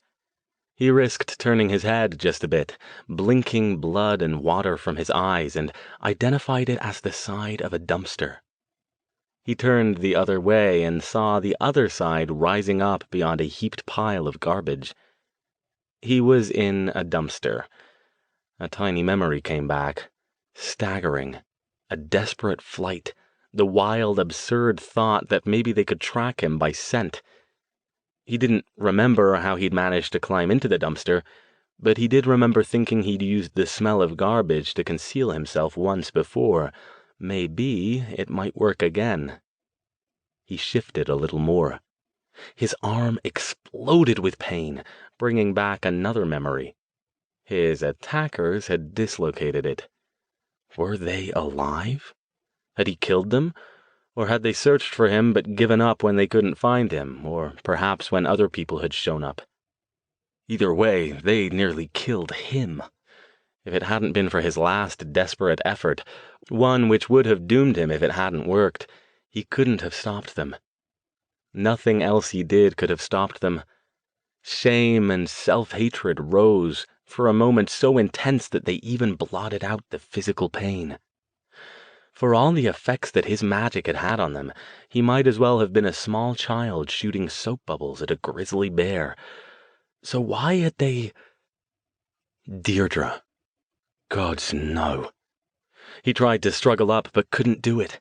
The garbage shifted beneath him. His arm lit him up again, and his ribs, his stomach, his head joined in. Aside from the bright agony of his dislocated shoulder, his limbs were so cold he could barely feel them. The sodden, tattered remains of his track pants and t-shirt did nothing to protect him against the sleety chill. He had to get to Deirdre. How long had he been unconscious? Did polo shirt and leather jacket even know where she lived? Were they even now there, pinning her down as she struggled, their leering faces bent over her, their fetid breath in her face? With his good arm, he tried to push himself upright, but his hand slipped on some piece of rain-slicked trash and he crashed backward again. A faint moan escaped him. He didn't have the energy for anything more. Somebody in there? Stone froze. The voice sounded nearby, frightened and alcohol rough. After a moment, a faint metallic rattle joined in. "Help me," he rasped. "Who's that?" Whoever it was, they were closer now. Again, the metallic rattle. "Help me, please." He had no idea if he was managing enough volume to be heard. Rain beat down on him, spattering his face, getting in his eyes. He turned his head away. The smell of wet pavement mingled with the damp odor of garbage from the dumpster and the fainter, sour reek of vomit on the front of what remained of his t-shirt. Somewhere he'd lost his jacket. He almost retched again. "Whoa," said the voice. "Dude, are you dead?" Stone cracked open his eyes and looked up. A figure hovered there, peering over the top of the dumpster's wall, dressed in shapeless, colorless layers of ragged clothes. Under a floppy hat, squinty eyes glittered above a bulbous nose and a wild, curly beard. "Please," Stone whispered. "Help me." The man looked doubtful. He glanced around as if expecting someone else to be sneaking up on him. Then he stared down at Stone, studying him for several seconds before appearing to reach a decision. "Hang on, dude." Stone's mind drifted. He didn't see what happened next until his arm once again exploded with pain as the man attempted to move him. He whimpered and tried to draw up into a ball, but that just made things worse. "Dude, I gotta get you out of there and under this cover. It's raining all over you. It's freezing. You're gonna get the pneumonia shivering like that." Stone tried to focus on him. He moaned. "This is located." He didn't think the man would have any idea what to do about it. "Whoa, bad news. Hang on. Let me see." "No, please." He could barely get a breath, but he had to make himself heard. The last thing he needed was some old vagrant making things worse. He'd have to figure out some way to pop it back in on his own. "Just, can you call someone?" "It's okay, dude. It's okay." And then the man was climbing into the dumpster, scrambling down next to him. He patted his other shoulder. "I can do this. Learn it in the army. Gonna hurt like a motherfuck, though. Hold on." He shuffled through a bag he wore, and after a moment held up a stout dowel, 8 inches long and an inch in diameter. "Bite down on this, man, okay? I ain't kidding. It's gonna hurt." Stone glanced around, hoping that someone, anyone but polo shirt or leather jacket making a return, had spotted them. But wherever they'd taken him, it seemed otherwise deserted. He wondered what time it was. Resigned, he opened his mouth and allowed the man to insert the dowel, then clamped down on it. Then he nodded. "You ready?" He nodded again and tried to brace himself. It was over in a few seconds of unbearable pain. A scream rose in the back of Stone's throat as the bone popped back into the socket. He bit down on the dowel with such force that he thought he might break it, or his teeth. He must have blacked out again. When awareness returned again, he lay on his back, staring up at the woven fibers of a blue plastic tarp. He couldn't see what the back of it attached to, presumably the side of the dumpster, but the front was tied to both ends of an ancient, rusting shopping cart full of plastic bags and other scraps. Beneath him was some kind of plastic ground cloth. It was damp, but the rain pattered on the tarp and didn't reach him. An old, ripped sleeping bag covered him. "You back?" The bum sat next to him, huddled under the tarp as well. Stone took stock for a moment before replying. His arm still hurt, but now it felt like the ache of a bad muscle pull instead of the agony of bone scraping against bone. He lifted it experimentally, and the pain didn't increase. "Thank you," No problem, dude. How long? Just a few minutes. Got you out of there and all covered up, but man, you're in bad shape. You need a doc. He was probably right. Stone had no way to know what kind of injuries the two had inflicted on him. The arm had been the worst of the pain, but nearly every other part of his body ached as well. And he was so cold. The sleeping bag helped, but the wind still sliced at him through his shredded clothes. He thought the man was probably right. Injuries notwithstanding, he'd be lucky if he only came out of this with a bad cold instead of a case of pneumonia. The smart thing to do would be to call an ambulance, go to the emergency room, and get checked out. If he did that, though, how long would they keep him? Who knew what might happen to Deirdre? Who knew what they'd already done to her? What time? He whispered. Time? Oh, I don't know. Maybe like 2 something? Ain't got a watch. He remembered opening the floodgates to Harrison's power source. He'd hurt them, he knew that. How much, he didn't know, but he'd hurt them. But doing that still caused a temporary burnout of his ability to use his own magic. Had 3 hours been long enough for it to recharge? He shifted to magical sight to test it, and was rewarded to see a sickly yellow aura, riddled with black spots, flare up around the man. A wave of lightheadedness washed over him with even that minimal magical exertion.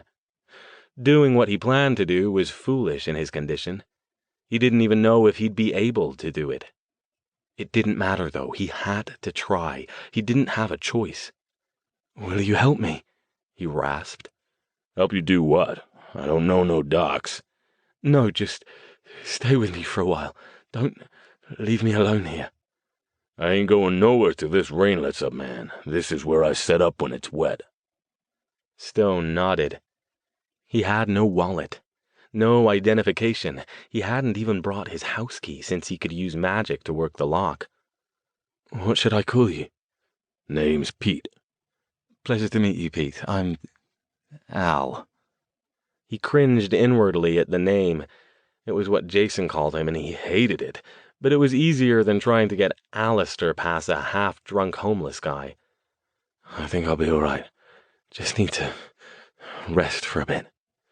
You do what you gotta do, man. I'm gonna sit here and have a smoke.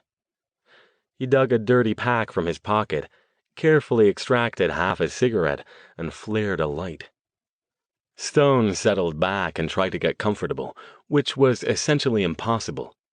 He made do with his best effort to relax as much as he could, almost as difficult between the pain, low-grade nausea, the beginnings of a fever, and the cold.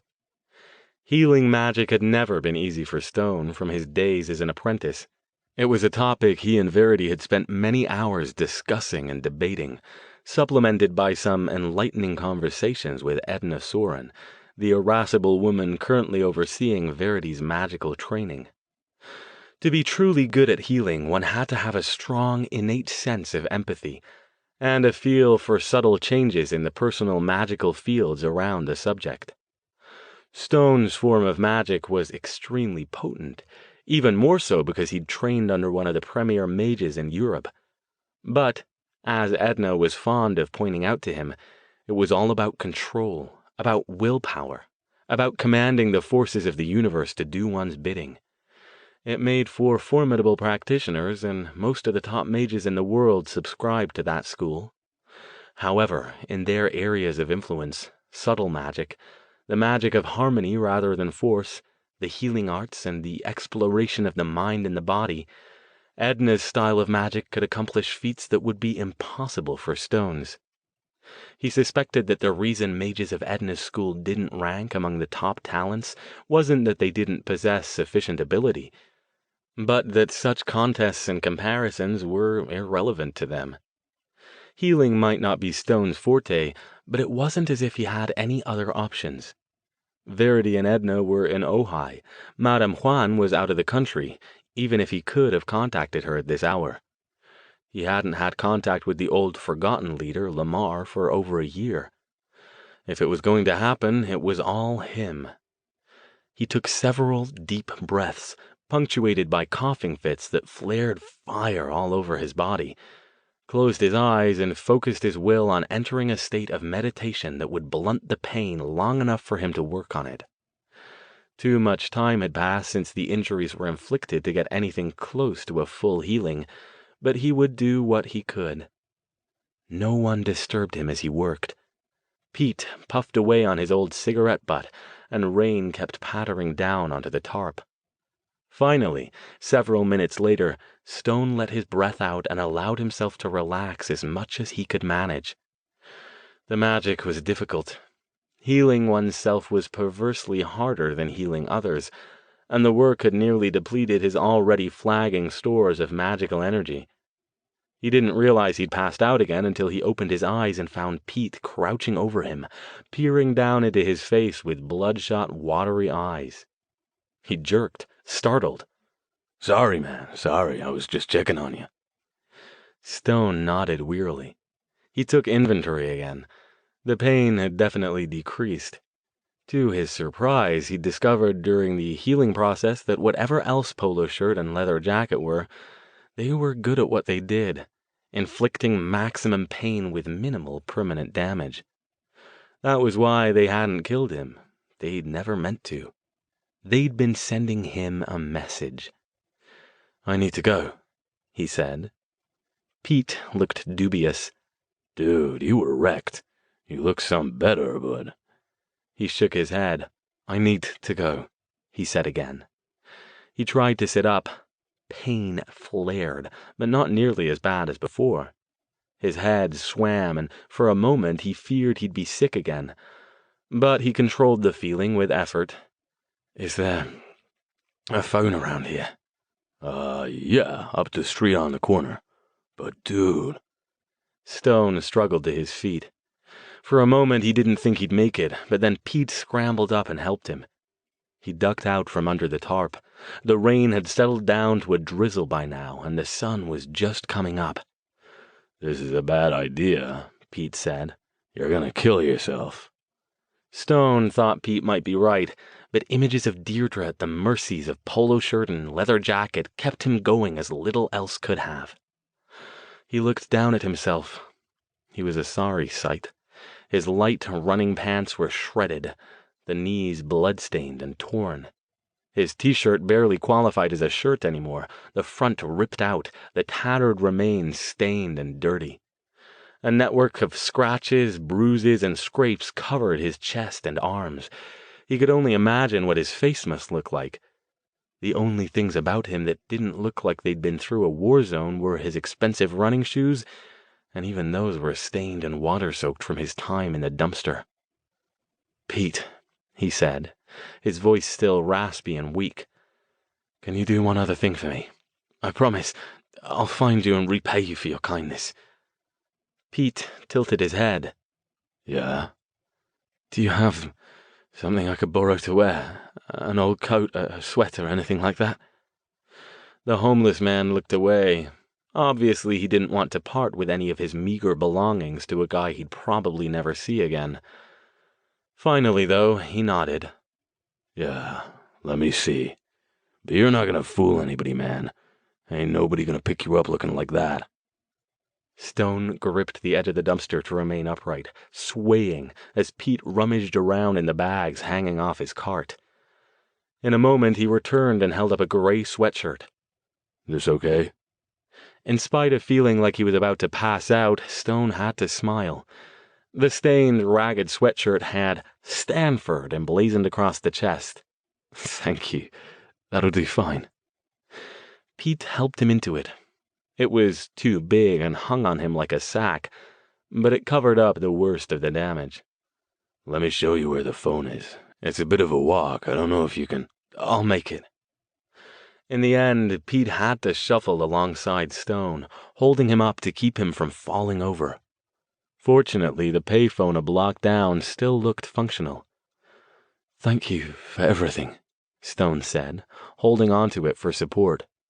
No problem, dude. You take care of yourself. As the homeless man turned to leave, Stone called, Pete. He stopped. Yeah? You don't know any Forgotten, do you? It was a long shot. Most of the Forgotten had either faded into obscurity or left the area in the couple years following the evil's defeat. Pete looked confused. I don't know what you're talking about, man. Don't worry about it. Take care.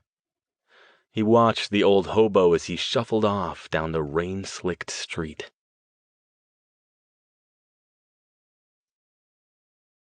Chapter 29. Stone knew getting home would require all his magical resources, so he tried to conserve them as much as possible until he needed them. He called a cab, charging the call to his home phone, and leaned hard against a phone pole to save energy until it arrived. When he saw the green and white vehicle approaching, he pulled an illusion around himself, hiding the worst of the damage under the image of an unassuming, generically dressed man. It took him a bit of effort to convince the cabbie that someone had stolen his wallet so he'd have to pay when they reached their destination, but finally he slumped into the back seat and the cab rolled off into the sparse dawn traffic. He couldn't close his eyes. If he passed out or fell asleep, the illusion would drop. Instead, he focused on the cab driver in the rearview mirror, his woolly black beard, utilitarian gray jacket, cheerful bright orange turban. The man looked suspicious, his nose wrinkling in distaste.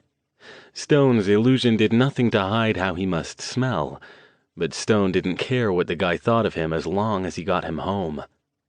The drive took only a few minutes, as it was still only the leading edge of the morning commute, and not many cars choked the roads yet. The cab pulled up in front of Stone's townhouse. "We're here," the cabbie said. Stone swallowed hard. "You can do this. After all you've been through tonight, you can do this." He shoved open the door and got out. "Come to the door," he rasped. "I don't want to walk back out here." The cabbie looked suspicious, but did as instructed, following Stone as he staggered up the front walk to the door. It was still locked. No one had busted in. He didn't have the energy to check the wards, but at least the front part of the house looked undisturbed. That was a good sign. Stone's illusion nearly slipped when he diverted some of his focus to flip the door lock open, shielding the effort with his body. He fought down a wave of disgust.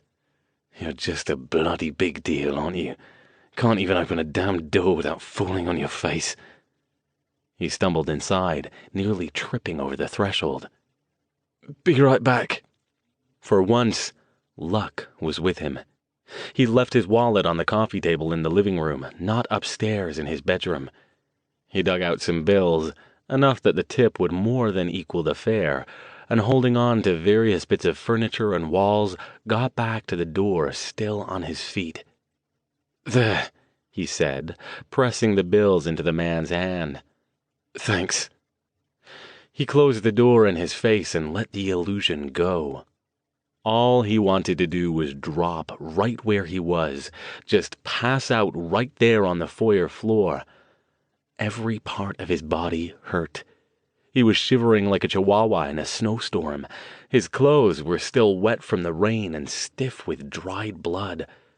But he'd made it home. If he could just lie down for a few minutes, then... Deirdre. Her image flashed in his mind again, followed by the leering faces of polo shirt and leather jacket. He might be home, but they were still out there somewhere. He slipped down to a seated position against the front door. Now that he wasn't holding the illusion anymore, he could spare the power to summon the phone to him. His hands shook so hard he misdialed 3 times before gripping his wrist with his other hand to steady it.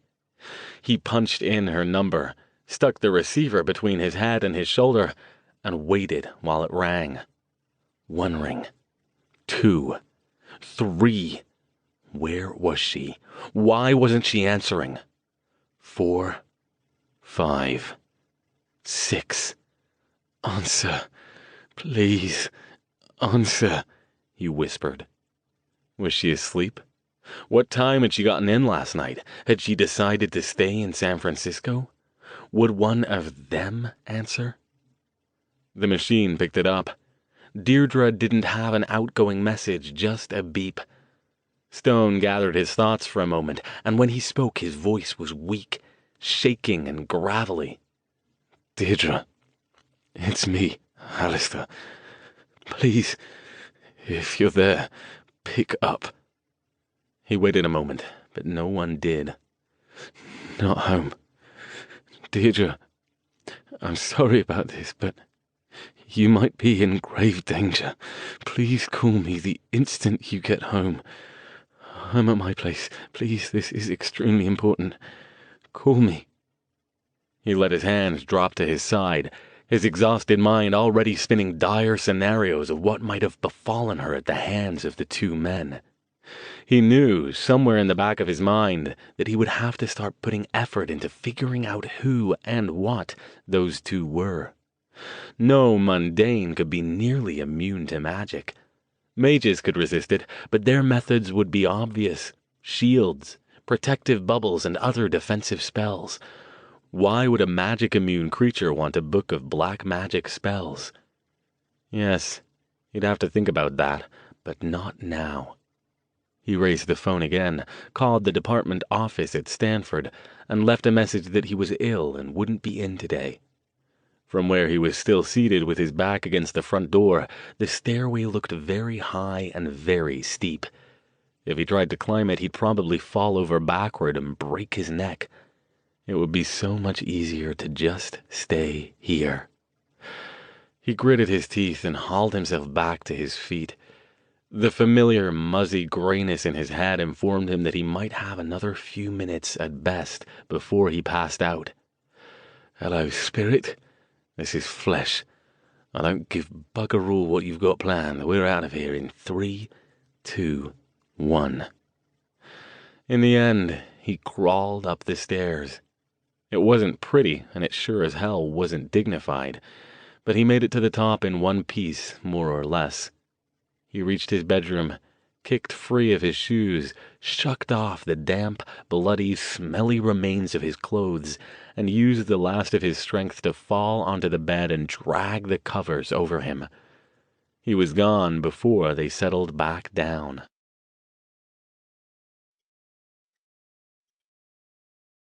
Chapter 30. The ringing phone jerked him awake. He scrambled to roll over and grab it. If the machine got it, he'd have to go downstairs to find out who it was. He fumbled the receiver and glanced at the clock on the nightstand. 9:20. He'd been out for about 3 hours. Yes, hello? Alastair? The relief that washed over him almost made him pass out again. Deirdre, it's you. Thank God.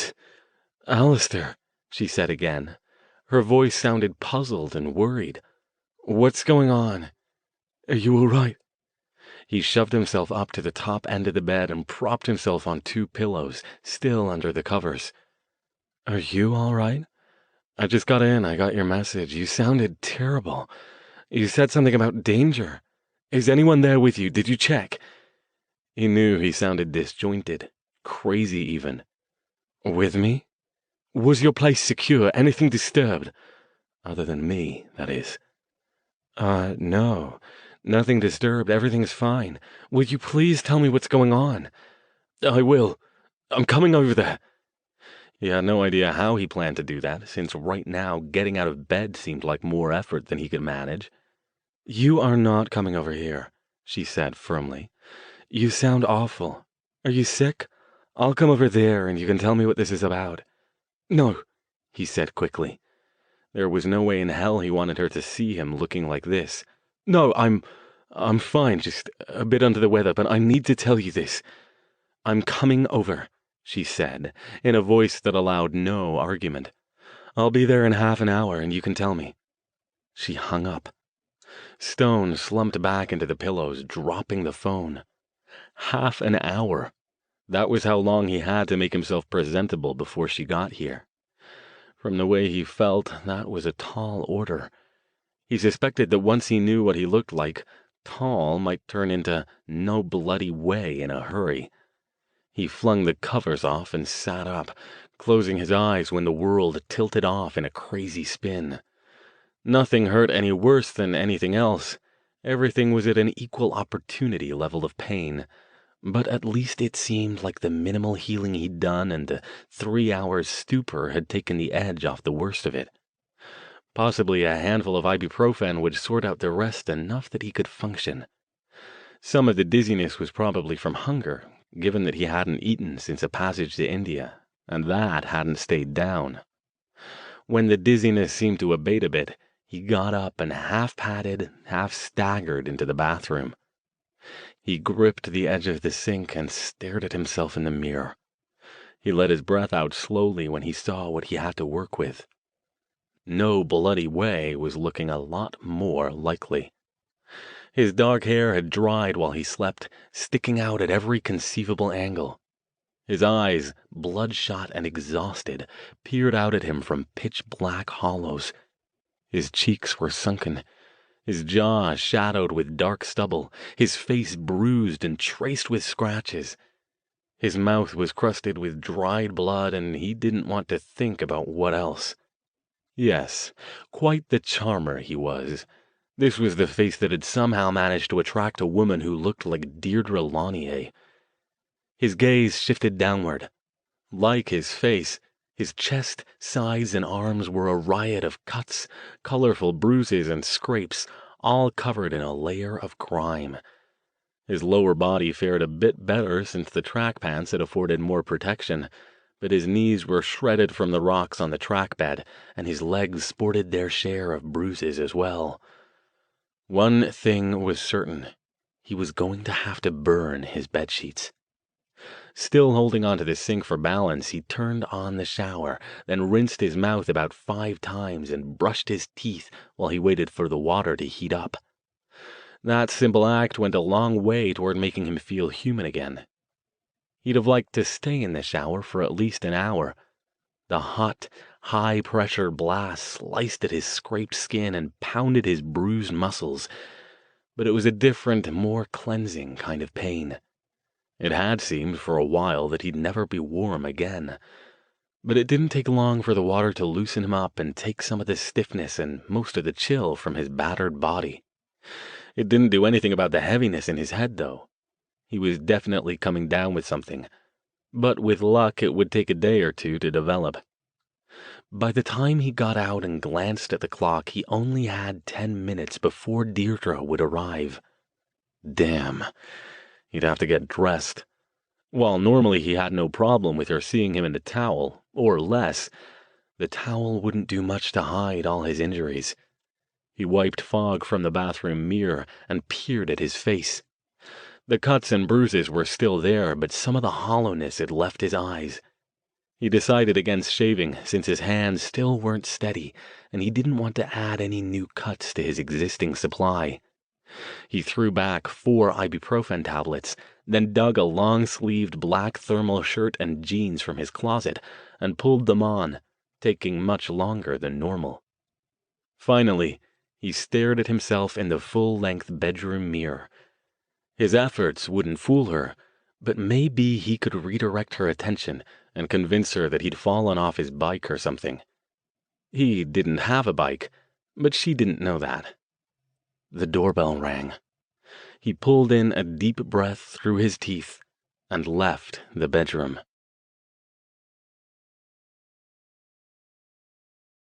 Chapter 31. He made it downstairs without falling, with the help of a death grip on the railing, and taking the steps one at a time like an old man, instead of his usual headlong descent. The bell rang again. He opened the door. She stood there on his porch, looking as radiantly beautiful and perfectly put together as she always did. Dressed in gray slacks, a thin white silk blouse, lavender infinity scarf, and a long, dark gray coat, she looked like she'd just stepped off the pages of a fashion magazine. Just looking at her made Stone feel better. Knowing she was safe made him feel better still. He smiled faintly, hoping she didn't notice how hard he was gripping the door jamb. Good morning. She stared at him. My God, what happened to you? So much for getting anything past her. Nothing to worry about. Really, come in. He stood aside to let her pass and closed and locked the door behind her. She narrowed her eyes and frowned. You're not fooling anyone, you know. Out with it. Come on, let's go sit down. He waved her ahead of him and toward the living room. Thankfully, she went. He followed her in and dropped down onto the couch, unable to conceal a wince. Before she could say anything, he said, I need to talk to you. That's what you said. Something about me being in danger. But first I want to know what's wrong with you. Nothing serious. Think I'm getting a cold or something. Colds don't give you scratches or bruises. You look like somebody hit you in the face. She sat at the other end of the couch, but moved closer to him. Deirdre, please, this is important. He swallowed and gathered his energy. This wouldn't be easy. Are you sure no one broke into your place? No glitches in your security system? Anything? No, nothing, she said. I got home early this morning and everything was fine. Again, she frowned. Why, do you expect that there would be problems? What do you know? Instead of answering, he did something he didn't want to do. He shifted to magical sight and watched her aura carefully as he asked her a question of his own. Deirdre, what do you know about that book? Book? For a moment she looked perplexed, and then her eyes widened. Grandma's book, the one you have? Yes. Are you sure you've told me everything you know about it? What kind of question is that? Her aura didn't change. As Stone had told others before, though, the aura wasn't a lie detector. Some people were good at concealing duplicity so well that it didn't even show in their auras. She was either an adept liar or she had no idea what he was talking about. An important one, he said. Please, Deirdre, it's critical that if you know anything more about it, you tell me. She shook her head. I don't know anything else about it. I told you my grandma used to show it to me when I was a little girl. My mom had it in storage and she sent it to me when I asked. I brought it straight to you. You saw. I hadn't even opened the package. He let his breath out. He swiped a hand across his forehead. It felt hot. Okay. She reached out and took his hand. Alastair, tell me what's going on. He held her gaze for a few seconds, then looked down into his lap, at their two hands together. I was out running last night. Late. Yes? He almost couldn't get it out. He didn't want to. This was just the sort of thing, albeit usually some less violent version of it, that brought on the beginning of the end of his relationships. The ache in his chest had nothing to do with injury, and everything to do with fear. But regardless of what might happen, he had to tell her. The two attackers had seemed as vulnerable to physical damage as anyone else, which meant if she were warned, she might be able to protect herself from them if they came after her. She squeezed his hand. And I got jumped. They wanted to know where the book was. What? Her aura flared alarm. How can that be? She leaned in, looking at him more closely. What did they do to you? I got away from them, he said, but not before they worked me over a bit. He gently gripped her upper arms. But that's why I need to know if there's anything you haven't told me about that book. She was staring at him, wide-eyed. That's horrible, she said. They beat you up to get to my book? You should have just given it to them. Tears sprang to her eyes. My God, it's just a crazy old book. I have no idea why they wanted it or even knew you had it, but it's not worth getting hurt over. It's all right, he said. You're sure you didn't mention it to anyone else, one of your co-workers, or perhaps your mother told someone she was sending it to you? Of course I'm sure. Well, I'm sure I didn't tell anyone. She swiped at her hair with a perfectly manicured hand. This is awful. I'd never have even showed it to you if I thought something like this would happen. Please, just give it back to me. I'll destroy it. He patted her hand. That won't help. They know it exists now. I've got it hidden somewhere very safe where they'll never find it. And I have to admit, this has gotten me more curious than ever to find out what it's all about. I'd like to keep it a bit longer, if you don't mind. You said I was in danger too. You're saying they know about me? They do. I feared when I got away from them they might try to find you. I tried to call, but you didn't answer your phone. The meeting went late, so I spent the night at my place up in the city, she said. She stared at nothing for a moment, as if taking in the enormity of it all. Then she scooted over and tried to pull him close to her. What do we do? She asked. She stopped when he winced at her touch and pulled back. Her eyes narrowed again. You're holding something back, aren't you?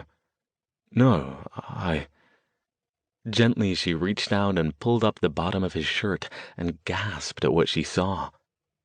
Dear God, she breathed. What did they do to you? He bowed his head and didn't answer. He didn't resist as she gently pulled the shirt up the rest of the way and slipped it off, and once again stared in shock. It's all right, he said, but his voice held no volume. Deirdre, it's all right. It's not all right. You should be in the hospital. At least have a doctor look you over. Come on, I'll take you. No. More firmly this time. Really, I'll be all right. It's not as bad as it looks. Should have seen it last night. This is what they did to you before you got away from them? How many of them did you say there were? 2. Did you call the police? Can you describe them? Didn't get a good look. All I saw was that they were big, a lot bigger than I am, and there's no point in calling the police. Why not? Maybe they can catch them. When did this happen? How long ago? Her frown cut him. Already she was unraveling his lies, and suddenly he was too exhausted to continue them. I barely got away from them, he mumbled, sinking back into the couch cushions. What? What do you mean? It was luck. That was all. He didn't look at her, couldn't look at her. I couldn't stop them. I couldn't fight them, Deirdre. I got lucky, did something they didn't expect long enough so I could run away like a coward. I couldn't do a damn thing to stop them. I was bloody useless. He hated the way he sounded, hated what he was saying. He hadn't wanted to tell her any of this, so why was it all coming out now? He truly expected her to get up and leave, or at least to regard him with the kind of disdainful disappointment she no doubt felt for him now that she'd seen his true colors. Behind the mask, behind all the charm and the sarcasm, this was all he was. And now she knew it. He didn't expect her to take one of his hands in both of hers. Come on, she said gently. I know you feel rotten right now, but none of that. This is all my fault for giving you this stupid thing in the first place. Come on, let me help you. Deirdre, shh. She stood and stepped back. Lie down. That's an order. In spite of himself, he had to smile. Forceful. I like that. Good, because I'm about to take your pants off. He swallowed. Much as I'd enjoy that, I just want to get a look at you, silly. Stretch out. He did as he was told, and she carefully removed his jeans. When she got them off, she spent several silent seconds taking a long look at him. My God, was all she said. Listen, he said. It's not important. None of this is serious. It will heal. What's important is that they know about you, and I don't want them to hurt you. She sat down carefully on the edge of the couch. They won't hurt me. I'll be careful. I'm always careful. I don't go places alone at night. It might not be enough. You didn't see them, did you? He closed his eyes, his perverse mind serving up more visions of what the two hulking men would do to her if they cornered her somewhere. I have a gun, she said matter-of-factly. I know how to use it, too, and I've got a permit to carry it. I'll keep it with me whenever I go anywhere. Will that make you feel better? She perched on the edge of the couch and gently stroked his chest. He shivered. Suddenly he felt very exposed and very warm, lying there on the couch in only his shorts. Despite the fact that his body ached, his head pounded, and he was sure he was getting a fever, her touch and her closeness affected him as they always did. Deirdre. Shh, she whispered. She moved her hand up to stroke his jawline and smiled as her eyes glittered. I like this stubble. The look works for you. He covered her hand with his own. Deirdre, please. He shook his head. How could he tell her how he felt? He'd thought she would get up and leave, and yet here she still was. Shh, she said again. She looked him up and down once more, and her smile widened. I'm not so good for you right now, am I? You're always good for me. I want you, he said, his voice husky. He hadn't realized it, hadn't even thought about it until she was sitting there so tantalizingly close to him. But now, despite all his aches and pains and exhaustion, it was all he could think of. I want you so much right now, but I don't think... Don't worry, she said. I want you too. You know I do, but I'm not going anywhere. Let's get you healed up, and then I'll give you a workout, I promise. But for now, let's make sure you have what you need. I need to figure out why those men want that book, he said. He used a little surreptitious magic to pick up the old throw he had at the foot of the couch and pull it up to cover his lower half. If I know that, I might be able to figure out who they are. There's time for that, she said, when you're feeling better. Now, what else can I help you with? In the end, she cleaned up some of the scratches and cuts he hadn't done a very good job on, got him a bowl of soup and a Guinness, and went upstairs to retrieve a spare comforter from his linen closet. Are you sure you don't want me to stay? She asked, as she arranged it around him. She was back on the edge of the couch again. I can call in and tell them something came up. No, he said, stroking her hand. I'll be fine. Seriously, I'd rather you see me a bit more at my best, when I can be more entertaining. I'll hold you to that, she said. Okay, but you have to promise to call me if you need anything. I promise. Of course, he had no intention of letting her play nursemaid, but she didn't have to know that.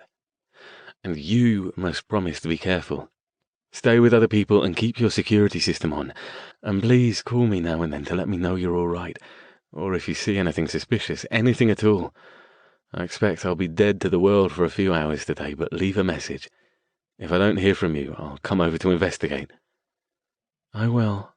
She kissed him. I'll see you soon. The door closed behind her. He settled back, already feeling like some important part of him had left with her, leaving an empty spot. He tried to concentrate. He had so many things he needed to think about now, such as who his attackers were, why they seemed to be nearly immune to magic, and why they were after Deirdre's black magic grimoire. Such as why Deirdre's grandmother was in possession of a tome of such power in the first place. Had she been a mage? Was there some connection between her and the attackers, or someone who knew them? Was there some specific bit of content in the book that they were looking for, or did they want the whole thing? Had they been sent by someone else to retrieve it? If so, by whom? He drifted off with these questions still spinning uneasily in his mind. Help me! Please! Oh God, help me! At first he couldn't see her face. He ran toward her, but no matter how fast he ran, he didn't get any closer. He yelled her name, but it was lost on the whipping wind. Around her, hulking figures circled, looming, muscular, naked things too big to be human. They stalked her as she stood in the center of the circle, their faces leering, their hairy, grasping hands reaching for her. And then he was no longer on that dream treadmill, unable to get any closer. Running as hard as he could, he reached the edge of the circle. He grabbed one of them and tried to pull him backward, out of the leering ring. But the thing turned to him with a mocking grin on its slope-browed face and slapped him backward with no more effort than it would take to bat away an annoying fly. He fell hard, skidding to a stop. Inside the circle, her screams rose. He still couldn't see her face. He scrambled back up, throwing himself at them again, battering his fists against their broad backs, trying to break through their ranks. They only laughed at him, shoving him this way and that. They had thick necks and tree-trunk legs and massive, bulging biceps, and they stood shoulder to shoulder, reaching for the terrified figure inside the circle who darted this way and that, desperate for escape. Her screams kept pace with her rising panic as one or another of them caught her and pulled her in. "No!" he yelled. Every now and then he'd get a glimpse of her face, wide-eyed and horrified. Sometimes it was Deirdre's face. Sometimes it was Lindsay's. He redoubled his efforts to get past them, flinging himself down and trying to dive between their legs or to slip between a pair of them as they surged forward. But each time they rebuffed his increasingly desperate attempts with no effort of their own. They never spoke, only laughed and grunted and leered. They hardly appeared to even notice him except to mock his ineffectual attempts. Another one lunged, big body coming down on top of the screaming figure. For a moment, he saw her face. She was Deirdre now, and she was looking, not at the hulking male creature on top of her, but at him, and her expression was accusing and disappointed. And then she turned away from him. She closed her eyes for just a moment, and then the rest of them moved in, and she screamed. He snapped awake, his heart pounding, his hands gripping the comforter so tightly that he'd ripped little holes in it. Rage rose, then faded with the shreds of the dream. He sank back down and let out the breath he'd been holding in a rush. He must be out of it. Usually his dreams weren't that obvious. In fact, that one had been so literal it was very nearly insulting. Except for the fact that it had done an uncomfortably good job at encapsulating how he was feeling right about now. Maybe his subconscious had figured out that his brain wasn't running at full capacity at the moment, so it had better serve up the message in easily digestible form so he didn't miss anything. He sat up, shivering, and pulled the comforter around him. He didn't have time for this. If he had any hope of figuring out who the men who'd attacked him were and making damn sure they didn't come after Deirdre, he'd have to answer the question of why they wanted the grimoire. He gritted his teeth, picked up his clothes from where Deirdre had left them on the coffee table, and began pulling them back on. Chapter 32. He reached a passage to India in the middle of the lunch rush. The spicy aromas of the various Indian dishes, which normally made him hungry, now made his stomach squirm uncomfortably. He swallowed hard and plunged forward through the dining room. Marta looked up as he swept past, and her eyes widened. "Alastair?" "Not now, please, Martha. I'm in a hurry." What he didn't say was that he was afraid if he stopped, he wouldn't start again. "But, please," he said again. Without stopping, he continued past her and headed down the hallway toward the portal door. Marta followed him, but only as far as the door itself. He paused a moment in front of the portal. He shouldn't be doing this. Every ache in his body, the shivers despite his heavy overcoat, the gray exhaustion weighing him down, told him it was a bad idea. But every time he was tempted to stop, to turn around and head back home to the comfort and solace of his warm bed and his wards, new images of Deirdre in polo shirt and leather jacket spurred him on. The grimoire was his only lead, and he knew he was close to cracking it. If he waited, who knew what might happen? And if it happened because he chose to coddle himself, he'd never be able to look in a mirror again. It was a little after 8 p.m. in Surrey, already dark as he emerged from the crypt near his house. At least it wasn't raining tonight. He moved as fast as he could, which wasn't very fast. Once again, he'd prefer not to run into Aubrey, because it would mean a lot of long explanations he had neither the time nor the energy for. He almost made it. He would have, except that he tripped on the steps leading up to the front door and dropped to his knees with a grunt of pain. As he dragged himself back to his feet, he heard the snick-clunk of a rifle behind him. "Stop right there," said a cold voice. "Who are you, and what are you doing here?" Stone sighed. "Aubrey, it's me." "Sir?" The voice went from implacable to astonished. Footsteps on gravel, and then the old man was next to him, crouching and setting a lantern down next to him. "Oh, I'm sorry, sir. I didn't know you were coming, or I didn't tell you I was coming," Stone said.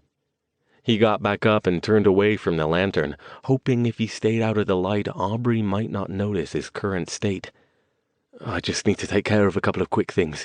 No need to trouble yourself." "It's no trouble. It's good to see you. Let me get you some—" He gasped. "Dear God, sir, what's happened to you?" "Long story," he said, waving him off. "I don't have time for this right now. I'll be down in the magical library. We'll have to chat some other time. This is rather urgent." "But—" He already had the front door open and was heading inside. "Sorry, Aubrey, I know I'm being rude, but I feel rather ghastly right now, and I know my energy won't last too long. I need to get this done right now. I promise you, I'll be fine." He knew Aubrey wanted to protest. After all, the man had known him since he was born and had seen most of his dodges and excuses. "Listen, if you want to help, could you put together a plate of something for me? Just leave it on the table at the end of the hall by the cellar entrance, and I'll get it when I have a break." He stopped, turning back with an encouraging smile. "And then go back to whatever you were doing. Please don't let me interrupt you. I was trying to get in without you seeing me, but—" He spread his hands. Aubrey regarded him for a long moment, then nodded. "Yes, sir." He spent 2 hours in his magical library. The grimoire was there, right where he'd left it, undisturbed. That didn't surprise him. Only one person had ever managed to breach the library's wards, and he'd retuned them since then to be both more sensitive and more deadly. He'd like to have spent longer, but wisdom eventually prevailed. If he left now, he'd still have the energy to get back through the portal and drive home. If he waited too much longer, he couldn't count on that. Aubrey. Good old Aubrey had left him a covered plate, including a large sandwich, a shiny red apple, and a glass of iced tea, counting on the frigid temperature of the unheated wing to keep it cold. He paused to devour it, taking the fact that he was ravenously hungry as a good sign. He carried the plate to the kitchen when he was done. Aubrey was nowhere to be seen. After scrawling a note, "Thanks, Aubrey. See you soon. Maybe during the spring break. I'll call you. A." He left it on the counter and headed out. When he got back to a passage to India and emerged from the portal room, he sneaked out the back door to avoid Marta. He wasn't proud of it, but he didn't want to talk to anyone else. He waited until he was on the road before allowing his mind to go back over the discoveries he'd made about the grimoire to keep him engaged on the drive home. He hadn't cracked it yet, but he was closer. He thought if he could manage to make it back there for a few more hours, he'd get it. The thing definitely contained a series of spells and rituals. It was written in an ancient ciphered language, used thousands of years ago by mages who wanted to keep their research secret from those who would persecute or exploit them. Clergy, the aristocracy, or powerful merchants who would steal their work and sell it to other mages. He hadn't gotten any specifics yet, but the spells and rituals all seemed to be related to the pursuit of power, immortality, and youth. As far as Stone knew, no modern mage had access to such spells. He'd certainly never heard of any such thing. But magic in the old days had been both more potent and more widely practiced than it was today. While he doubted any of these spells would work properly, and he certainly didn't intend to test them since they all required human sacrifices of varying horrific degrees, neither could he rule out their validity. This time, when he got home, he checked the wards and was relieved to find no disturbance. He was even more relieved to find 2 phone messages from Deirdre, both informing him that she was still fine and asking him to call her when he woke up to let her know how he was doing. He noticed the one from Jason was still there too. He'd have to call him back, but not today. He sat down on the couch with the phone, intending to return Deirdre's call. As soon as he got off his feet, though, exhaustion overwhelmed him. He knew if he called her, she would want to come over, a thought that at any other time would fill him with anticipation. But if she did come over and saw him like this, she'd insist on taking care of him, and he didn't want that. He also knew that, given her usual effect on him, he'd be tempted toward more pleasurable activities. Much as he hated to admit it, though, he wasn't sure his body wouldn't betray him, which he also didn't want. "I'll call her tomorrow," he thought, swinging his legs around so he was lying on the couch. First thing. Before he got past that thought, he was asleep.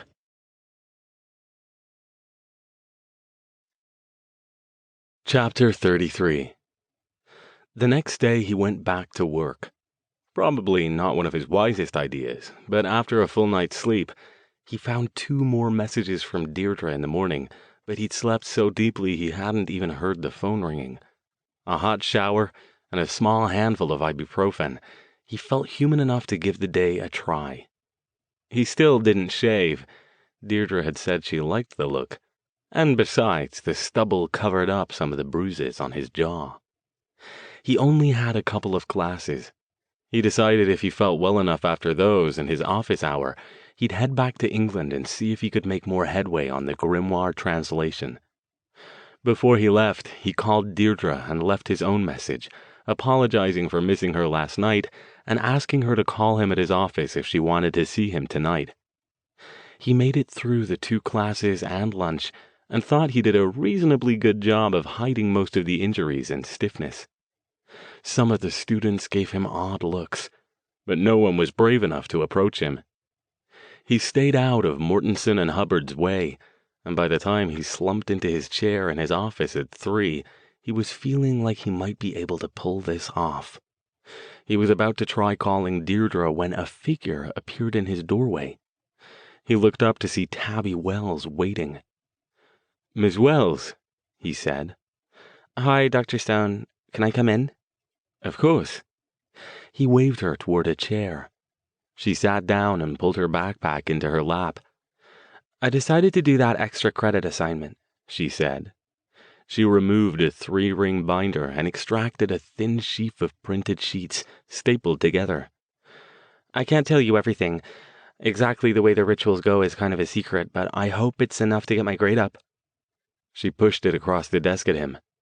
"Thank you," he said. He picked it up and skimmed the first page, then slid it off to the side of his desk.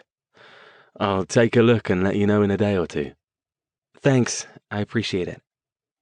She paused a moment, as if unsure of what she wanted to say next. Dr. Stone?" "Yes?"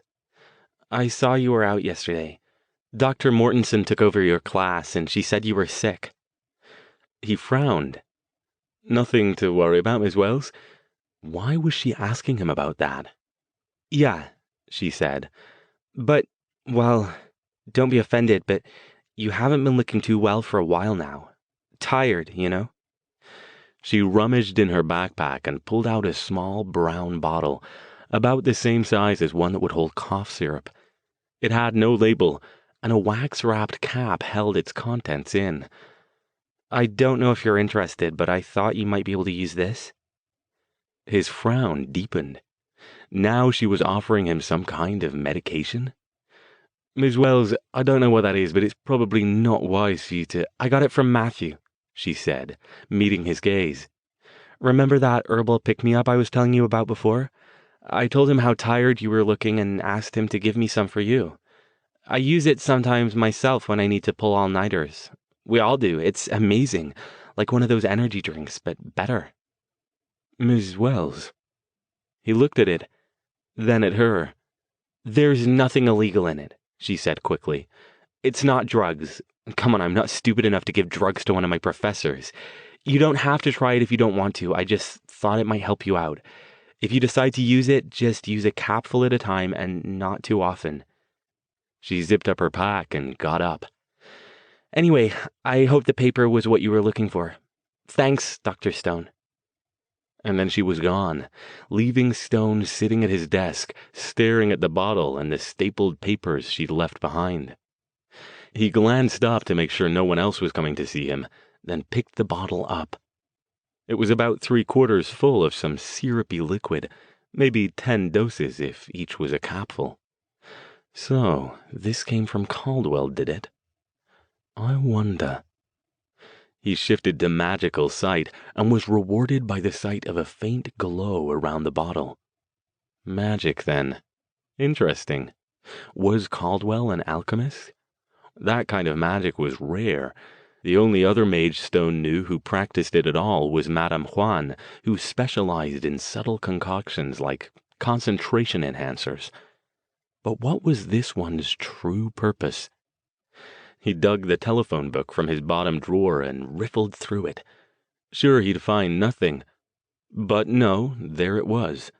A tiny listing in the business white pages for the Church of the Rising Dawn in San Jose. He punched in the number and, after having to deal with 2 different underlings, got Matthew Caldwell himself on the line. Caldwell, Alastair Stone. Dr. Stone, what a pleasure. What can I do for you? I want to know about your little gift. Ah, yes, the elixir. Miss Wells mentioned that you'd been looking under the weather lately, and she thought you might find it useful. I was happy to give her a bottle for you. You're an alchemist? I dabble at it a bit, he admitted. The elixir's quite harmless, I assure you. I use it myself to help me stay awake when I have projects. And you're giving this to your congregants, mundanes, to help them stay awake? Yes, of course. There was a pause. I thought we covered this ground during your last visit, Dr. Stone. I'm not doing anything wrong. Not by mundane laws, and certainly not by magical guidelines. My little concoction doesn't contain anything illegal or addictive. What does it contain, then? Stone asked. He held up the bottle again, swirling it. Proprietary recipe, but I'm sure if you give it a moment's thought, you'll have no trouble figuring out the primary ingredient. Stone narrowed his eyes. Could Caldwell be saying what he thought he was saying? You're infusing the elixir with the energy you take from your donors.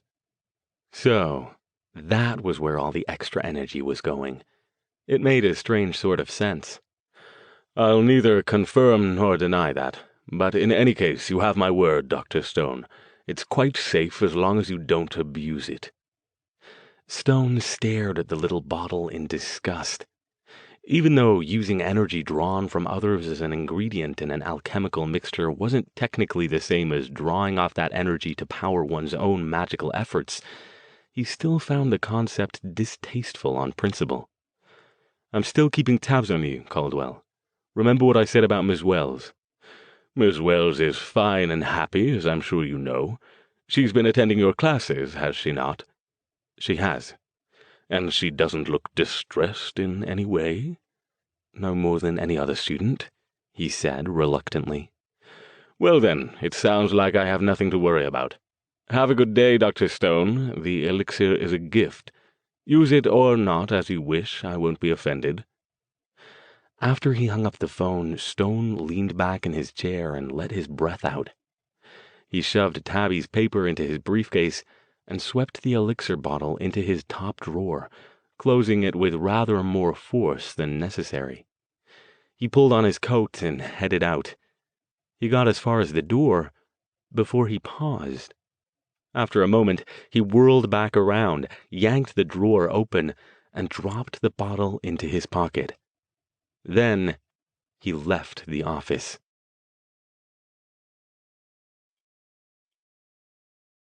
Chapter 34. "You look better tonight," Deirdre said. She sat across from him at a trendy little French place in Menlo Park. The dancing candle flame in the middle of the table caught the sparkle in her blue eyes. "Told you it wasn't as bad as it looked," he said. He had a hard time keeping his eyes off her, but forced himself to scan the restaurant every few minutes, still convinced that polo shirt and leather jacket lurked nearby and planned to jump them as soon as his vigilance faltered. "You haven't seen any sign of anyone suspicious, have you?" When he'd picked Deirdre up at her place, he'd paused to glance around with magical sight, but saw no lingering traces of potential trouble. He wished he could put a ward around her building, but wards took a lot of time and energy, and he doubted the people in the area would ignore him walking around the place for several hours, muttering to himself and tracing symbols in the air. "Not that I'm aware of." She patted her bag on the chair next to her. "If they try to bother me, though, I'm prepared." Stone wondered privately if she truly were. He had little experience with guns himself, but Jason had told him once that shooting a human being, even one who was trying to hurt you, wasn't as easy as they made it look in the movies. "I'm surprised they haven't come after you." "Very relieved, but surprised. Obviously they know about you and think you might know where to find the book." "I'm not going to worry too much about it unless I see them. Maybe they gave up." She reached across the table and took his hand. "Are you sure you won't just give it back to me and let me get rid of it? It still upsets me that someone I care about got hurt over something so stupid." "No, not yet. I'm getting somewhere with it, and it's not stupid. It's quite old and probably very valuable. That's likely why they want it. They're working for some rich collector who wants to stay anonymous." "If that's true, then why did they attack you? Why not just make an offer for it? It's not like the thing means anything to me, really. I'd probably have just sold it to them." "Who knows? It just disturbs me to think they still might try to get it from you by force." "You said you're getting somewhere with it. What does that mean? Are you telling me you can read the gibberish?" "Yes, or rather, I'm getting close. It's an ancient language and not one that's widely known." "Interesting," she said. She took a sip of her wine. "Can you tell what the point of the book is yet? Is it a storybook, some kind of religious thing?" "Not exactly." He paused a moment, thinking about how much he wanted to tell her. He supposed it wouldn't hurt to tell her a portion of the truth, given that she'd never believe him anyway. "I think it's a kind of a spell book. A lot of people in those days fancied themselves wizards, and a lot of other people believed them." "Wizards? You mean like Merlin or Gandalf or something?" "Sort of, yes. Quite a lot of monarchs and aristocrats have their court magicians and diviners. You know, reading cow entrails and casting horoscopes and putting curses on people they didn't like." "And this tells how to do things like that?" She tilted her head. "How strange." "Strange and rather fascinating," he said. "That sort of thing is right up my alley. Thug attacks notwithstanding, of course." "Well, don't forget you promised to tell me about what you found, and now I'm even more curious." "I'll let you know when I get far enough to tell you something interesting. I've been spending a fair bit of my free time on it. When you're not available, of course. I haven't forgotten the other promise as well." "You really do look better," she said, eyeing him across the table. "What's your secret?" "I told you, it looked a lot worse than it was. I just needed a good night's sleep. Sorry I didn't answer your calls last night." "I figured you were probably asleep." "So," she said with a sly smile, "are you feeling up to some dessert?" "You are insatiable, aren't you?" he asked, chuckling. "Are you complaining?" "What sort of fool do you think I am?" Her smile grew wider. "I'll go easy on you, at first. Need to build your strength back up again. I noticed you kept the stubble, by the way. You said you liked it. Oh, yes, very sexy. In fact, I kind of want to throw you over this table and ravish you right now. I think they have a surcharge for that. Worth every penny. No doubt. But in any case, I think I owe you a good ravishing. She looked delighted. Then consider me officially collecting.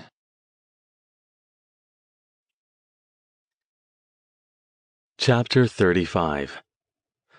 On the drive to Deirdre's place, Stone let his mind drift back over the afternoon and took stock of his current condition. He'd driven down to Sunnyvale after work and managed to slip past Marta while she was busy with customers. Aubrey was nowhere to be found, which left him 2 undisturbed hours to continue his studies before he'd have to return. The sleep last night had helped, but he still felt like he was getting a fever. His body ached, and as he sat at his old table surrounded by reference books and papers, he began to doubt he'd be able to concentrate sufficiently to get anywhere.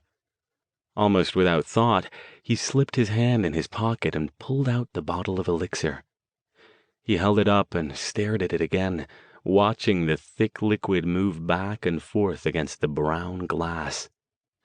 Doing what he contemplated would be foolish. He knew very little about Matthew Caldwell and trusted him less. The man was using energy he'd drawn from mundane donors to infuse an alchemical mixture. Black magic, no 2 ways about it. Just because it wouldn't affect Stone the same way as if he used black magic himself, it didn't mean it was a good idea to take chances. Still, Kalinsky had said the man was harmless, and Kalinsky had never been anything but upfront with him. Maybe Caldwell, or more likely Tabitha Wells, who had no idea what she was doing, really was just trying to help him. To bring one of her favorite professors something to make him feel better when he was obviously tired and in pain. She'd said she used this stuff herself, and he'd seen nothing in her appearance or her aura to indicate it had harmed her in any way. The fact was, he needed to finish translating the grimoire, and he had to do it fast. He knew of no way to trace who was trying to get hold of it, who had almost certainly hired polo shirt and leather jacket to retrieve it, without knowing what secrets it held. If that meant taking a mild risk in order to keep Deirdre safe, he was willing. He broke the wax seal on the bottle and unscrewed the cap. The aroma that wafted upward was strange, but not unpleasant. Sweet, with overtones of a sharper tang. He poured a capful. Outside the brown bottle, the liquid was a deep purple hue. He set the bottle and the cap down on the table and looked at both with magical sight. The faint glow he'd spotted in his office was stronger now, especially around the capful. Definitely potent magical stuff. In the end, it was thoughts of Deirdre that made up his mind. He'd try it once and see how it went. Caldwell and Tabby Wells were probably overselling this stuff anyway, but if it took his headache and some of the pain away so he could concentrate, it would be worth it. He picked up the cap and swallowed the mixture. It went down sharp and cold, with a bite that burned all the way down. Almost instantly, his mind seemed to sharpen, the fever fog that had been settled over it for the last couple of days burning off like early morning haze. Likewise, the low-grade exhaustion gave way to a crisp clarity of thought, a level of focus he'd almost forgotten he was capable of. The pain didn't go away, but it was as if it didn't matter anymore. He didn't have to think about it. He had more important things to think about, and now he could get to them without the failings of his body getting in the way. He wondered how long it worked, and decided, since he didn't know, he'd better get to it. He spread out his notes and reference books, opened the grimoire to the page where he'd left off the last time, and began to read.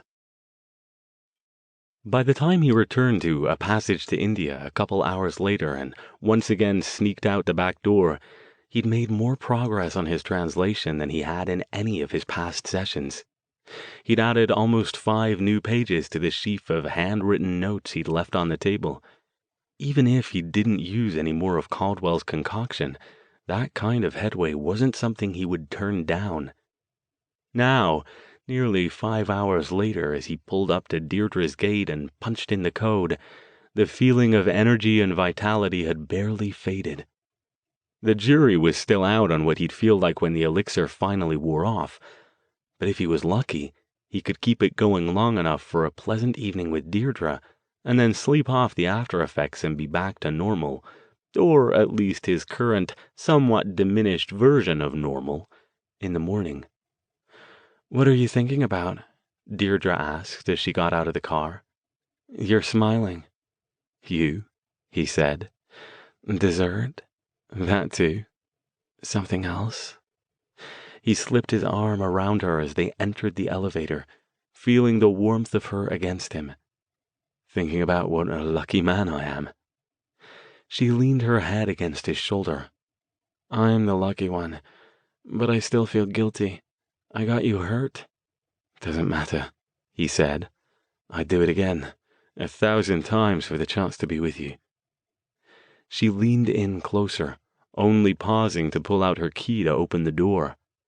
"Come on," she said. "Let's go upstairs and see about that dessert." "No arguments here." He followed her upstairs. She didn't turn the light on, and by now he was familiar enough with her place that he didn't need it. When she reached the top, she paused a moment. "What?" Stone asked. "I'm not sure. Something feels off." Chapter 36. Stone tensed, shifting immediately to magical sight. "Turn on the light." She did so. Her bedroom looked as it always did. Elegant, understated, perfectly put together. Stone swept his gaze around, but saw nothing out of place. "What is it?" he asked, already crossing to the bathroom to check for intruders hiding there. She sighed. "I don't know. Probably nothing. I'm probably just jumping at shadows. Come on back out. I'm sorry." No one hid in the bathroom, nor in Deirdre's walk-in closet. When Stone emerged, she was staring at her low, mirrored dresser, which had a small collection of personal items arrayed on its surface. "Something wrong?" he asked. "I can't be sure." She pulled open a couple of drawers, looked inside, and shook her head. "It feels like someone's been here, like they've moved things, but only a little bit, and I can't even be sure I'm not just seeing things that aren't there."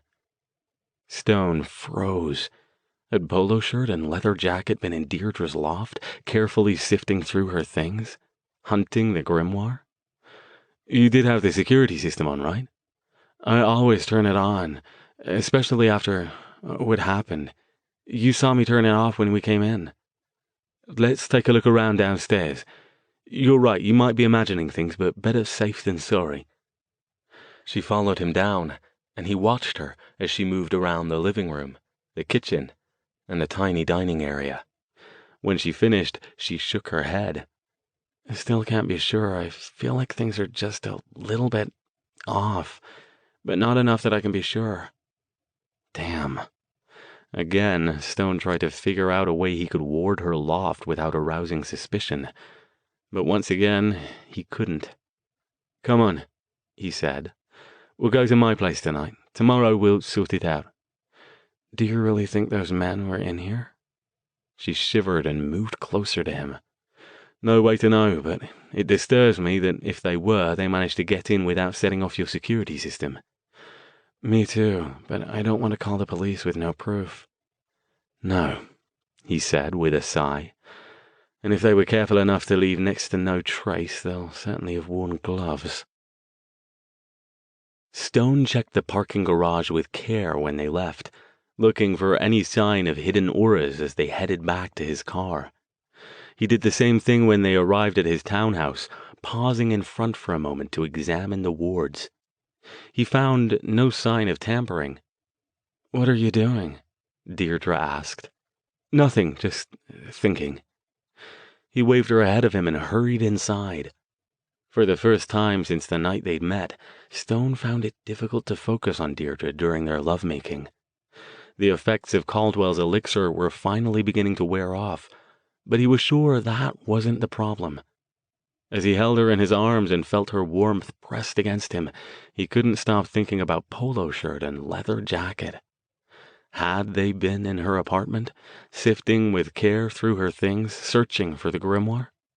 He had previously assuaged his fear by thinking that if they had any idea what the tome was, if they or their mysterious employer had any idea who he was, they couldn't possibly think that he would leave something so magically potent in the care of a mundane with no way to protect it. But if that weren't true, if they were somehow still convinced that she might have it, or worse, that they could use her to get to him, then that brought up a whole new series of problems. Could he protect her? Even if he could he do it without revealing to her what he was? Hey. Her soft voice broke into his thoughts. He gave her a faint smile. I'm sorry, I'm not giving you my proper attention, am I? She tilted her head. Her face was only a few inches from his, her eyes troubled in the dim light of the bedroom. She draped her arm over his chest and snuggled her head into the crook of his arm. You're still thinking about tonight, aren't you? I can't help it, he said. The thought that those two might have been in your home. He gently stroked the soft, silky skin of her back. But we don't know they were, she pointed out. I might just be jumping at shadows after what happened to you. Please don't worry about it. It's a secure building. If the neighbors see anything wrong, they'll call the police. He wasn't convinced, but he tried not to let her see it. Do you want to just go to sleep tonight? She asked. Her tone was still gentle, understanding.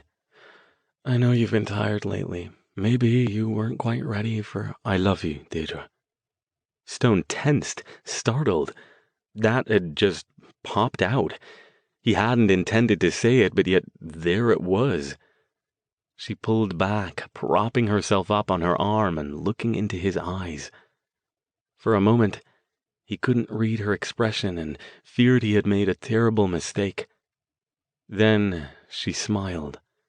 It was a tiny thing, tentative and faint, but her eyes glittered in the dimness. Alastair, I do. His voice came out husky. I love you. When I'm not with you, I'm thinking about you. When I am with you, there's nothing else in the world. And the thought of anyone hurting you. She kissed him. It wasn't a sensuous kiss this time, but long and slow. Her arms went around him. Nobody's going to hurt me, she said when she pulled back at last. I know they won't. I know you would never let that happen. For a moment, just a moment, he thought about telling her everything. What he was, what the grimoire was, and why it was so important that he finish his translations so we could figure out who might be after it. Not yet. It's not the time yet. He pulled her to him in a tight embrace. No, he said, and there was a hard resolve to his voice. I won't let that happen. I promise you, Deirdre, I won't. Caldwell's elixir was certainly wearing off now, the fog beginning to settle over his head again. Shh, Deirdre whispered, brushing his hair off his forehead. You sleep now. You'll feel much better in the morning.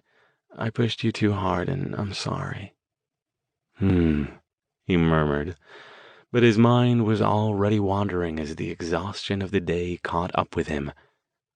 Just as he drifted off, some back corner of his mind pointed out that she hadn't said she loved him as well.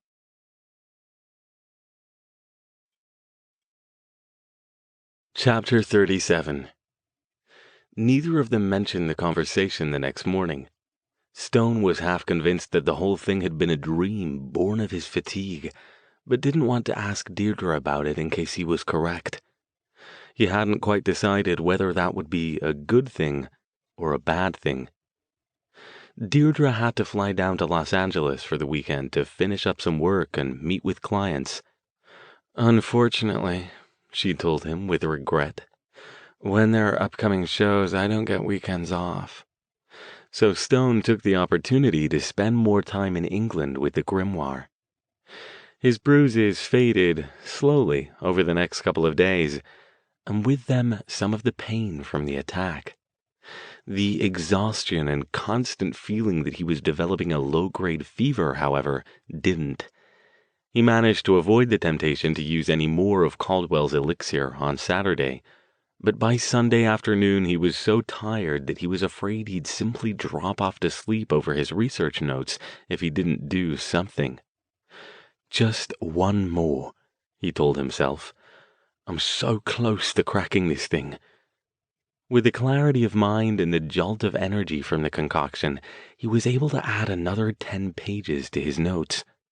By now, he determined that the grimoire contained a lot of reference material, mostly long descriptions of how to create or procure the various components required to perform the spells and rituals it included, followed by an annotated, cross-referenced, and heavily illustrated collection of techniques.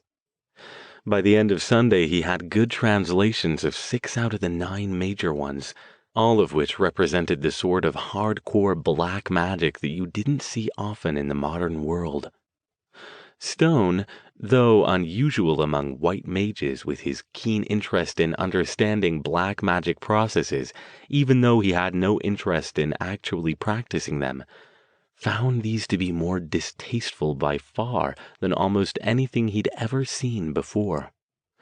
Most modern black magic rituals did require blood, other bodily fluids, or magical energy, but almost without exception, these were either given voluntarily or taken from a living contributor without killing the person. The grimoire's rituals, on the other hand, required human sacrifices. Most of them a single person, but a couple detailed the ritual murders of no less than 5. A couple of them specified children. The night following his translation of that one, Stone's increasingly frequent nightmares featured not only Deirdre, but a vivid and horrific depiction of several screaming children stretched out on an altar, falling one by one under the ritual knife of a shadowy, robed figure.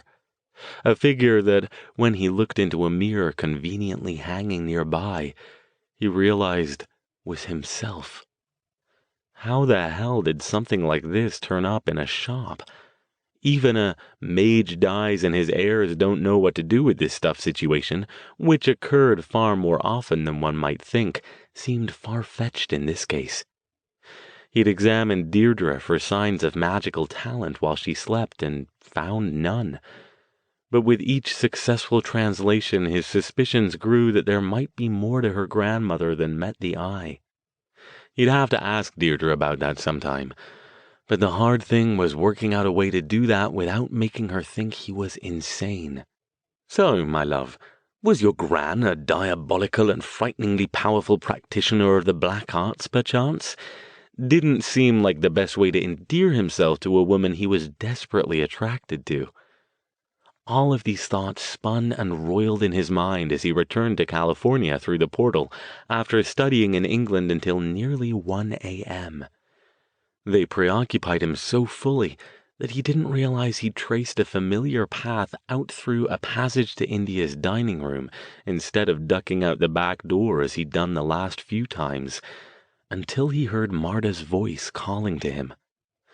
"Alastair!" Bugger. It had been nearly 1 a.m. in England, but he lost track of the time difference. It was only 5 p.m. in California. The restaurant was not only open, but the early wave of the usual Sunday evening dinner crowd already occupied many of the tables. He glanced up, fixing a rather manic smile on his face. "Marta, how are you? Sorry, in a bit of a rush, but we should chat soon." She eyed him critically, and he didn't miss the suspicion and worry in her long, rather horsey face. Please, I'd like to talk to you. It'll only take a couple of minutes. Stone hesitated. While he could reiterate that he was in a hurry and couldn't spare the time, Marta was an old and dear friend, and he hated to see her looking at him like that. All right, he said. Come on, though. Not out here. She took him back to the break room, which was currently empty. Would you like something? You look like you could use a cup of coffee. He almost declined, but his latest dose of Caldwell's elixir was fading, and the muzzy-headed feeling of fatigue loomed. Thanks. She got him one and waved him toward a chair. Can't, I told you, I need to get going. He took a long sip of the coffee. The hot, strong liquid felt and tasted wonderful. All right, then. I'll get right to it. She regarded him in silence for a moment, then said, I'm worried about you, Alastair. Why? I told you I've been busy. You look terrible, she said. I'm sorry to put it so bluntly, but if I can't tell you the truth, then what kind of friend would I be? When he didn't reply, she continued, You're pale. I'm always pale, so are you. We're English, it's what we do. Her brow crinkled and she frowned. Don't deflect, Alastair. I've known you too long for that, and it won't work. Again, he didn't answer. You're pale, she repeated. You've got cuts and bruises where I can see, and I can only imagine where else that I can't. You've lost weight. Every time I see you, you look like you're about to pass out at any second. She moved closer and put a hand on his shoulder. If there's something wrong, please, let me help. Let someone help at least. You've mentioned you've met someone. Are you two still... We're still together, he said. We're fine. How can you be fine when she lets you go around looking like you... She trailed off, her face clearly showing that she thought she'd taken it too far. Like I'm what? She shook her head. Will you answer a couple of questions for me, Alastair?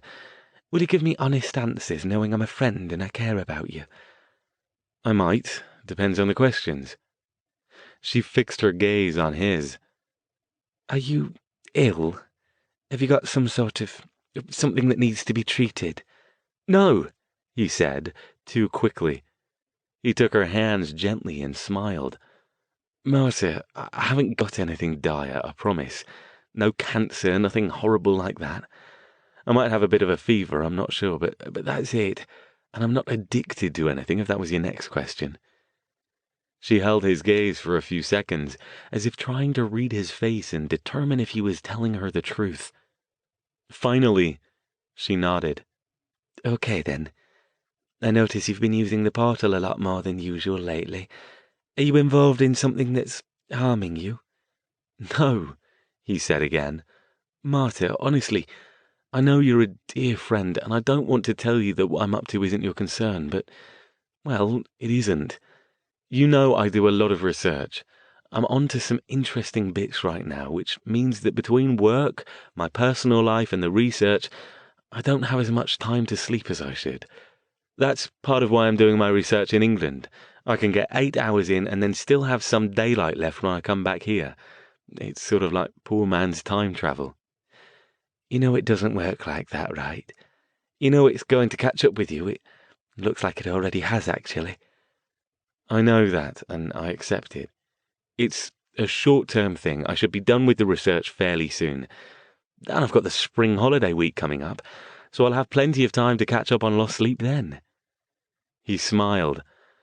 I need to get home, Martha. I'm tired, and I'm planning to head to bed straight away when I get there. Don't worry, all right? I'll try not to, she said with a sigh. You don't make it easy, though, do you?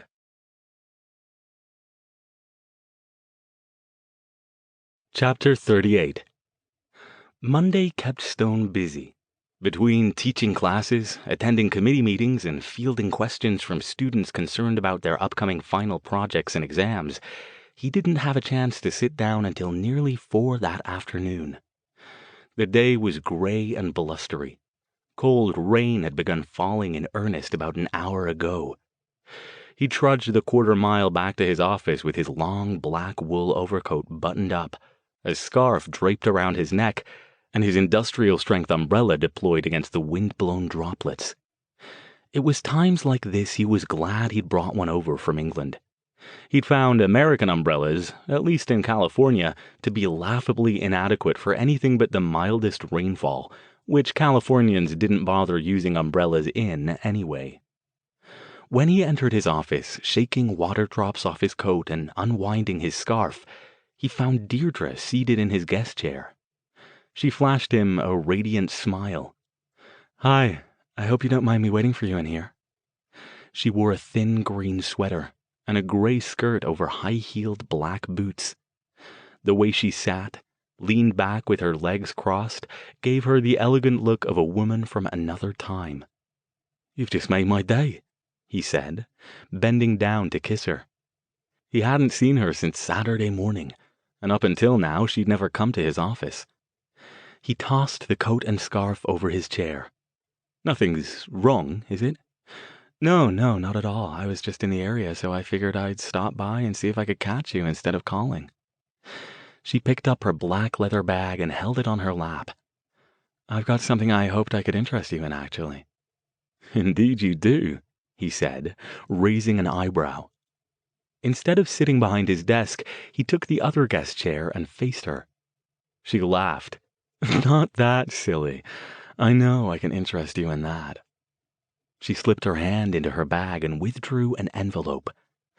"A friend at work had tickets to the symphony in San Jose tonight, but she can't make it, so she gave them to me. Would you like to go? It's at 8. I know it's short notice, but I'd love to go," he said. He glanced at his watch. "If I head home soon, I can change and pick you up at 6. We can go somewhere for dinner beforehand. You choose. Are you sure you're not too tired? I hope you got some sleep this weekend." "I did," he said. He felt reasonably good today.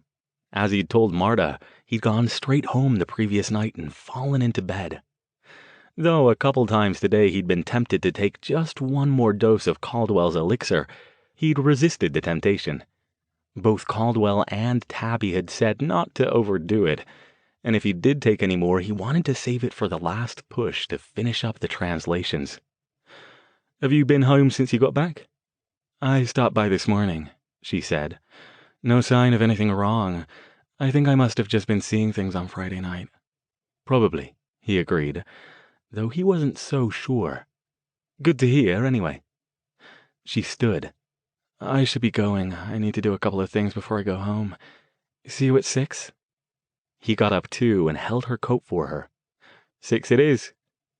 He pulled her close to him and kissed her. She responded with eager hunger, leaning into him and giving as good as she got. Once again, he was overwhelmed with longing for her, the feeling that he wanted nothing more than to take her right here in his office across his desk. From the way her strong, grasping fingers dug into the back of his shirt, he was sure she felt the same way. A sound outside the door startled him, and it was only then that he remembered he hadn't closed it. He almost jerked back, guilty as a schoolboy caught necking in a dark corner. But instead he simply stepped backward and glanced at the doorway, just in time to spot the retreating back of a female student walking quickly back down the hall. Even from behind, he recognized the backpack. Tabitha Wells. "Miss Wells?" he called. She took another step, then came to an abrupt stop and turned back around. "I'm sorry, Dr. Stone, I didn't mean to interrupt you." "No, it's fine. Please come back. Did you need something?" "I should go," Deirdre said. "Just a moment. I'll take care of this." He stepped outside the office.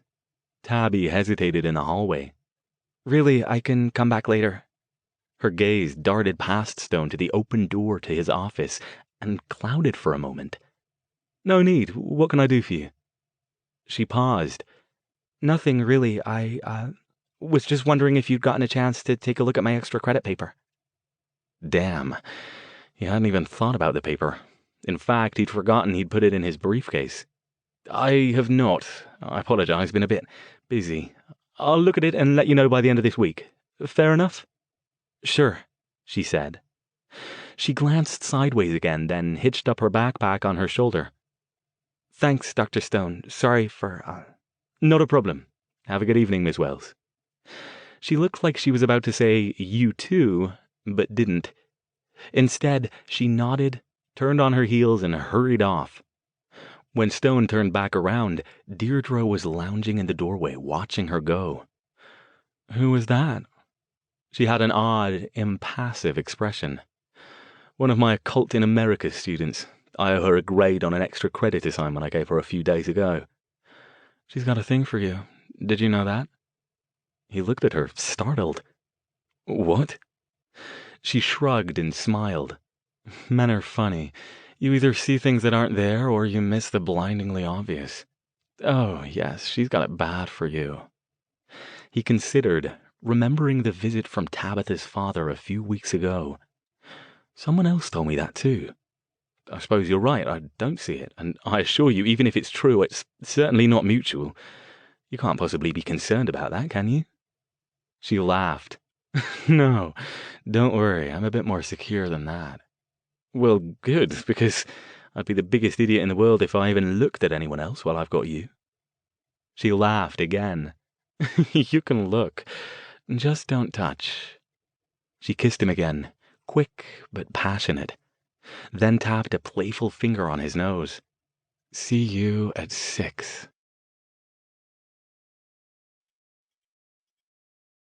Chapter 39. Stone's musical tastes ran more toward rock concerts than classical symphonies, but he'd have cheerfully attended anything from a country music festival to a polka extravaganza if Deirdre had asked him to. "Have I told you lately that you're beautiful?" he asked, when he spotted her waiting for him in the lobby. She wore a short, form-fitting black dress in her usual style that combined old-world class with modern-day sensuality. Stiletto heels that made her stand almost as tall as Stone, and a glittering necklace that, if it wasn't made of genuine diamonds, was the best imitation Stone had ever seen. She held her long, sweeping coat over one arm along with a small clutch bag. She smiled. The rain still fell hard outside, and he dropped her off before heading off to park the car. "Did you have to park far away?" "Couple of blocks," he said, shaking out his umbrella. He'd learned shortly after he'd moved to California that it didn't rain that often here, and when it did, the vast majority of the motorists forgot how to drive. Tonight was no different, which meant that by the time they arrived, all the nearby parking lots were already full. He'd finally found space in a small lot on a tiny side street. She looked rueful. "Sorry about that.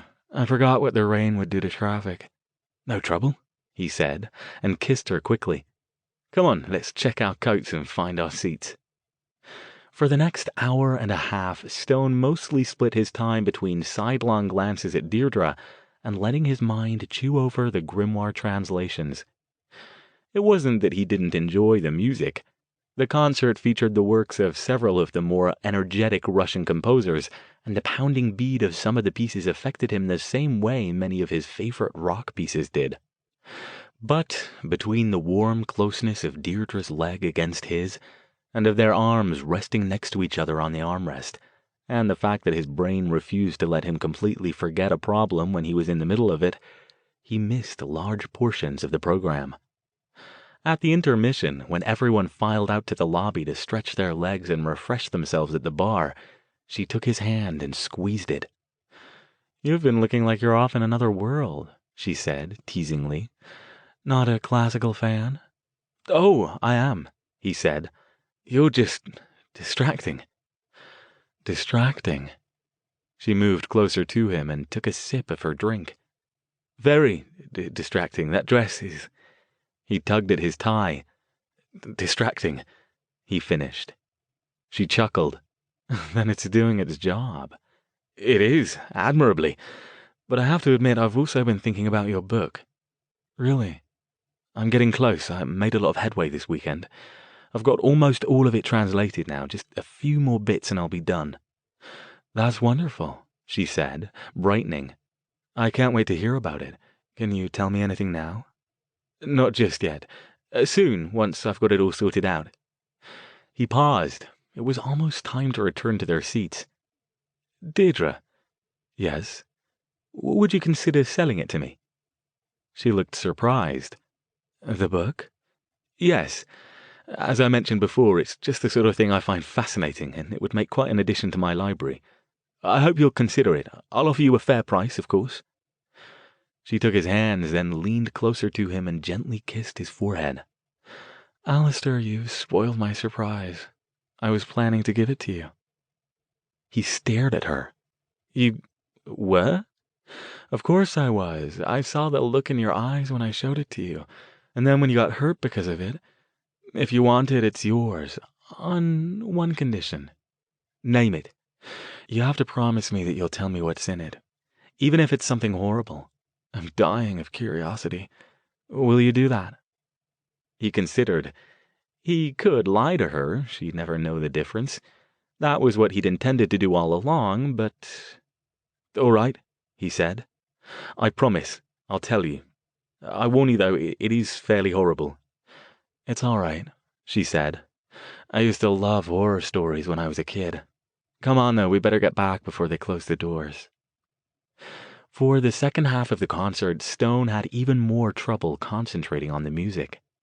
Now, in addition to Deirdre's tantalizing closeness, the translations, and his growing fatigue, he had his astonishment that Deirdre had decided to simply give him the grimoire.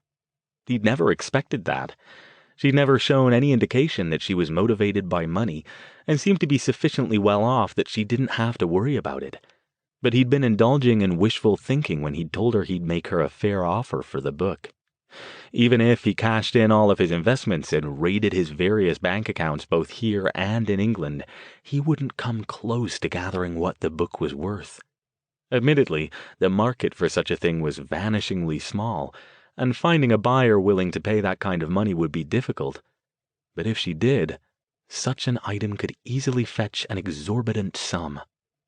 Part of him, the part that loved her, the part that wanted to be honest with her, insisted that he reveal the whole story about its worth before allowing her to give it to him. But this thing wasn't just some work of art, some first edition bit of literature that belonged in a museum. When you got right down to it, the grimoire, in the wrong hands, was a powerful weapon. Stone had an obligation to keep that weapon out of those wrong hands. Hands such as those of whoever was pulling polo shirts and leather jacket strings, even if he had to deceive Deirdre to do so. He hadn't reached any definitive conclusions by the time the hall rang with the thundering final chords of the last piece, followed by a loud and enthusiastic applause from the audience. Deirdre squeezed Stone's hand as around them people began to rise from their seats. "That was wonderful." "It was," he agreed, even though he'd barely heard half of it. They joined the exiting crowd and let it sweep them out to the lobby. Stone retrieved their coats and his umbrella and settled Deirdre's coat over her shoulders. Outside, the rain still fell, cold and steady. "Wait here," he told her. "Stay warm, I'll go get the car. Watch for me just out front." He set off at a brisk pace, wishing he could have gotten away with wearing his Doc Martens with his suit. His thin leather dress shoes sloshed through the frequent puddles dotting the sidewalks, and already his feet were soaked. Once more he let the chattering crowds carry him along, but it wasn't too long before people began to break off, in pairs or small groups, and head toward their cars parked in the nearer lots. By the time he'd reached the end of the first long block, he was walking alone.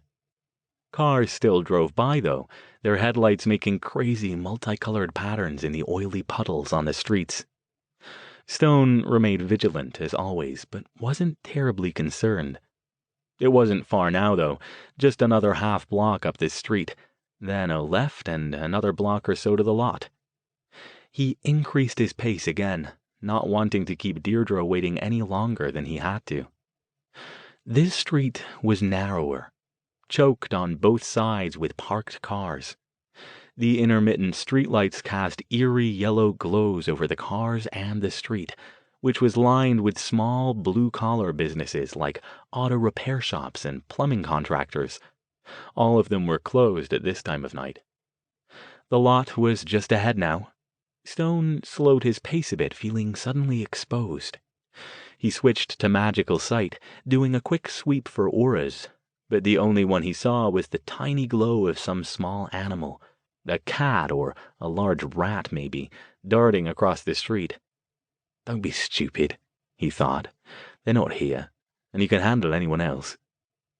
As he approached the lot, which was on the same side of the street he was, he noticed two things right away.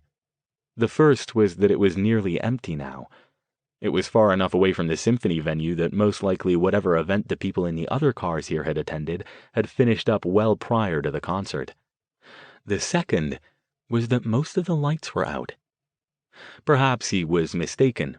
He couldn't remember how well lit the lot had been before, because when he'd arrived, other cars had been driving in and out, illuminating the area with their headlights. Now, only a lone street lamp on the far side of the lot provided any light. In it, Stone could pick out only a half-dozen cars, including his own BMW, scattered throughout the open space. He glanced around again, doing another scan for auras. When he still saw none, he called up a shield around him and headed toward his car. Shame gripped him. Admitting fear wasn't something he did easily. But in a moment, he'd be back inside his car. He could go pick up Deirdre, and soon he'd forget about the whole thing. "Smarter this time, I see," said a drawling, familiar voice from behind one of the cars closest to the BMW.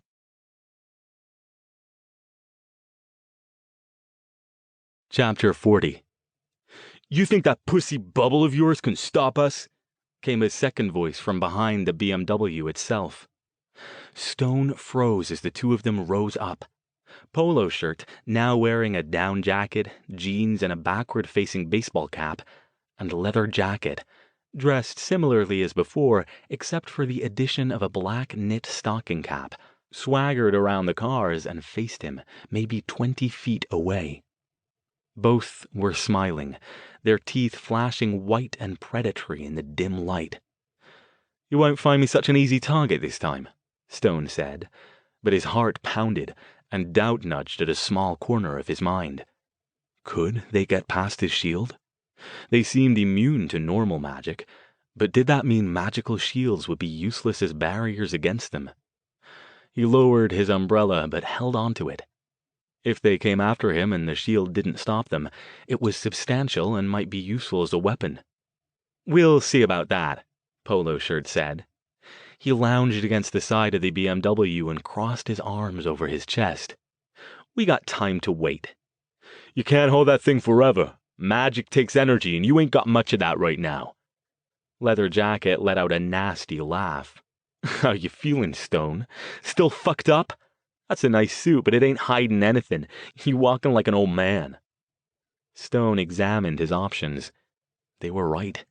He couldn't keep the shield up indefinitely.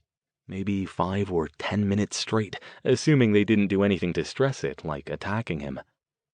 Both of them stood between him and the BMW, so there was no way he could make a break for the car. He could try throwing something at them, but he saw nothing to throw, except cars, and those were out of his power range at present. Or his umbrella, if it came down to that. He might be able to skewer one of them, but then what about the other one? He could levitate himself away, but he wasn't certain that in his current shape he could keep the shield up at the same time. And in any case, levitation wasn't flight. As fast as they moved, he might not be able to get far enough away from them before they could grab him. The only other option he saw was to try using Harrison's magic again. It had hurt them, sure, but clearly it hadn't taken them out. And when you added the fact that he hadn't worked out yet how to control it without collapsing and burning out his magic for an indefinite period, that seemed like a poor choice as well. "So," Polo Shirt said, "let's talk while we wait for your bubble to pop. Where's the book?" "Somewhere you'll never find it," Stone said. "That's too bad," Leather Jacket said. He, too, leaned against the BMW, hands in the pockets of his jacket. We were hoping our little demonstration convinced you we're not fucking around. Hate to have to do it again, Polo Shirt said. 'Cause if we do, well, you never know what we might do to you next time. We were being careful before. Maximum pain, but no real damage. We're good at that. We wanted you to be able to lead us to the book. Won't be careful this time, though, Leather Jacket said with a leer. You'll really be our bitch this time. He made a suggestive motion with his hips. Stone forced the memories of the beating away, or tried to. He rolled his eyes. Seriously? That's what you've got? Polo Shirt shrugged. Hey, it's not our thing, but we do what we gotta, you know? We'd much rather plow that hot chick of yours. Where is she, by the way? She waiting for you? Maybe we should go find her. Why? Stone asked. The book isn't at her place. You know that. You've already checked, haven't you? The two of them looked at each other for a moment, and Stone caught an odd look passing between them. Was it confusion? Yeah, we checked, Polo Shirt said quickly. Didn't expect to find it, though. You'd have to be pretty fucking stupid to let somebody with no magic keep hold of it.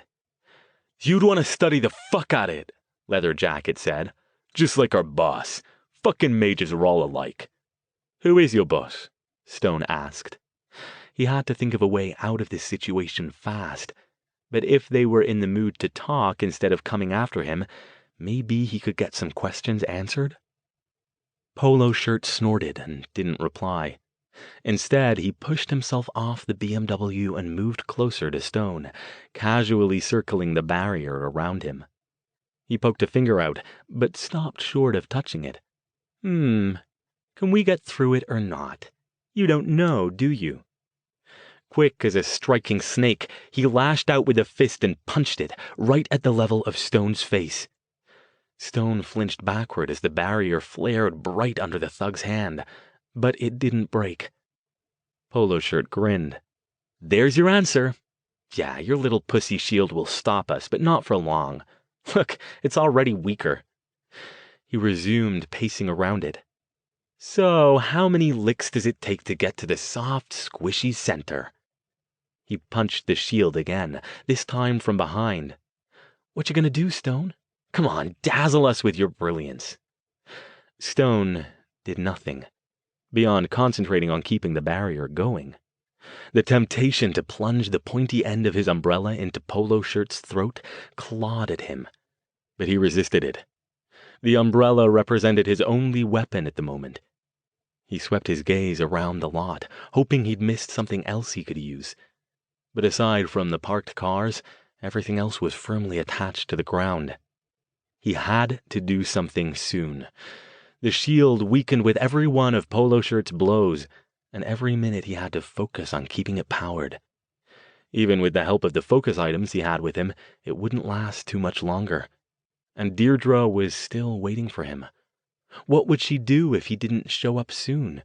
Would she come looking for him? Polo Shirt came back around in front of him, stopping to face him down. Leather Jacket pushed himself off the car and ambled over too.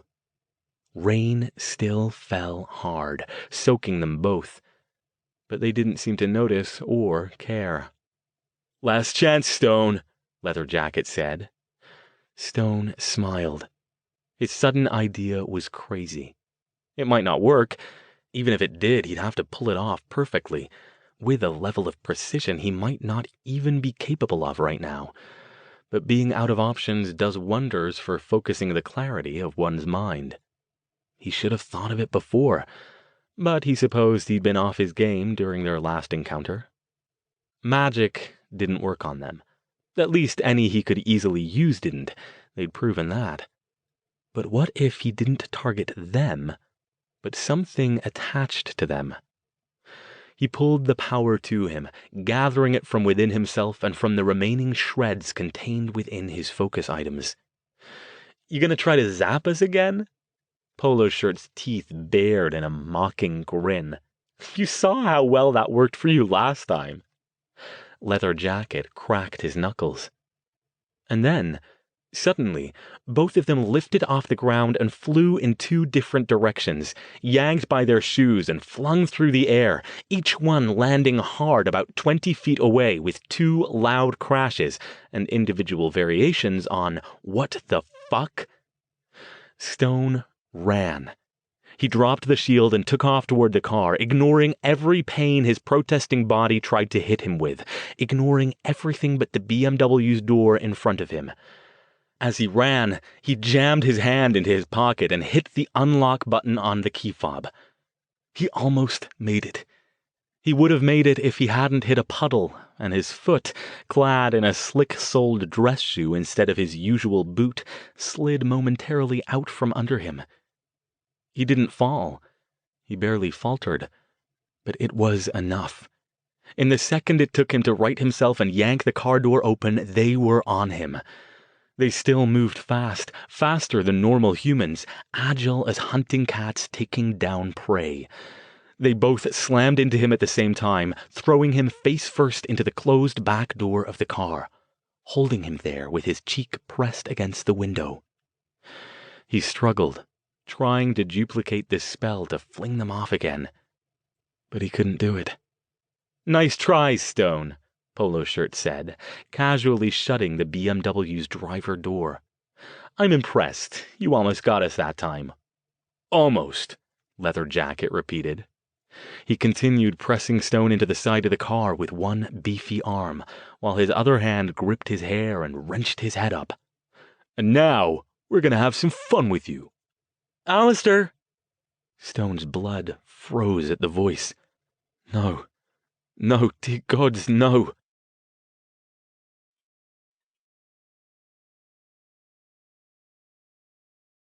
Chapter 41. "Alastair, is that you? What's going on?" He wrenched his head around, nearly ripping it free of Leather Jacket's grip, and his knees sagged. Deirdre stood at the entrance to the parking lot,